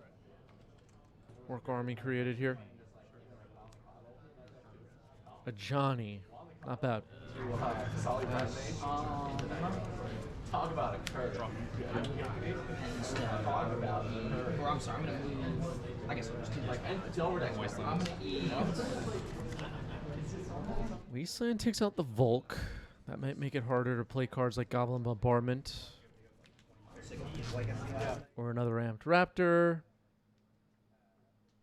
Grafdigger's Cage. Stops the Reanimator stuff. I see a Goblin Bombardment in Herman's hand right now. Another Ajani.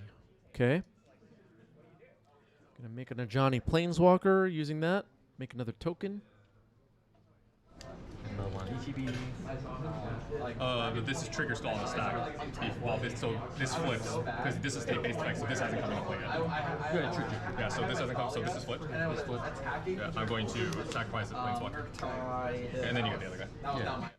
All right, Ajani will be sacrificed to a Shieldred's Edict, and then the other token comes in.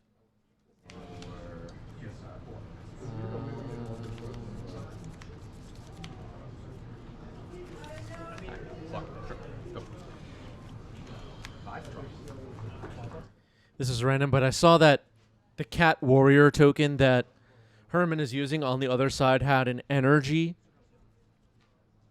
That's a good token. Very useful. Actually, no. I'll just take it. Okay, I'll take it. I was gonna say. You know how it goes. Passive. I'll pay you. Correct. Yeah.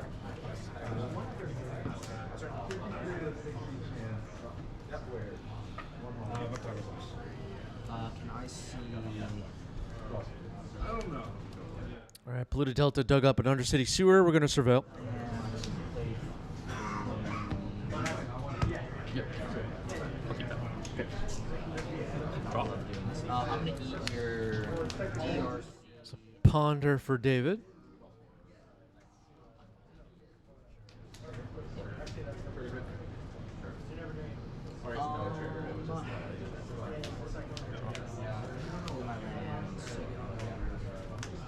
If one goes away, it can't tap. Attacking with the Bowmaster. That'll get through. Swords on the Bowmaster. Get that out of the way. It's gone. You're at 17. 17. Yeah. Yeah.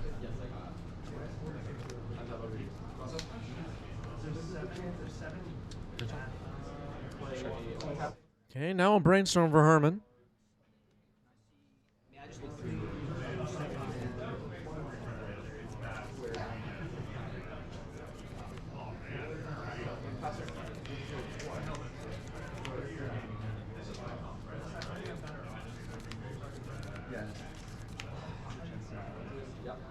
The Bowmaster off the board.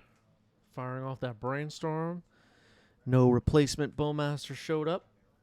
Attacking with the Cat Warrior. Double Wasteland.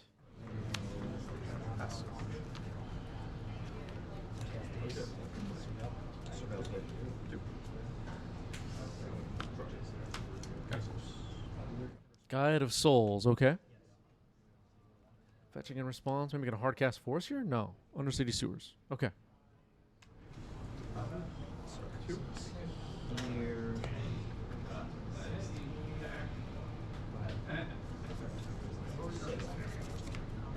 Keep this on top. Okay. End the turn. Guys, hold it? Yeah. Okay, God of Souls going to get pushed. Tameo off the top. Tameo is in. How big is variable? I have. It is obviously face up, not face down. This is 3/4. You don't have it. Ocelot Pride past the turn. Comment? Yep. I'll immediately draw. Go ahead. All right, Tameo has been corrected. Drew off the clue created by it. Pass the turn. Comment? Sure. Take 3. You can make a 9. You want? Ponder? Second me? Ponder. Okay, another ponder for Herman. Another cantrip for Herman. I'm tapped out. If it's bold, draw at this point.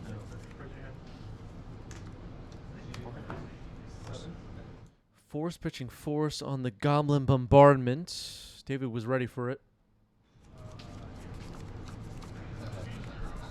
I'll force back. Okay, sure. Force pitching Mockingbird to protect Goblin Bombardment. It sounds like Goblin Bombardment will resolve. No City's Blessing yet, making a cat passing the turn. It's very frustrating. Sorry. And step, I'm gonna eat.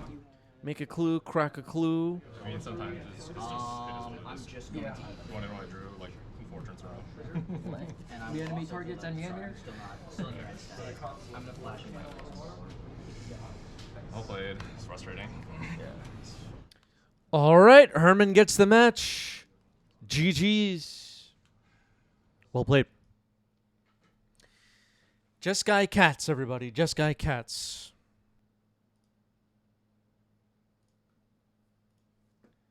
Diving in.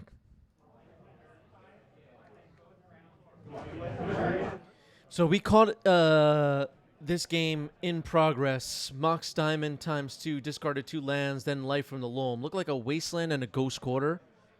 Wasteland into Lava Spur Boots. We usually just like go Airbnb somewhere. But I have an old border cube and I have a vintage cube. And my house can't fit, my apartment can't fit 8 people comfortably, and that's been like the biggest barrier. But a lot of my cube buddies. Dom on the left with Reanimator, and on the right we have Greg on lands. Brainstorm. Yeah. So that was kind of this weekend. Brainstorm happening here. I play the Magic Online cube a little bit. Yeah. Lava Spur Boots on the board. Play it online for the past couple of years. Play paper Magic. All right. Sorry, the sleeves are new, so just.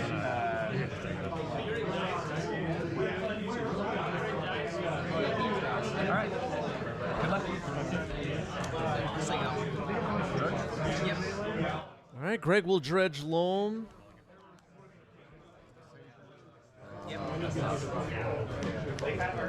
Like a Malevolent Rumble, Mox Diamond, and maybe Bajuka Bog dumped there. Sure.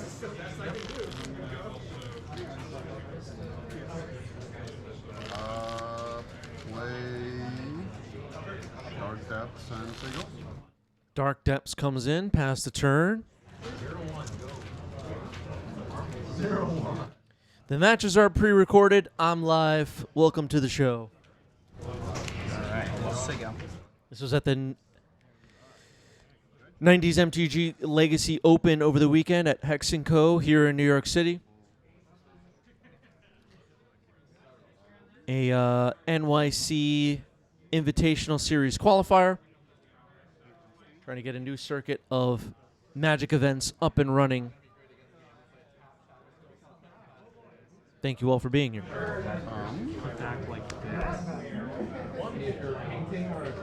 So Dark Depths on the board, Wasteland on the board. Life from the Loam doing its thing. Oh, the land earlier was not Bajuka Bog, it was Cabal Pit. Surveil land. With the Surveil trigger on the stack, I'm going to hold priority and cast Brainstorm. Okay. I'll go to 19, fetch a 20. So there was a Surveil. Okay, with a Surveil on the stack, Dom is going to Brainstorm. This could be a way to put a creature into the graveyard, a Traxa, potentially.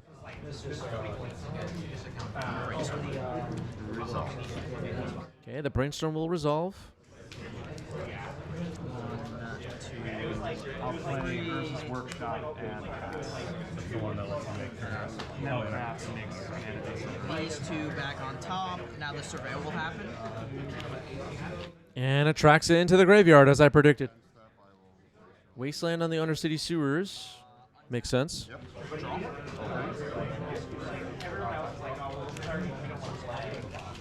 I'm going to reanimate targeting my Atraxa. You're at 11. Okay, Reanimate will resolve. Atraxa is going to enter here. Its ability will go on the stack. So I now go down. Traxa Grand Unifier. 11. Trigger resolve. Trigger. Okay. 1, 2, 3, 4, 5, 6, 7, 8, 9, 10. A little bit of glare, but an Animate Dead is in the glare. A couple of other great choices. Petty Theft on Brazen Borrower could be important in this match. That's likely going to be a selection here.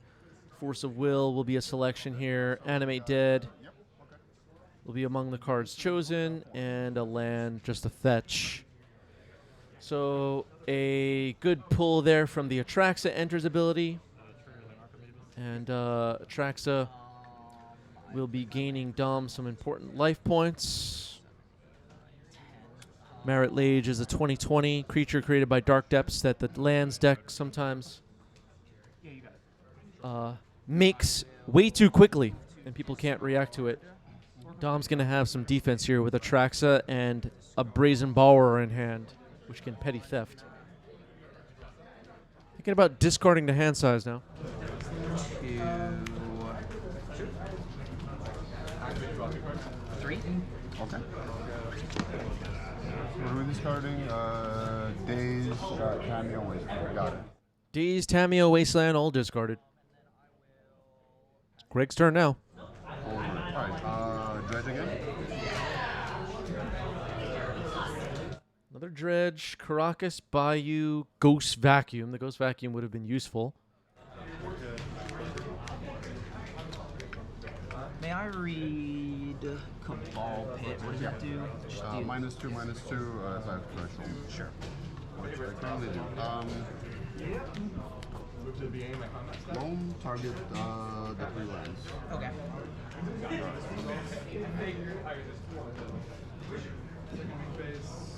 Okay, Greg has been loaming and now firing it off. Gets back some lands. Maze of Ith will be pretty useful here. It's probable that Dom has another Wasteland. Yep, firing it off immediately. Wasteland blows out Maze of Ith. It's gone. Now with loam, dredging, and all that, we would probably just get back Maze of Ith, but got in for some damage.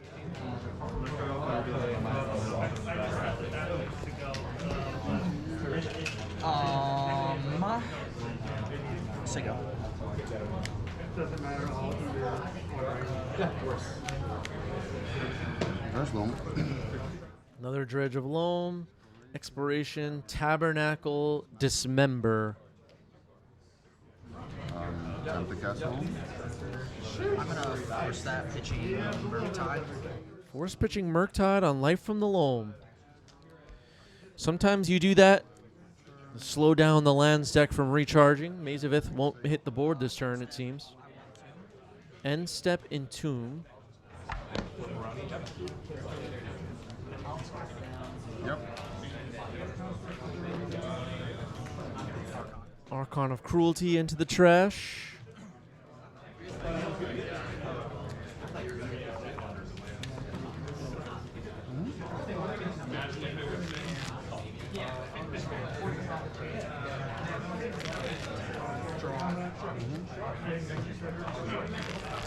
No Maze of Ith at the moment. Animate Dead on Archon of Cruelty. That's going to happen. Greg will drop to 10.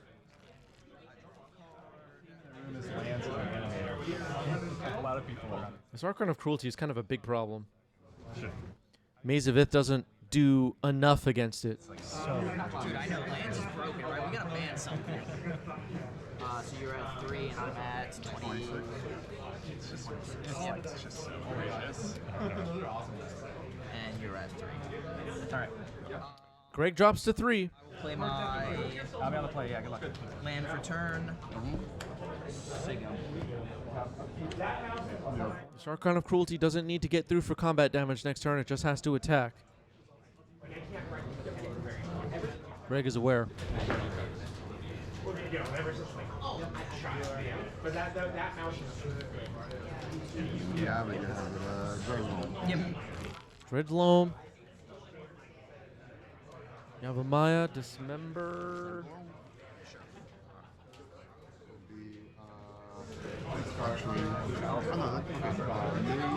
Yep. Tabernacle and Yavimaya. Okay. Okay, Maze, Tabernacle, Yavimaya all returned. Okay. Maze gets played. Yep.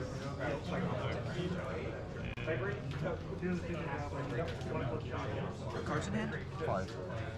5 cards in hand for Greg. Thoughtseize happens here. All lands, Yavimaya, Tabernacle, Beseju. Beseju actually is a pretty good answer here. Blow up Animate Dead before attacks. Okay.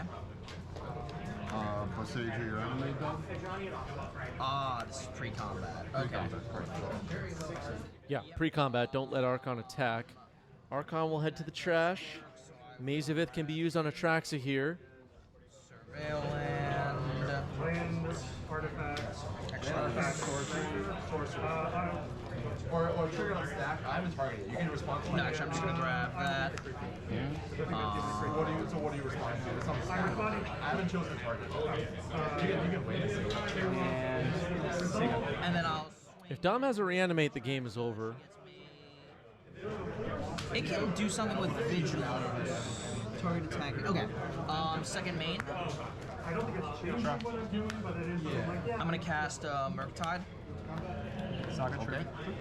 Okay, Murktide's another way to do it, I guess. 1, 2, 16. Liquid metal coating. 3, Sure. 5. So now Greg probably needs another maze, or to make a Marit Lage immediately. There's still that Brazen Borrower in hand, though, right? Yeah, really long too. I'm just struck by how long Single. these games are. Maze Marit Lage also isn't a one-shot kill right now, so that's awkward. Caracas could be interesting here. Thespian Stage is found.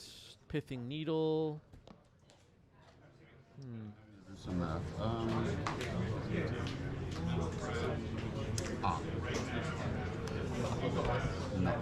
that. Sorry, 1, 2.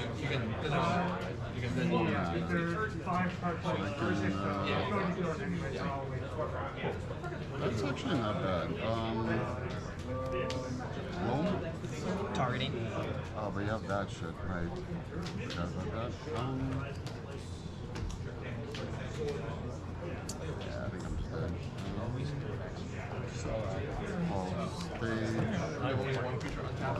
Caracas would have been a good find. Didn't find it, though. Seiju, Yavamaya, Thespian Stage.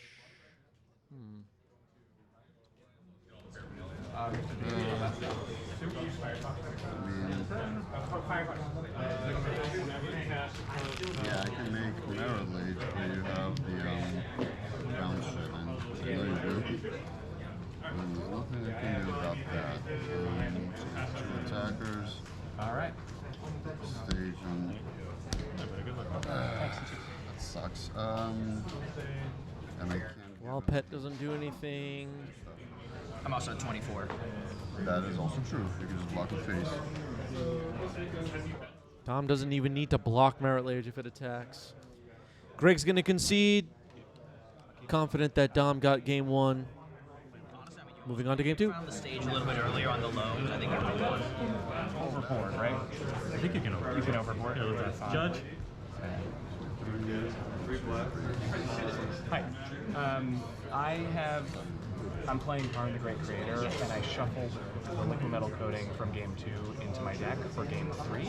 It's not in my starting deck. I would like it to be in my sideboard, but I believe it's probably just in my deck. No, we're good. Okay. So it's there now. Okay, it's there now. I think I keep the. Heard someone in the background accidentally brought the liquid metal coating in sort of through sideboarding, and we're wondering if they can still grab it with Karn because it's supposed to be in their sideboard. Well, you cannot. So Mox Diamond discards Thespian Stage. Thespian Stage comes down. Misty Rainforest cracked here for Dom. Okay, well that's a lesson in. What was your hand? My hand was I had I kept turn 2. Basic Island for Dom. Yeah. I have some answers in my deck. Kind of easy. I'll attempt to I ponder. was trying to get around Nadu, like I was just going to hold coding, and then if you play Nadu, then All right, there's Ponder. Just cantripping to start the game. Thespian Stage on the board, plus a ramp card in the Mox Diamond. It's possible we'll see a fast Marit Lage in this game. It's possible. better against. Greg couldn't dredge the right cards in game 1. Sometimes the lands deck does get the nuts, though. Here's Wasteland. Doing better, like the same thing but better, for sure. Because like that game, like my hand was good. It was just like ley line. Thoughtseize, okay.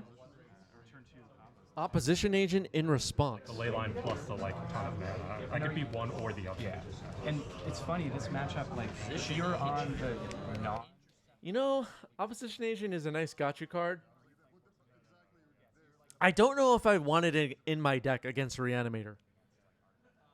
If it dies and they reanimate it against my lands deck, that just seems really bad. I have some like blowout cards, but I'll double block. It takes like. They would gladly reanimate this Opposition Agent over to their side, given the opportunity. Shut off crop rotation, shut off my fetches, shut off my reclaimers if I have them. Seems really rough. Shut off my Urza Sagas. So a something was discarded. I can't make out what that was, but the hand is Cabal Pit Wasteland.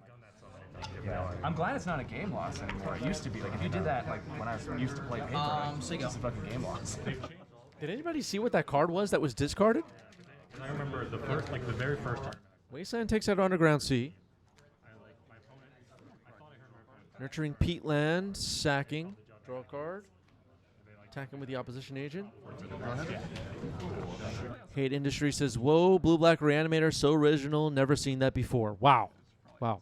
I mean, it's pluses and minuses. They were unpaid labor for a long time. Murktide. All right, you too. Could be a 6/6. I like your deck in this field. It's like slips under reanimator, plays.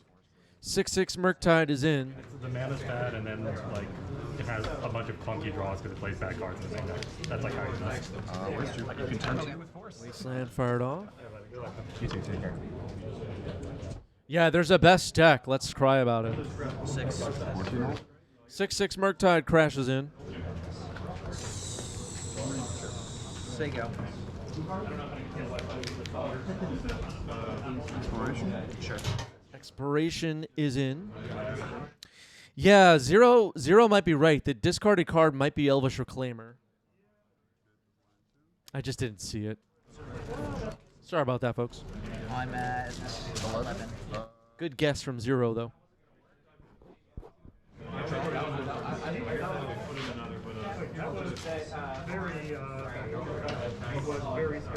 Six. All right, people just bump the camera.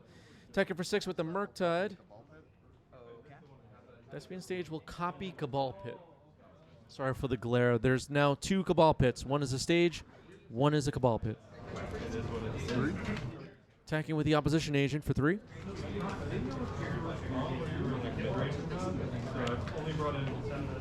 There's a Bayou. Okay. Crop rotating it away. I had 2 challenges in my hand. I mean, like, obviously, I already drawn, like, I was due to draw. Yeah, it was probably an Elvish Reclaimer. You're probably right, Zero. I also Jesus Christ. Wow, get out of your head, man. Get out of your own head. Yeah. Okay, Dark Depths is in. Do you see his, like, actual Draw? Oh, really? You just crushed him? Ponder? Yeah. Earthquake happens. Ponder here for Dom. Camera got bumped before and I fixed it.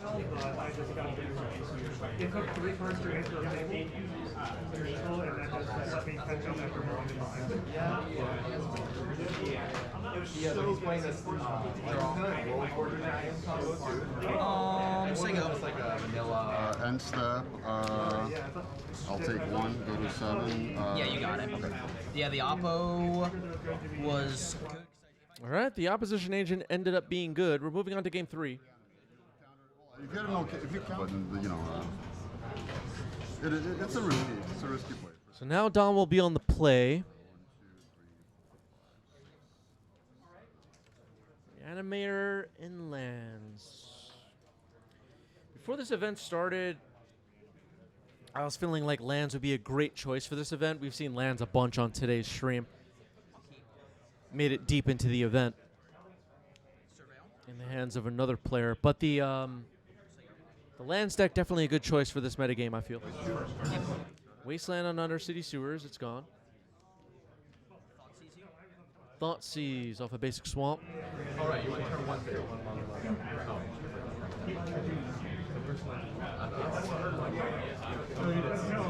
Robert says lands is always the best meta choice. Wow. Wow. Taking a look here. Boseiju, Urza Saga, Malevolent Rumble, Haywire Might, Life from the Loam, Baleful Mastery, and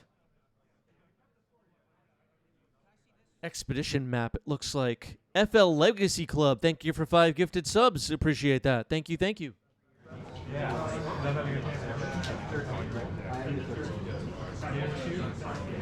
9 gifted subs now on the channel for Legacy Club. Okay. Baleful Mastery is discarded. Thank you, Roberts, for getting the text up on the screen. Saga comes in. Sure. Haywire Might comes in. Draw.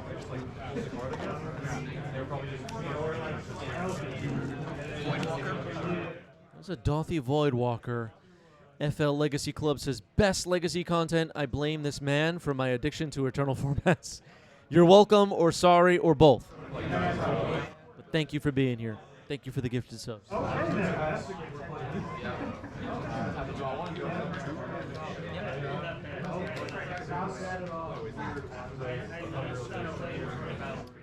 Tarmagoat wondering what's the best mechanic.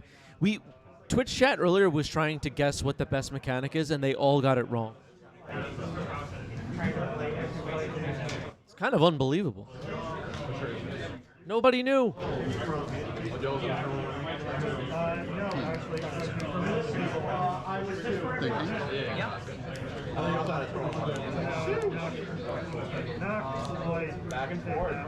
When you're trying to think of what the best mechanic of all time is, maybe think about what are the play patterns.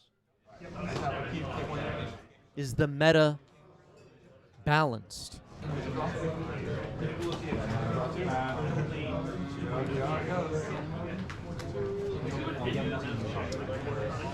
a problem.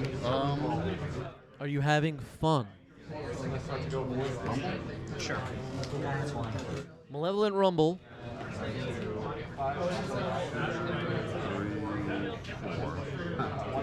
Well, I'm not gonna miss any of these.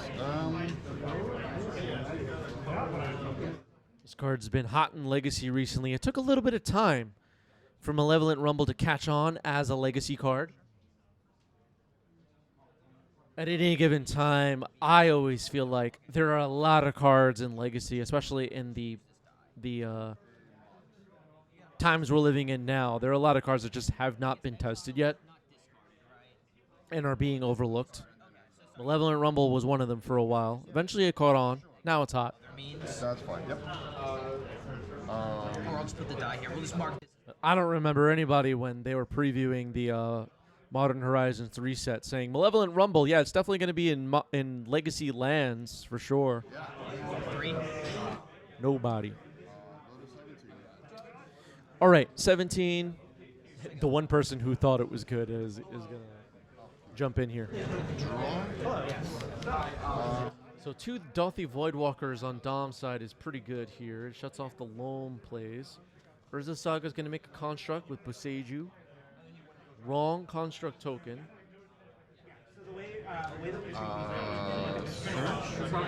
Roberts knew it would be good, yeah. Derping. Urza Saga's going to search now. You unfortunately do have to make a choice. I won't like to put it back on the stack, but it'll stay at 1. Yeah, it'll stay at 1.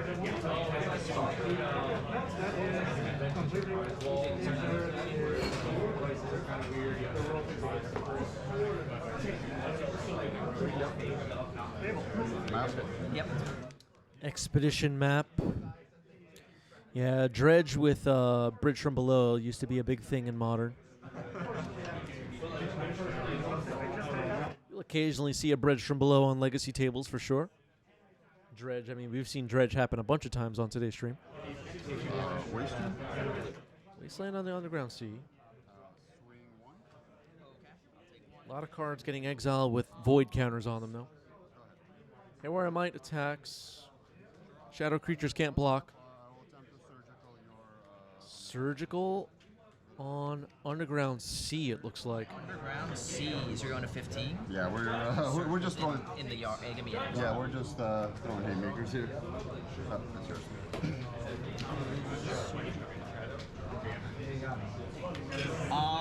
Yeah, you've got my Underground Seas.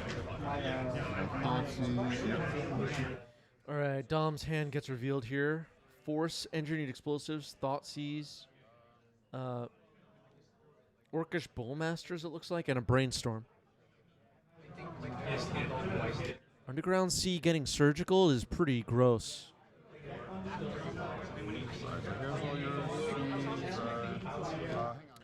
Legacy Club wondering who's going to the Oklahoma Land Run. I don't know what that is. I guess people are running. At this point, not really. Yeah. Okay. Main phase. It's a race, probably.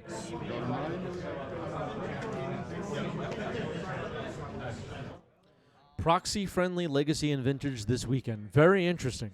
Very interesting.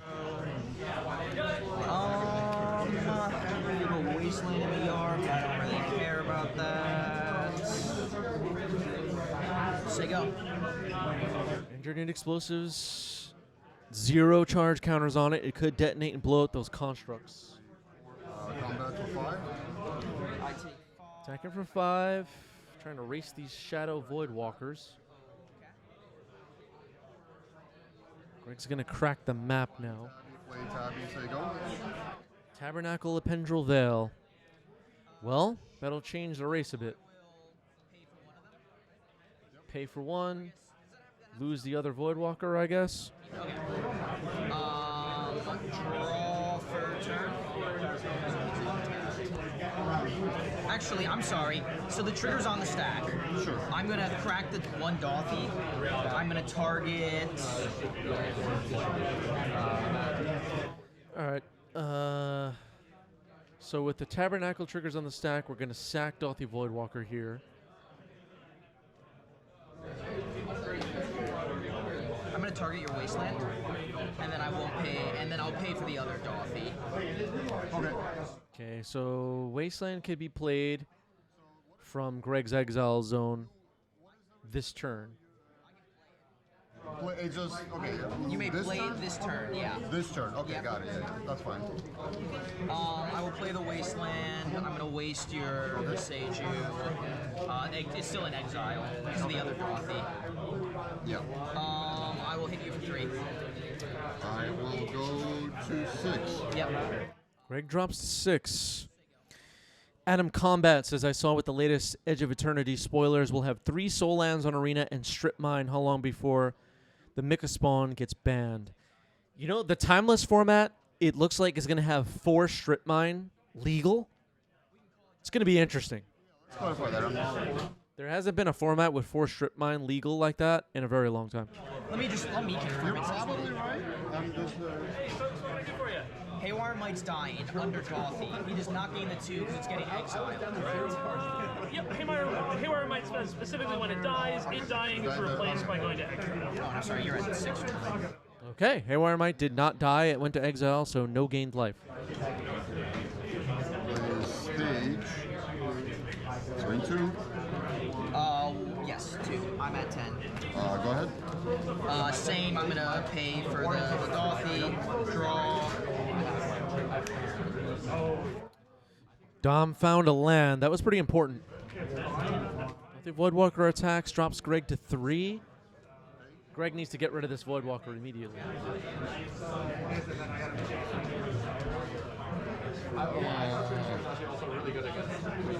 The Voidwalker is stopping the Dredge Loam stuff. Seiju, who endures, doesn't do much here. Tabernacle can't even tap for mana.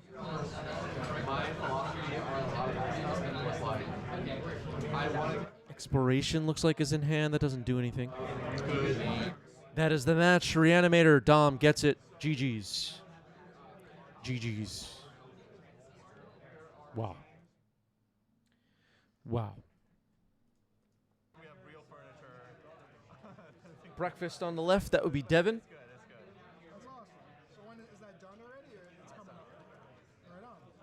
And Mono Red Stompy on the right, that would be Bill. I don't think my girlfriend's ever gonna move. Like, All right, getting ready to go. Player shuffling up.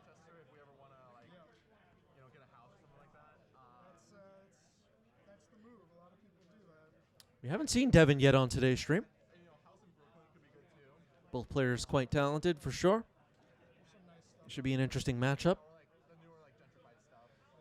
The Mono Red Stompy deck's prison cards play pretty well against really all the combo decks, which is why they run the prison cards to some extent. But the blood moons and chalices and stuff like that.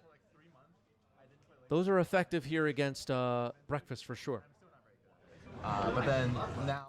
Yeah, we saw Phil earlier on today's stream. Phil was there. We'll have to go back and watch the whole thing. Moving and everything lines up. If I can make it, I would like to, but we'll see. We have a few people going, so I will keep my option. Yeah. All right, both players kept 7. Not sure if they knew what the other was on. Lotus Petal, Ancient Tomb, Chalice on 1. Okay. Go. That'll shut down quite a few plays. Cantrips, Nomads and Core, Shuko from hand. Yep. Flooded Strand, pass.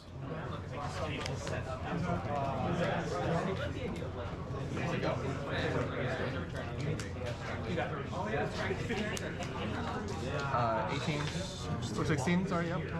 No one ring, but I'm gonna play a Chalice on 2. Wow. Chalice on 2. Okay, we're gonna work our way up the numbers, I guess. Cephalid Illusionist shut off here. I act all nice. I'm like talking. Our life very is good, mean and then I'm gonna thing to Chalice say. 1 and 2.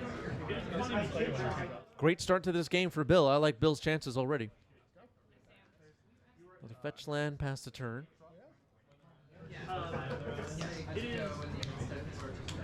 And we just got lucky. So 14. Now we're gonna play 1 ring. Rubbing it in. Okay. All right, getting lucky. The 1 ring. Tap to draw.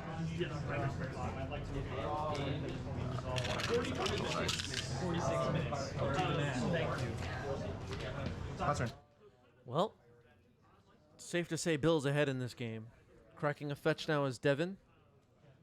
Could potentially see a Prismatic Ending, remove a Chalice. Could potentially see an Urza Saga plus Nadu, get a Shuko, go off that way. This is not over, but it's not looking good for Devin at the moment. Just keeping it real. And I realized I already misplayed. I should have just made another Chalice on 1. Oh, nice. Take that. Narcomoeba surveilled into the yard and then put into play. Yep, draw's good. Okay. You got protection, so 18 for Yep. me. Yep. Okay, Devin fetched again. They haven't updated the digital counters, but Devin is at 18. Sometimes the player is writing it down with pen and pad. They forget to update the digital for us spectators. That's okay. Yeah, take your time. This is a competitive event. Players are focused on their plays.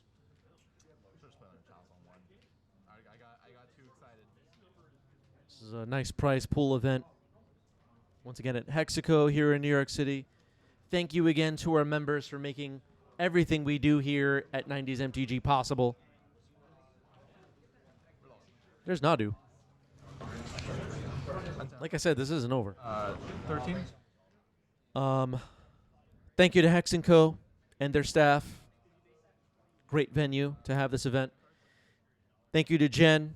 Thank you to the judges. Thank you to the players that were there playing. Thank you, me. And that is it. Gotta thank myself. All right, another Ancient Tomb. City of Traders goes away. No, I did this one. I did not.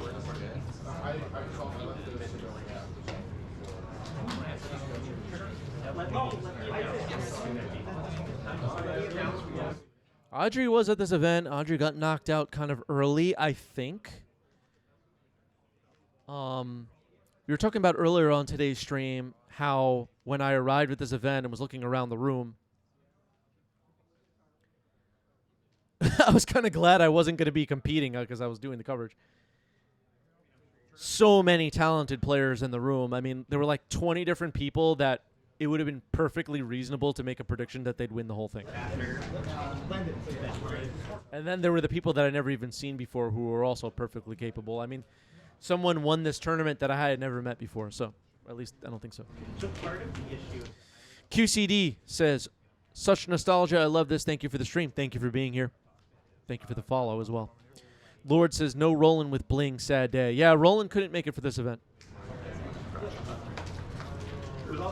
There's Broadside Bombardiers. This card is good. I will then.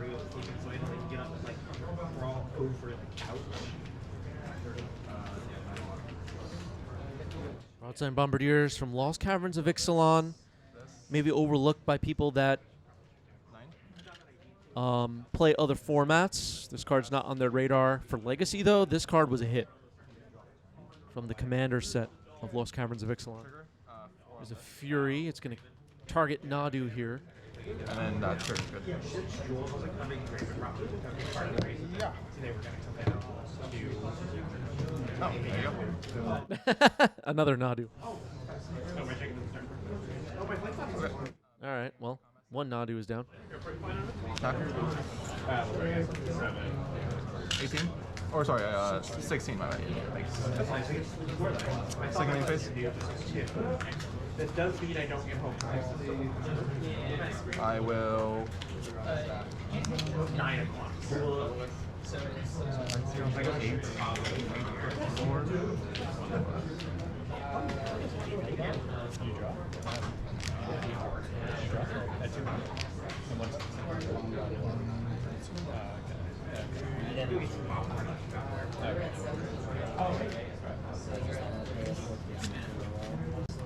I'll just deal 6 to you.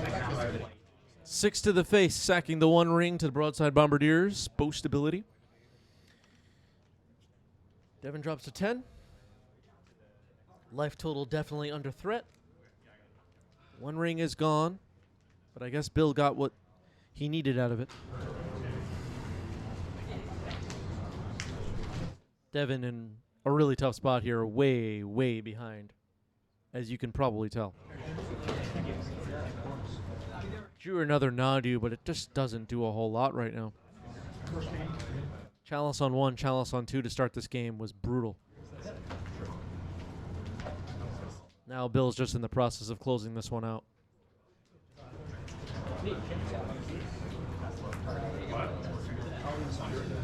The 1 ring was really key. Sometimes with these Stompy decks in the past, especially before the 1 ring, you would get your Chalice on 1, your Chalice on 2. You got the lock pieces on the board, and then you just don't draw a threat, and you still end up losing the game.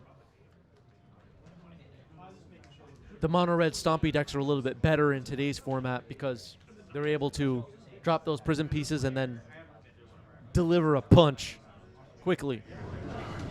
Pyrogoyf, Bombardiers, the 1 ring lets you recharge. Fury. Shivan Dragon. Here's Nadu. And there's a player who will like the first upkeep, drop always strategy. And then play the last 3. Because he'd rather like. So the land in the glare is a flooded strand, a fetch land on Devin's side. Sorry for the glare. Nadu and Narcomoeba are available on defense, I guess. Devin's at 10 life. Another Broadside Bombardiers could be lethal here. 3 mana. Uh-oh. Okay, Fable of the Mirror Breaker. That's another great card. Somewhat recent card. Neon Dynasty. Was Neon Dynasty the same year as Caverns of Ixalan? No. I don't know. Whatever.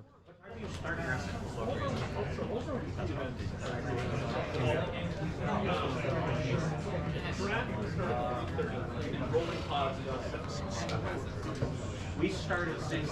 Yeah, Caverns of Ixalan was the year after. Yeah, you're right. That sounds right. We usually have about 1 hand. Because Ixalan's still in Standard and Neon Dynasty is not. 1 card in hand for Bill.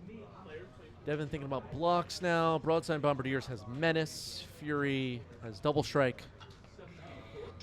Half the block Fury for sure, I feel. But... This does not block one. This blocks your... Okay, move to damage. 2. You're at 8. So 2 damage comes in. Devin drops to 8. So if you prismatic ending, Every time we have to yell that prismatic ending cost, you have to pick 3 for prismatic ending into a thingy. No, it actually scaled. Bill trying to figure out how to finish this off without losing to combo. It's very real danger. Breakfast deck is quite resilient and capable of some surprise wins. If you're Nazi, the jet. Send this at you. Which sounds. Okay, Fury getting sacked. 7 damage to the face. No longer can sack that flooded strand. Devin drops to 1. Pass turn. 1 life is enough sometimes. Passing the turn. Nadu's on the board. Yep. A cavern on core into Nomads and core could be a play that we see. Always wears like big leather coat, big it's Dan. Still looking rough. Looks like Devin drew a Savannah. I see a Nomads and core in hand, I think. One more question.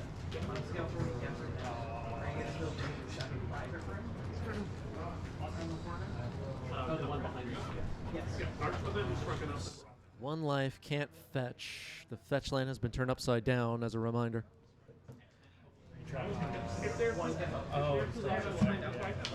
Bill also has the Goblin Shaman, created by Fable of the Mirror Breaker.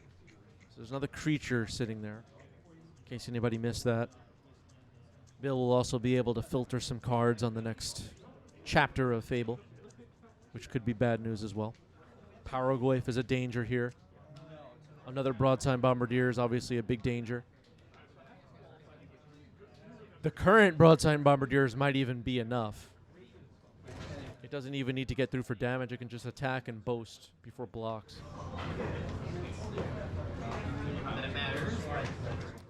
If Devin has a Prismatic Ending, you could just go after Broadside Bombardiers, I guess.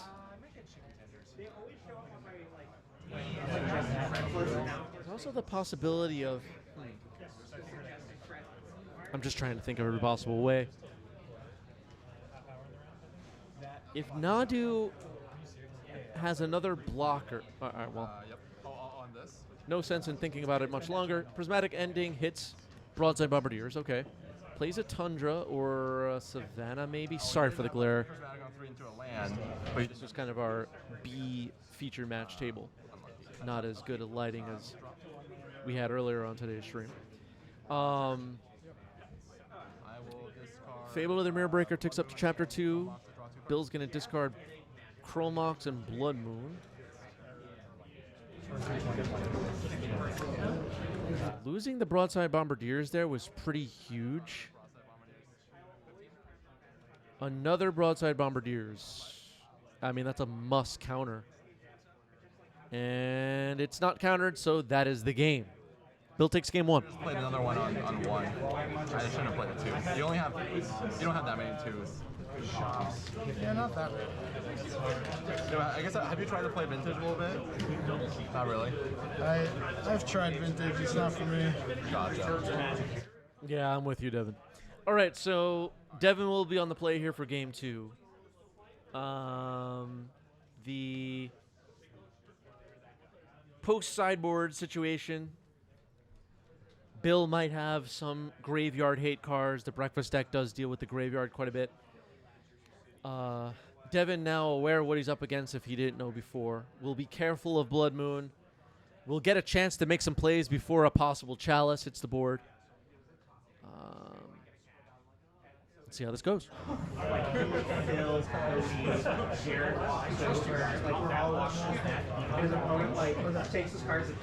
If anyone could pull off a win in a iffy matchup, it's Devin for sure. This player has some skills. Nomads and core off a Tundra. Do not fuck up when there are 30 levels of justice. It was very funny. Cast Chromox. That was Trigger. that Jared just. Chromox imprinting Sundering Eruption or whatever it's called. Or whatever. Ancient Tomb. I bet you should have. 18. Or 18. It was running. It was, but now it's broken. The One Ring. This time it's going to get Force Pitching Brainstorm. Go ahead.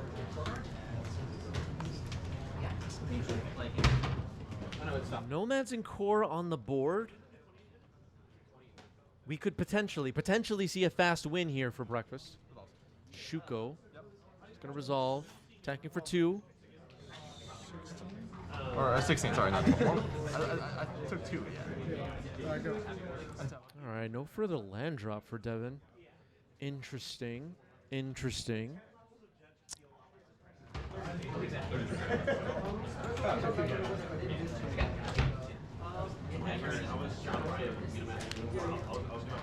They used to be like anywhere between like 5 to 3 to 5 genders.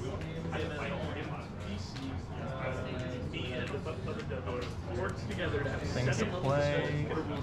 Multiple things to play, so it's like, what do I play? Another Ancient Tomb for Bill. You had a One Ring get countered.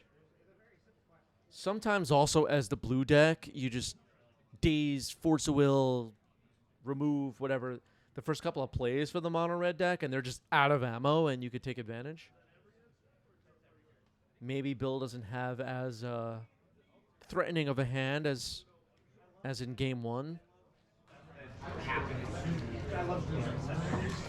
It happens pretty often. These decks stumble a lot.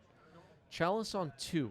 Okay, so Chalice on 2, no Chalice on 1, but aware that Cephalid Illusionist is the combo piece that we're worried about here. Now a Prismatic Ending on Chromox. I like that play. I like that play. Get that Chromox out of here. So Bill cut off of red right now. Nomads and Core swinging for 2. Bill is at 10. He's going to take a couple of hits. There's a Saga. It could be a problem. Well, Livervoid doesn't say sweet. It doesn't. Yeah, I mean, I have to. 6. So it does do the like, One Ring. Go back, get priority. All right, the One Ring found another copy. Gets protection. Shout out to Neutral Ground Gaming, our current gift sub leader, and Iron City Trades, our current cheer or bits leader.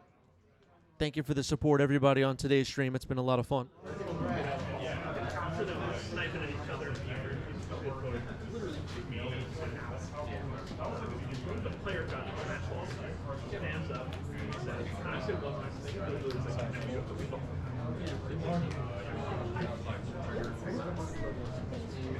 Tabletop Legacy alive and well here in New York City. I don't know about the computer games or whatever, but we got events firing, and it's been a lot of fun covering these things and then showcasing them in front of you fine people. Over 5 years now, 90s MTG. Thanks for the opportunity. Thanks for being a part of this. This is not where I thought my life was going to end up, but here I am. Oh, it was.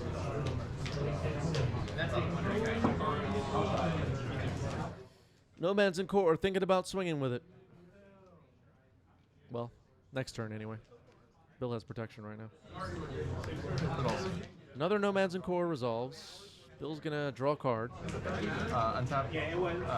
Trigger. Too many lands is back. With my draw set. Trigger. Bill's life total is low.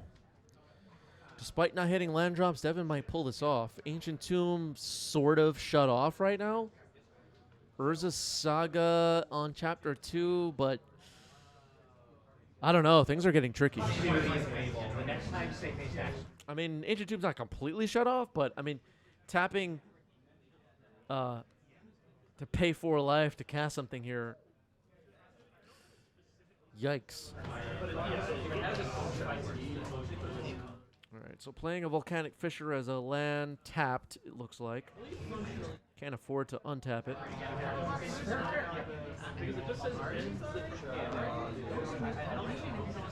So there's a whole And the reminder actually is your PS. It is because it says it's also Passing the turn. Devin has a chance to attack now. Aware that Bill can make a construct and it would be a 3/3, which is bigger than the Nomads currently on the board. Obviously, Bill would block the Shuko equipped Nomads and Core and only take one. The Prismatic Ending hurt for sure. That was a great play. Because like it's weird because reading the other stuff is like part of it says like anything that would trigger during this process doesn't trigger. But this trigger technically happens faster than everything else. So it is the reminder that this core one is very helpful because it knows to tell you what the core does.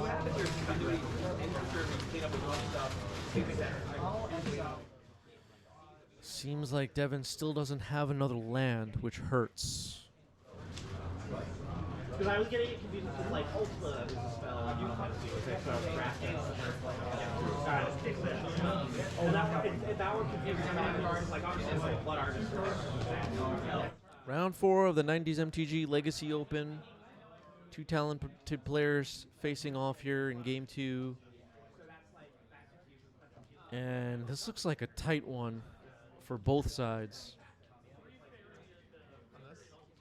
Prismatic Ending on Chalice, and it's gone. That'll lower the potential power and toughness of this. All right. They, okay. They couldn't figure out the life counter for a second. It will lower the potential life power toughness for this construct, so it will trade with Nomads and Core equipped with Shuko. And then Bill will take 1, and then we will equip the Nomads and Core and pass. So now Bill's at 2. The 1 ring is going to deal a damage, dropping Bill to 1. The Ancient Tombs are now shut off for sure. And now Urza's Saga is going to dig for something. What do we want? But Azorius control is also very good. Well, it's one of those. It's not good right now because Mara is the cast. Lotus Petal, okay. Turns out you don't get the cast. Paiwata's in the background apparently, talking with a judge about end the turn effects. I think this is the deck that Maybe a Days Undoing happening in the background. Alright, so Bill's at 1 life, found this Lotus Petal, plays a Mountain. Needs a way to not lose this Nomads and Core. Broadside Bombardiers is a way. Well, that's probably going to get rid of this Nomads and Core, I guess, if it resolved. 2 or 17, yep. And could sack the 1 ring here to kill the Nomads and Core and save himself from the bird encounters. The construct died. It traded with a Nomads and Core equipped with Shuko on the previous turn. It was only a 2/2. Nomads and Core was a 2/1. Passing it back. Only permanents on Devin's board now are Shuko and Tundra. Needs land, it seems. No chalices, no prison pieces at all on Bill's side. Just a Broadside Bombardiers and a Lotus Petal and Ancient Tombs that are shut off. Devin found a land. That's a good sign if you're cheering for breakfast. I'm gonna be at 45. Nomads and Core, okay. We're kind of like back where we started in some strange way. It might die to the Broadside Bombardier's boast ability, but it is what it is, I guess, is one way to look at it.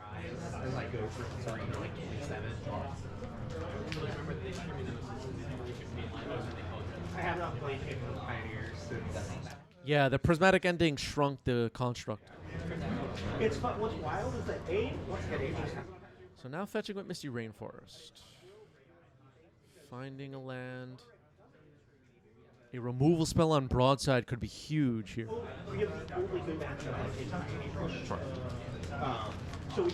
Awkwardly, though, it would a Swords to Plowshares would gain Bill 2 life, which could matter a lot. Digs up, it looks like a Savannah? Oh, no, a Tundra, maybe. Untap, upkeep. Move to my draw step. Bill goes to draw step.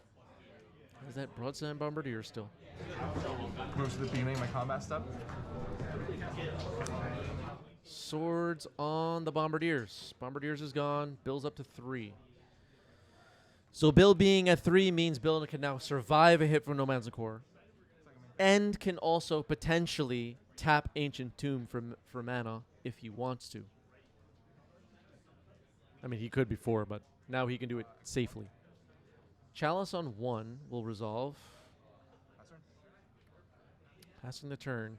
This has been a crazy game. Attack with No Man's Core. That'll get through. Bill drops to 1. Go. Bill taps the top of the deck. Needs a way to beat this No Man's Core. Multiples of 32 or 5 rounds, we go for repeat heals.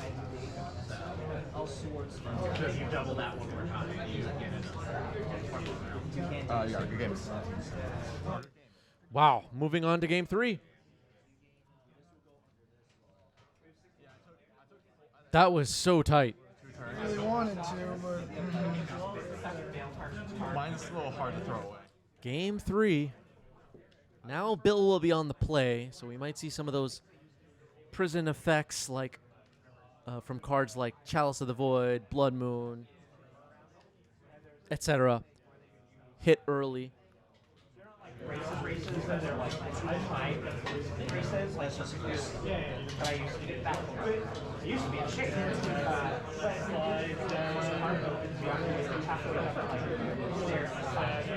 A Pyroglyph would have been good there for Bill.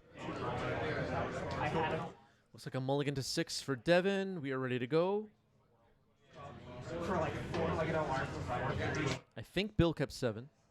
If there was a mulligan, I didn't see it. Chromox. Simian Spirit Guide gets imprinted. Okay.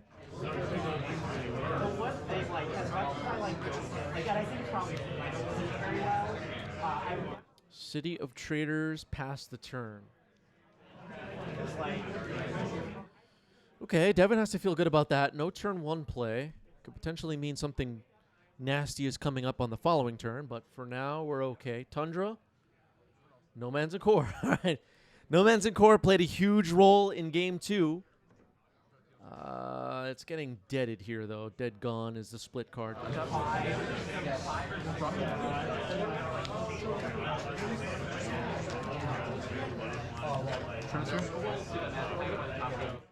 Trinisphere.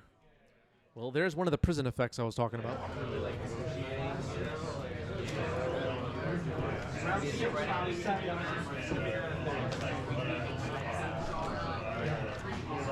Basic Island, Tundra. Can't play anything to the Trinisphere with just 2 lands. Blood Moon. It's in. Devin still has access to blue mana with the Basic Island, but that Blood Moon is pretty gross. But now, interestingly, Bill does not have 3 mana.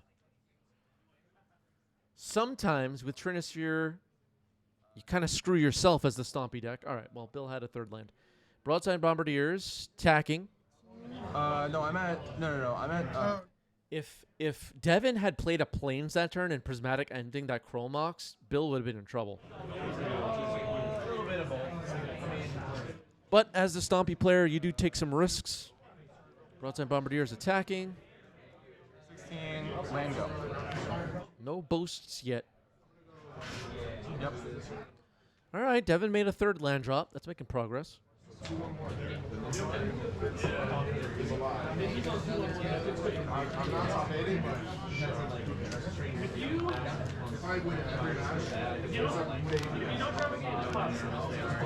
Trinosphere and Broadside Bombardiers on Bill's side.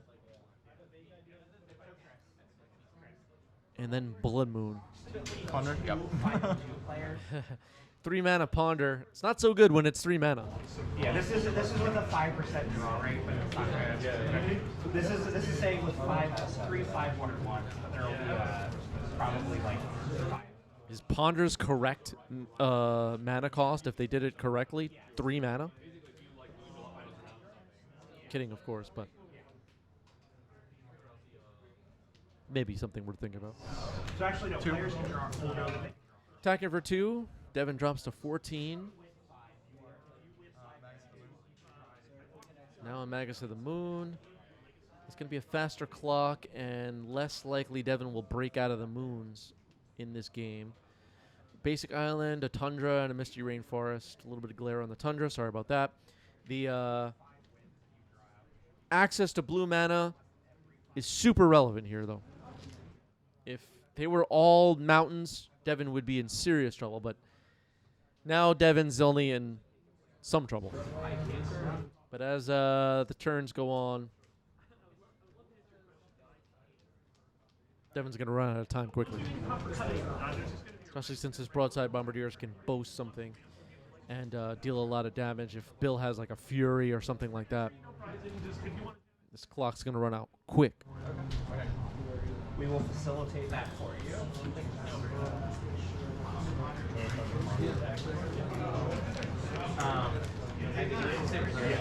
Yeah, I'm like a drug, but not picking your own. So you know what I'm like looking at saying, so that's recording. Yeah. Which stage was it? Send it to Tori and say you've got something. Cephalid Illusionist. Okay. Combo piece on the board. It's going to be really hard to combo with the Trinosphere. Yeah, because we were going to crash and so we were talking about blue and BM combat set.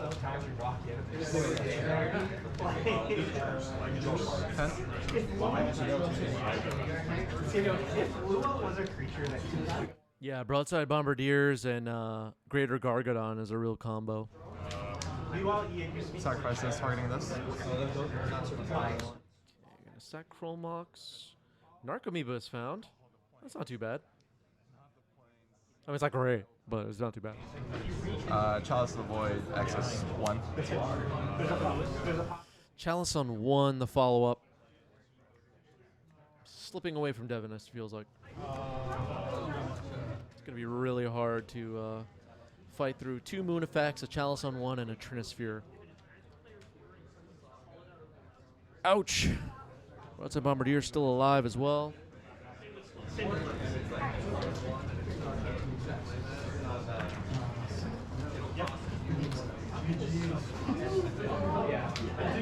no, back to my sword, my favorite players are like, I don't know, and I couldn't tell you if I did. Devin is at 10. Potentially another Broadside Bombardiers could be game-winning. A Pyrogoyf could potentially, I think, be game-winning. Yeah, Pyrogoyf seems like it's a game-winning card at this point. I'm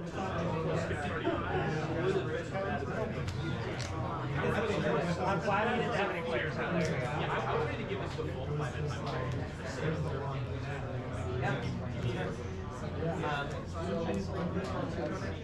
Pithing Needle gets countered by Chalice. Bill remembered that. It's gone. We did think about. Attack it for 4. Devin takes 4. Game state error, I messed up. Alright, I messed up this time. I guess I'm going to be thrown out of here. Probably not. Let's That is the match. Bill gets it. Well played. The prison pieces on the play. Got there.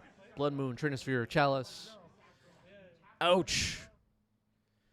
Well, if you're cheering for the Stompy decks, that was a good showing for Stompy for sure. For sure. Okay.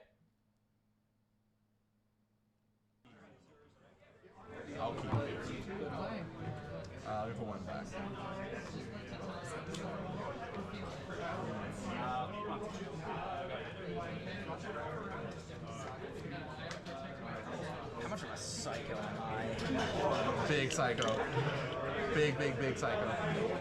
Mono red Stompy on the left, that would be Bill again.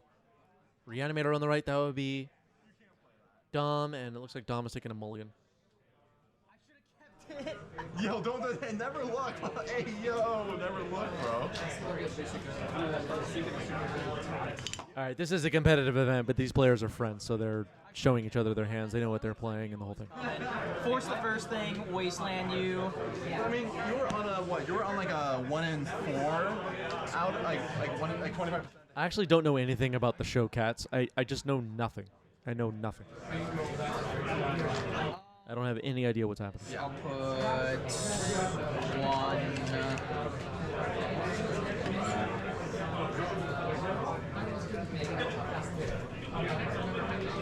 Two. All right. Mulligan to 5 for Dom. Mulligan to 6 for Bill. 6 for Bill. 5 for Dom. Chalice on 1. Off an Ancient Tomb. Draw. Yep. Wasteland you. Sure. This is from round 5 of the 90s MTG Legacy Open at Hex & Co. Shatter Skull tap, pass the turn.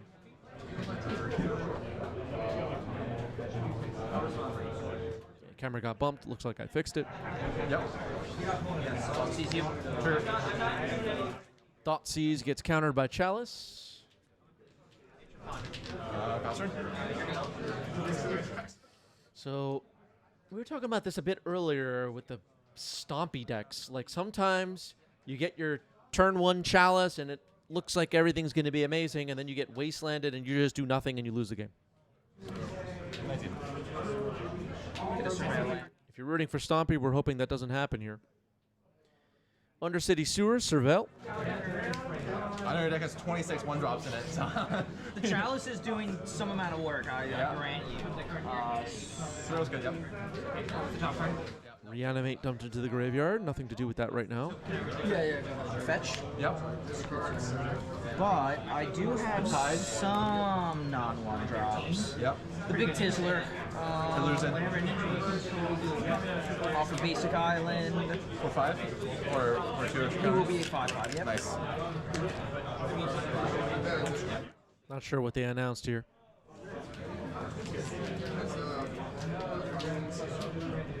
Oh, it's Murktide. Okay. Murktide is hitting the board. 5/5 Murktide. Untap. Draw? Yep. Well, this is what I was talking about. Chalice on 1, and then nothing. Yep. 5. Yep, 13. This Murktide is a clock. 5 power on it. Bill drops to 13. Move to my end step. Yep. Discard? Yep. Go. Blood Moon discarded. Now. 5. 8. Say go. 1 mana. Untap. Draw? Yep. Looks like Bill drew a Chromox, which could be something. Chromox is played. Okay. Trigger Chromox? Yep. Fable of the Mirror Breaker will be imprinted. Another Chalice on 1. Okay. Combat? Yep. 5. 3. Say go. 3. Draw. Yep. Your game. Well, that's what I was talking about. Moving on to game 2. Doms takes game 1.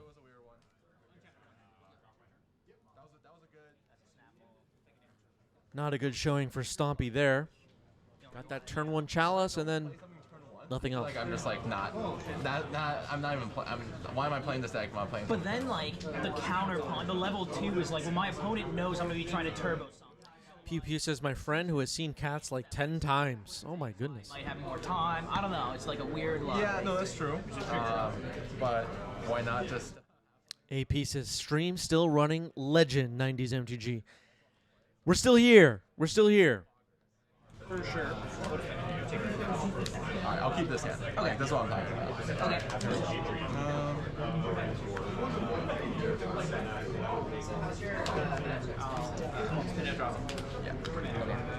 Looks like one card to the bottom for Bill, a multi 6. And then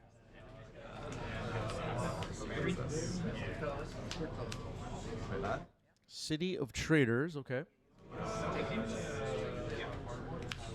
Simian Spirit Guide.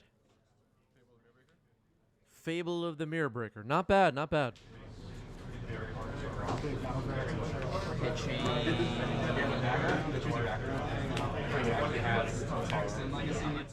Okay, Force of Negation, pitching Brazen Borrower, counters the Fable. It will be exiled. Wasteland. Mountain, pass. Nothing else going on for Bill. There you go. In step, I'm going to grab a swamp. I'm going to attempt to entomb. Stompy life. Now an entomb just hit the stack. Cards in hand? 4. 4 cards left in Bill's hand. Yep. Now an Archon of Cruelty. Goes into the trash.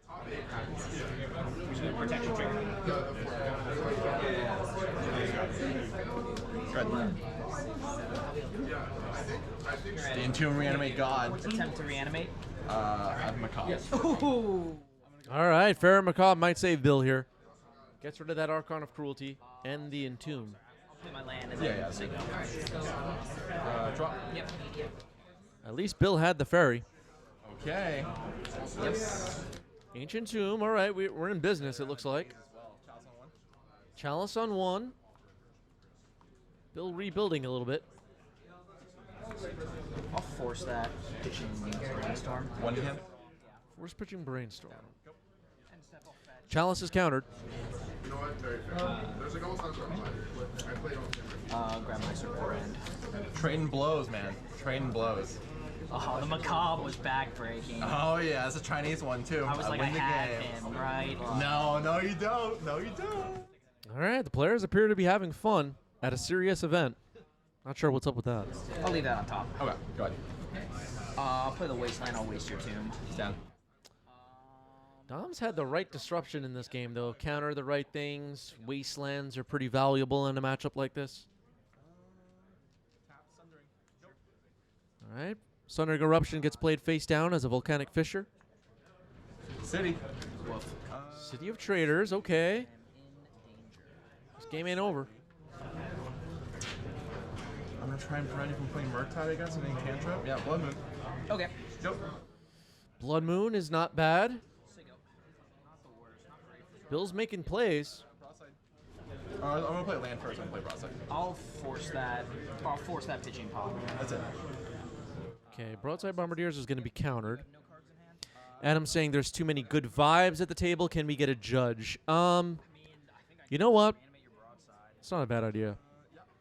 Reanimate now on Broadside Bombardiers, moving it over to Dom's side. That's not too bad. It's going to be a clock for Dom, with Bill living off the top of the deck. Bill already hoping for some good draws. Yep. 12. Under Blood Moon, but Dom has that Broadside Bombardiers. Fortunately, had the basic Swamp from earlier in this game to function under a Blood Moon.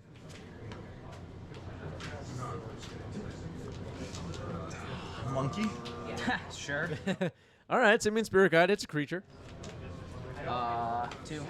12. Singo. This is a goofy one. It's a goofy one. Untap draw? Yeah.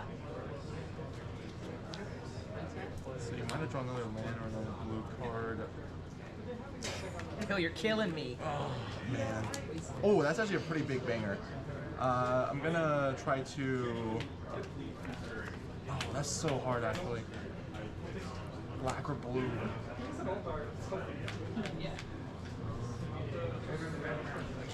Action-packed. Yeah, imagine killing your red stompy opponent with their own creature. It happens quite a bit. cantrips. Sometimes it's a stompy deck. At least I will, depending on the build, will trim a couple of really devastating creatures if my opponent gets them on their side. Brazen Baller to bounce my Blood Moon. Cantrips. Yeah, I think that's too many. I'm not. In recent years, I've leaned towards the white stompy decks, though. Simian Spirit Guide attacks. It's going to try and race this Bombardiers potentially. Yep. 10. Yep. So you go. Drop. Could happen. Simian Spirit Guide gets an assistant. Bill could be in good shape. The One Ring. Trigger. Yep. It's pretty good. That was actually pretty huge for Bill. The One Ring. Bill's drawn pretty well in this game post Blood Moon. 2. No. Oh, I saw that. You don't have to tap. Yeah, so you go. And step, I'll try to draw. Yeah. Comp Ariel, my opponent taps their creature, that's fine with me. Untap, upkeep, take 1. Yep. 9 all, drop. Yep. Try to draw 2 cards. Yep. Yeah, the One Ring is massive here, I agree.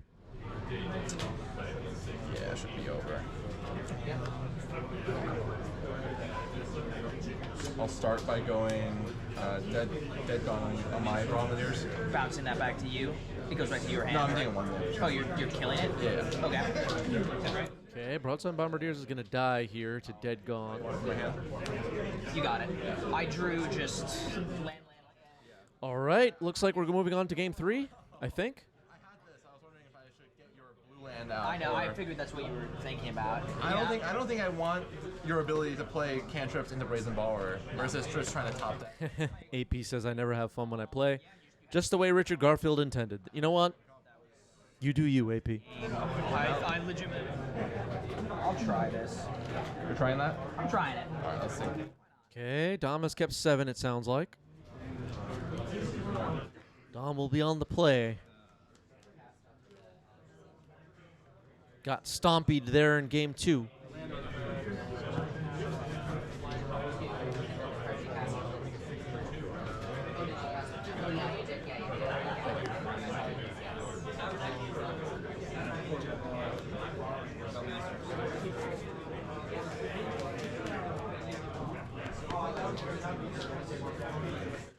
Pew Pew with a great question. Is Dom the first person to realize the synergy of Entomb plus Reanimate?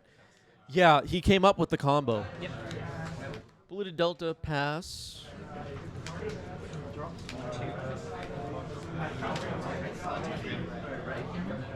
Cast Chromox. Sure. Trigger Chromox.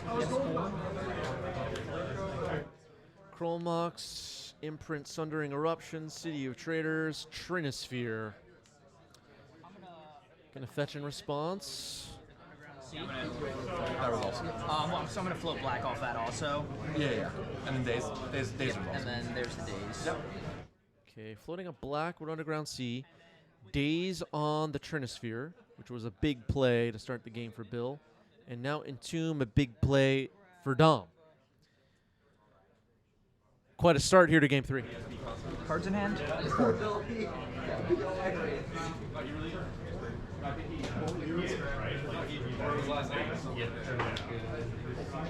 He's supposed to be better against you. You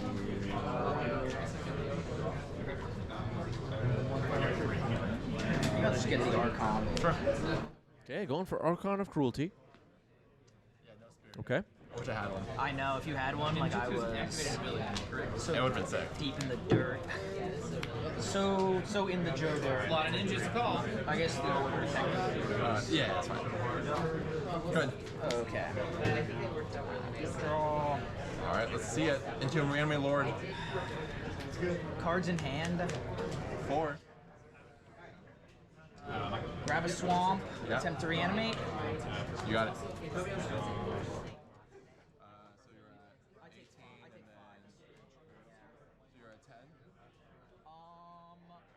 See, so I fetched twice to 18, and then I gained 3 from the trigger. So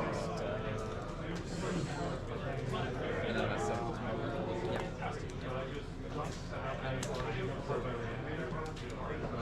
me see what I want to discard. Okay, I'm gonna draw my. Is there an order to that, or not really? Target opponent happens first, and I mean technically you go first, and then Okay. but I'm gonna. Yeah, let me.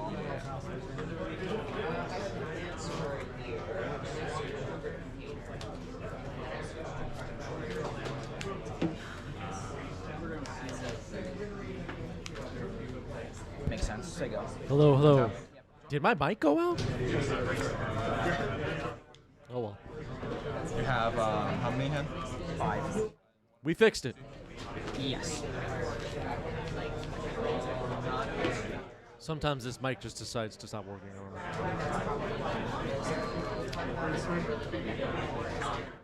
Paragoyf was discarded. That could potentially be a problematic creature for Dom to reanimate.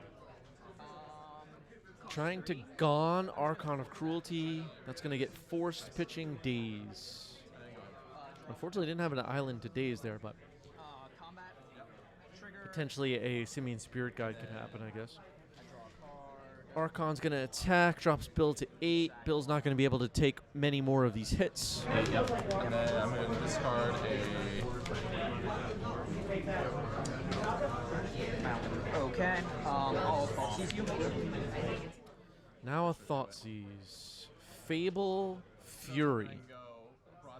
Fury pitch, and then that's my only out. So. Yeah, so I guess it doesn't matter what I take. No. It seems like Dom has this one. It doesn't seem like there's anything Bill could draw besides another Gone that could get this game in order. And another Dead Gone to just to stay alive. Oh, close. Against the games.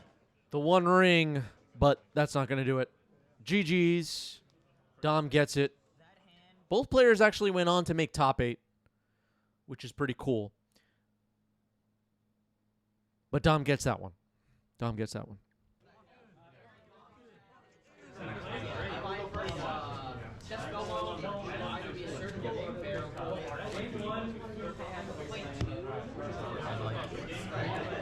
For $75. Oh, nice. Yeah, whatever. Do you know what the thing? And this is in paper. Online, I would change it up a little. In paper. The next round? Oh, yeah. That's on me. Yeah. Next round, that's my friend, so maybe you guys both pass me. Or we'll play for $1. Spencer on the left with Reanimator. And on the right, we have Herman on Cats. Jeskai Cats. Against. Oh, I need to keyboard. Getting ready to go. We got a reader right here. Same. Honestly, this is actually the exact card I was asking about. Guide of Souls on turn 1.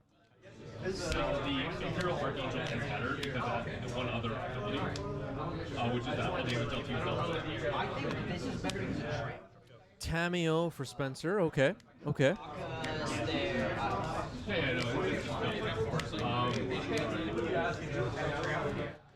Swords on Tameo. Force pitching Ponder. Protecting Tameo here.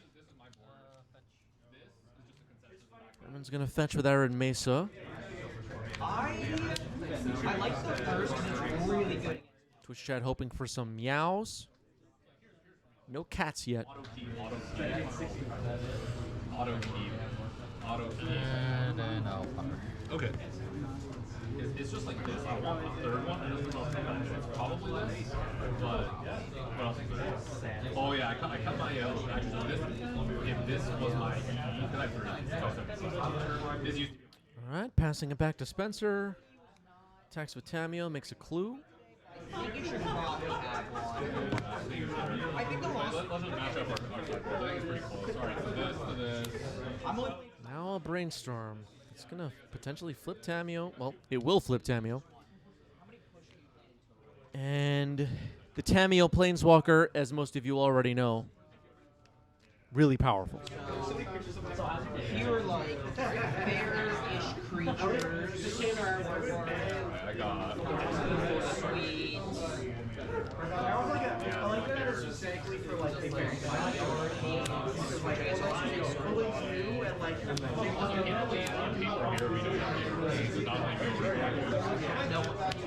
Now an Entomb.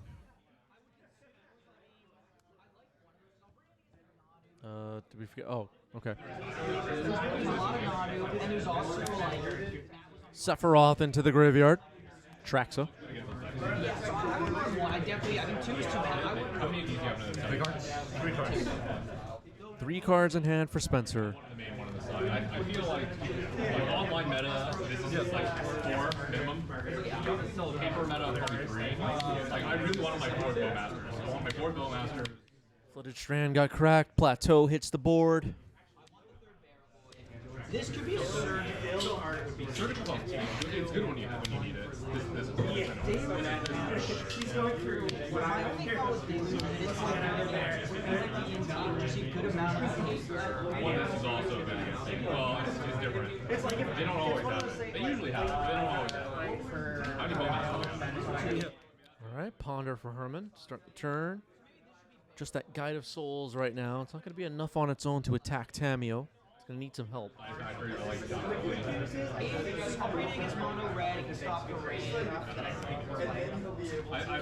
played Foster Showmanship before. Amped Raptor is not bad, but it's getting dazed. Pretty good for Spencer. I do recommend having a silver bullet against you. I can do this. You can do Minus Tamio here. Try to bring back Force of Will. Animate Dead, targeting a Traxa. Like that's why she asked. She after that one. All right, seems like Spencer's going to jump way ahead here. Spencer has Sephiroth now on the board. Traxa's enters ability resolving. But this you need to have. Let's call this package a 4 of something. I'm only on 3, so I'm going to push the main. But you have to say 4. Yeah. I'm on 3 because I just like bands. Like again, the reason I couldn't draw these is about stupid. Yeah. Okay, moving on to game 2. I know the exact play. Now Herman will be on the play. Herman will be hoping to avoid getting Sephiroth on the other side of the board.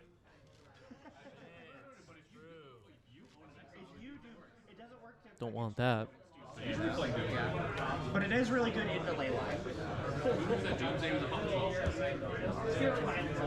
the one issue is that Doomsday is like a mono blue deck trying to cast triple black cards. So mono blue deck trying to cast black green and triple black. Yeah. 2 weeks, the whole meta is spaceships and planets. I mean, you can always just not have spell for yourself. All right, mulligan to 6 for Spencer. Flooded Strand pass from Herman, who I believe kept 7. Tamio. Bloodmoon yourself. That's true. Or is it like assault type? That roulette came out, and I was at an event, and I walked over to an event and went. I was like 3 because I had one Urza Saga for Canlander. Tundra for Herman. Okay. My mono red deck. Maybe gonna go after Tamio here. Potentially. And it was. I mean, that's how yours did here last round. All right, successfully swords Tamio. I was playing a team GP. They're playing against. So I'm gonna watch them. So yeah. Anyways, Dark Death Sure. doesn't work. Amped Raptor. Okay. There's that energy token. I'll do that next time. All right, Pyroblast. Not gonna do it. Damn, yeah. Those cards also stay in exile, I think? Do they stay in exile or do they get shuffled back? Exile from the top until you exile down lane, make that. Do they stay in exile? They do. Okay. If it doesn't say to put them on the bottom, they stay in exile. That's good. Draw. Okay, we fixed it.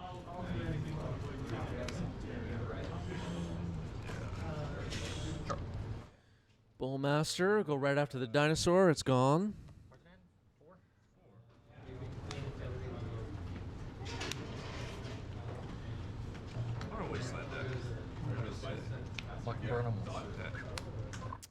Mockingbird, kill the Bowmaster.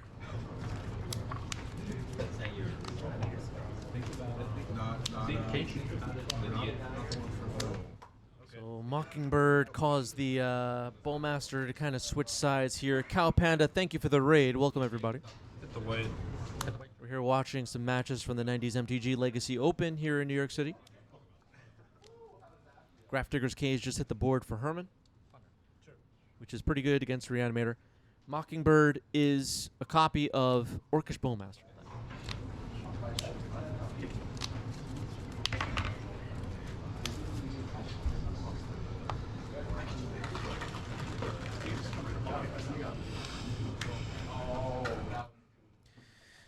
The Mockingbirds are pretty cool in this deck.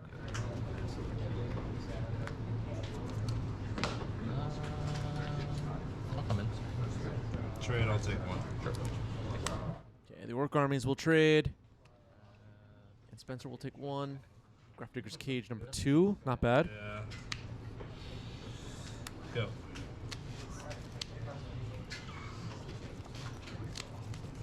One. Win one. Goblin Bombardment. I'll fetch a response. Sure. Goblin Bombardment.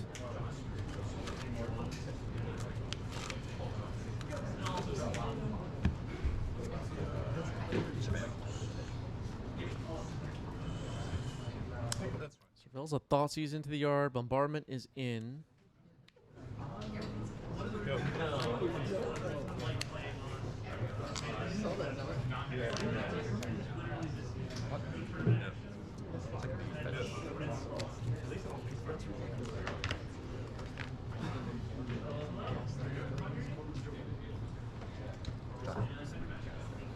A Johnny.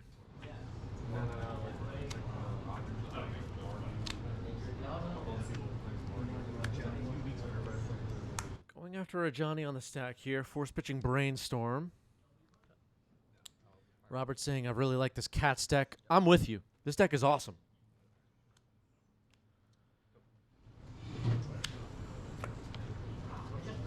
Yep.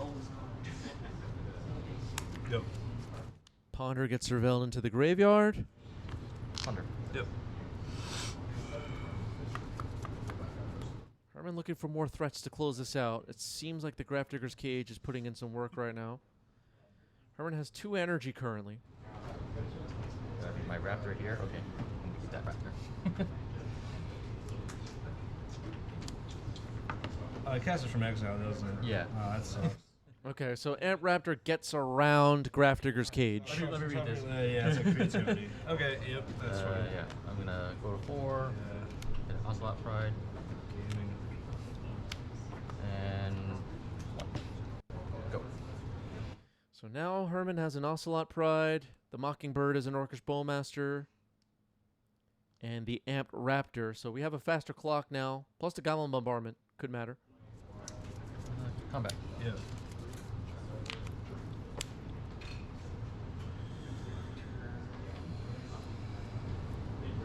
Push the cat.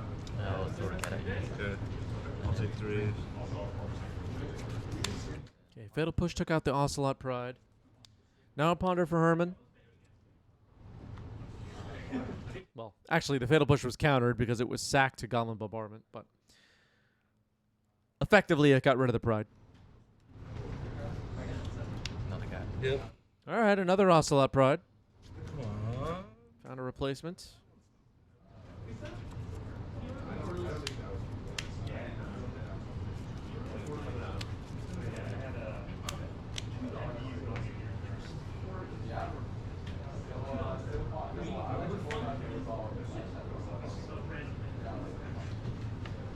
Yep. Combat. Yep. Bowmaster.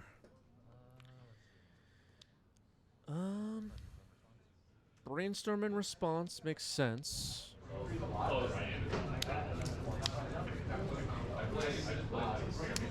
Your Bowmaster is in. Target. I'll take 3. Yep. All right, so Bowmaster will trade with the Pride. And 3 damage came through.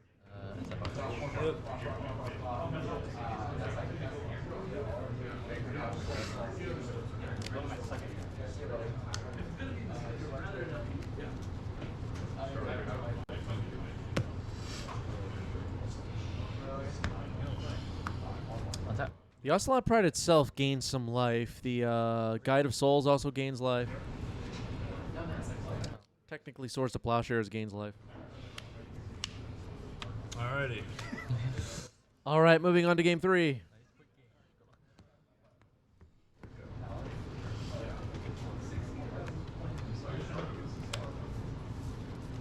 Spencer will be on the play, which could matter quite a bit.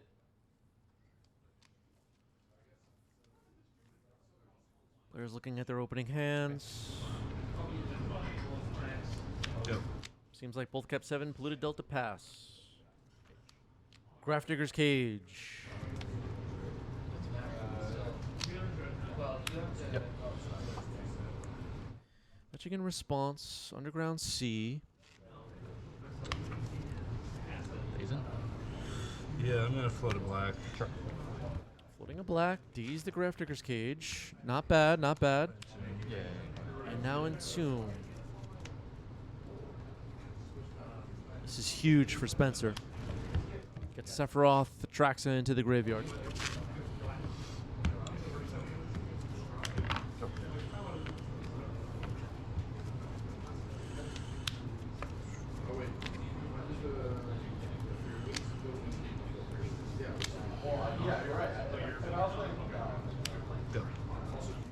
Polluted Delta pass. Herman's happy to see that, I guess. Remix. Another Grafdigger's Cage. It's pretty good.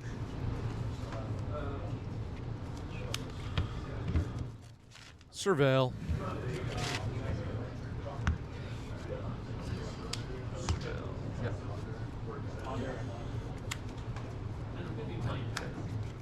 Dumps a Verdant Catacombs into the graveyard.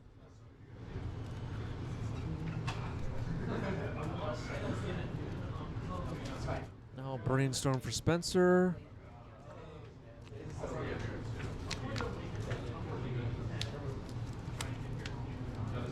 Hit follow if you like tabletop Magic, especially tabletop Legacy and Eternal formats.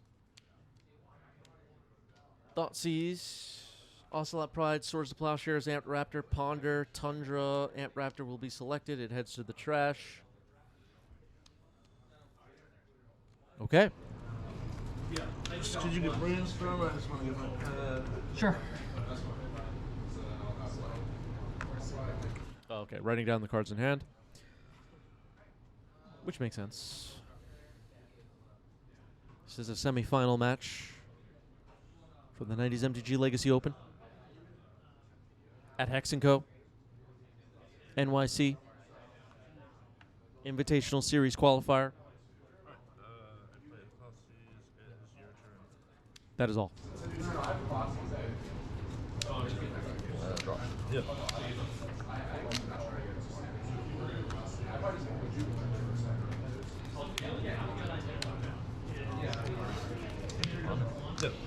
All right, now a Ponder for Herman.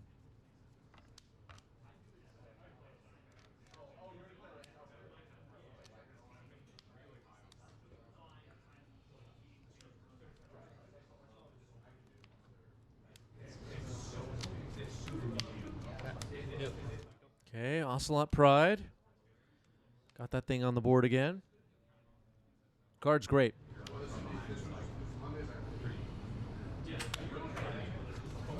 Bowmaster. Gonna kill the cat. Make an Orc army. A little bit of back and forth here. Maybe Spencer doesn't need to reanimate Atraxa to win. I don't know how long this Bowmaster is going to last, but it's there for now. AP says time to sleeve up my Goblin Bombardments. It might be time.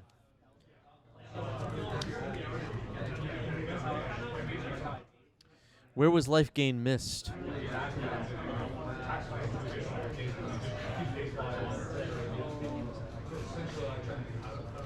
Okay, no life gain was missed.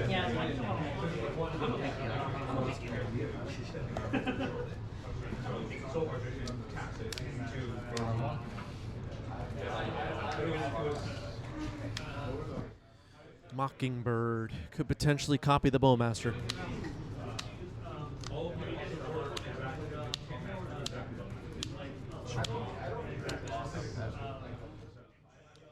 Bowmaster, your Bowmaster. Fatal Push, your Mockingbird.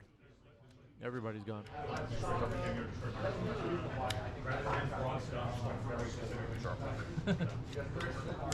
All right, the Orc armies are gone as well. Everybody's gone. All that remains is a Grafdigger's Cage.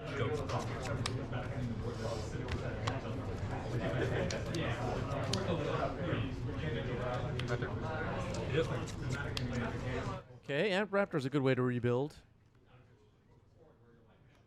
Ponder. All right, cast that. 1 energy left. Very interesting that Herman's choosing to use a water energy card. I don't know. Just saying. Trigger on the stack. Johnny's trigger on the stack. It's getting fatal pushed here. Go ahead. Herman will still get the token. Yep.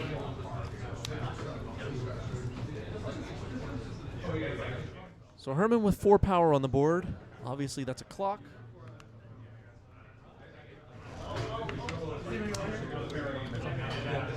Now a brainstorm.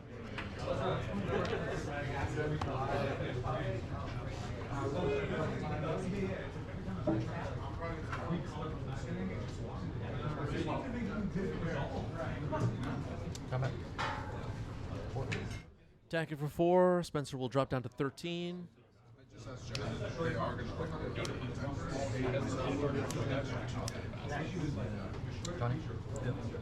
And another Johnny. Entomb. Grafdigger's Cage still on the board. A bounce of Entomb plus a Reanimate. This game swings in a whole different direction. The Archon of Cruelty this time. Archon of Cruelty. Archon of Cruelty into the graveyard.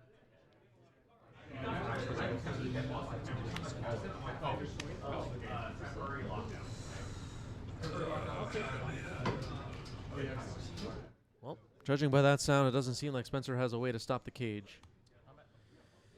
Big attack coming in here. What is it, for 8?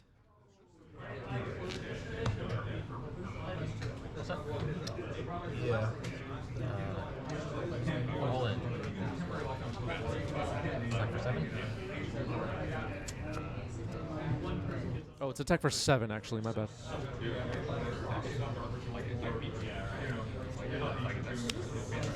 Petty Theft on Grafdigger's Cage. Hard cast Force countering it. Herman needed that Force and had it. Yeah. That is the match. Herman went on to the finals. GG's. Grafdigger's Cage, everybody. Card is crazy. Wow. Thank you again, everybody, for being here today. This was a heck of a stream. The 90s MTG Legacy Open was a lot of fun. Thank you again to Hacks & Co.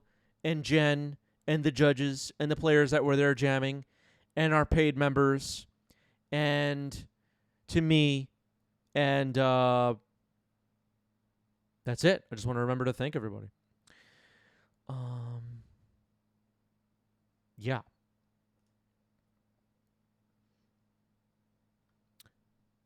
Let's see.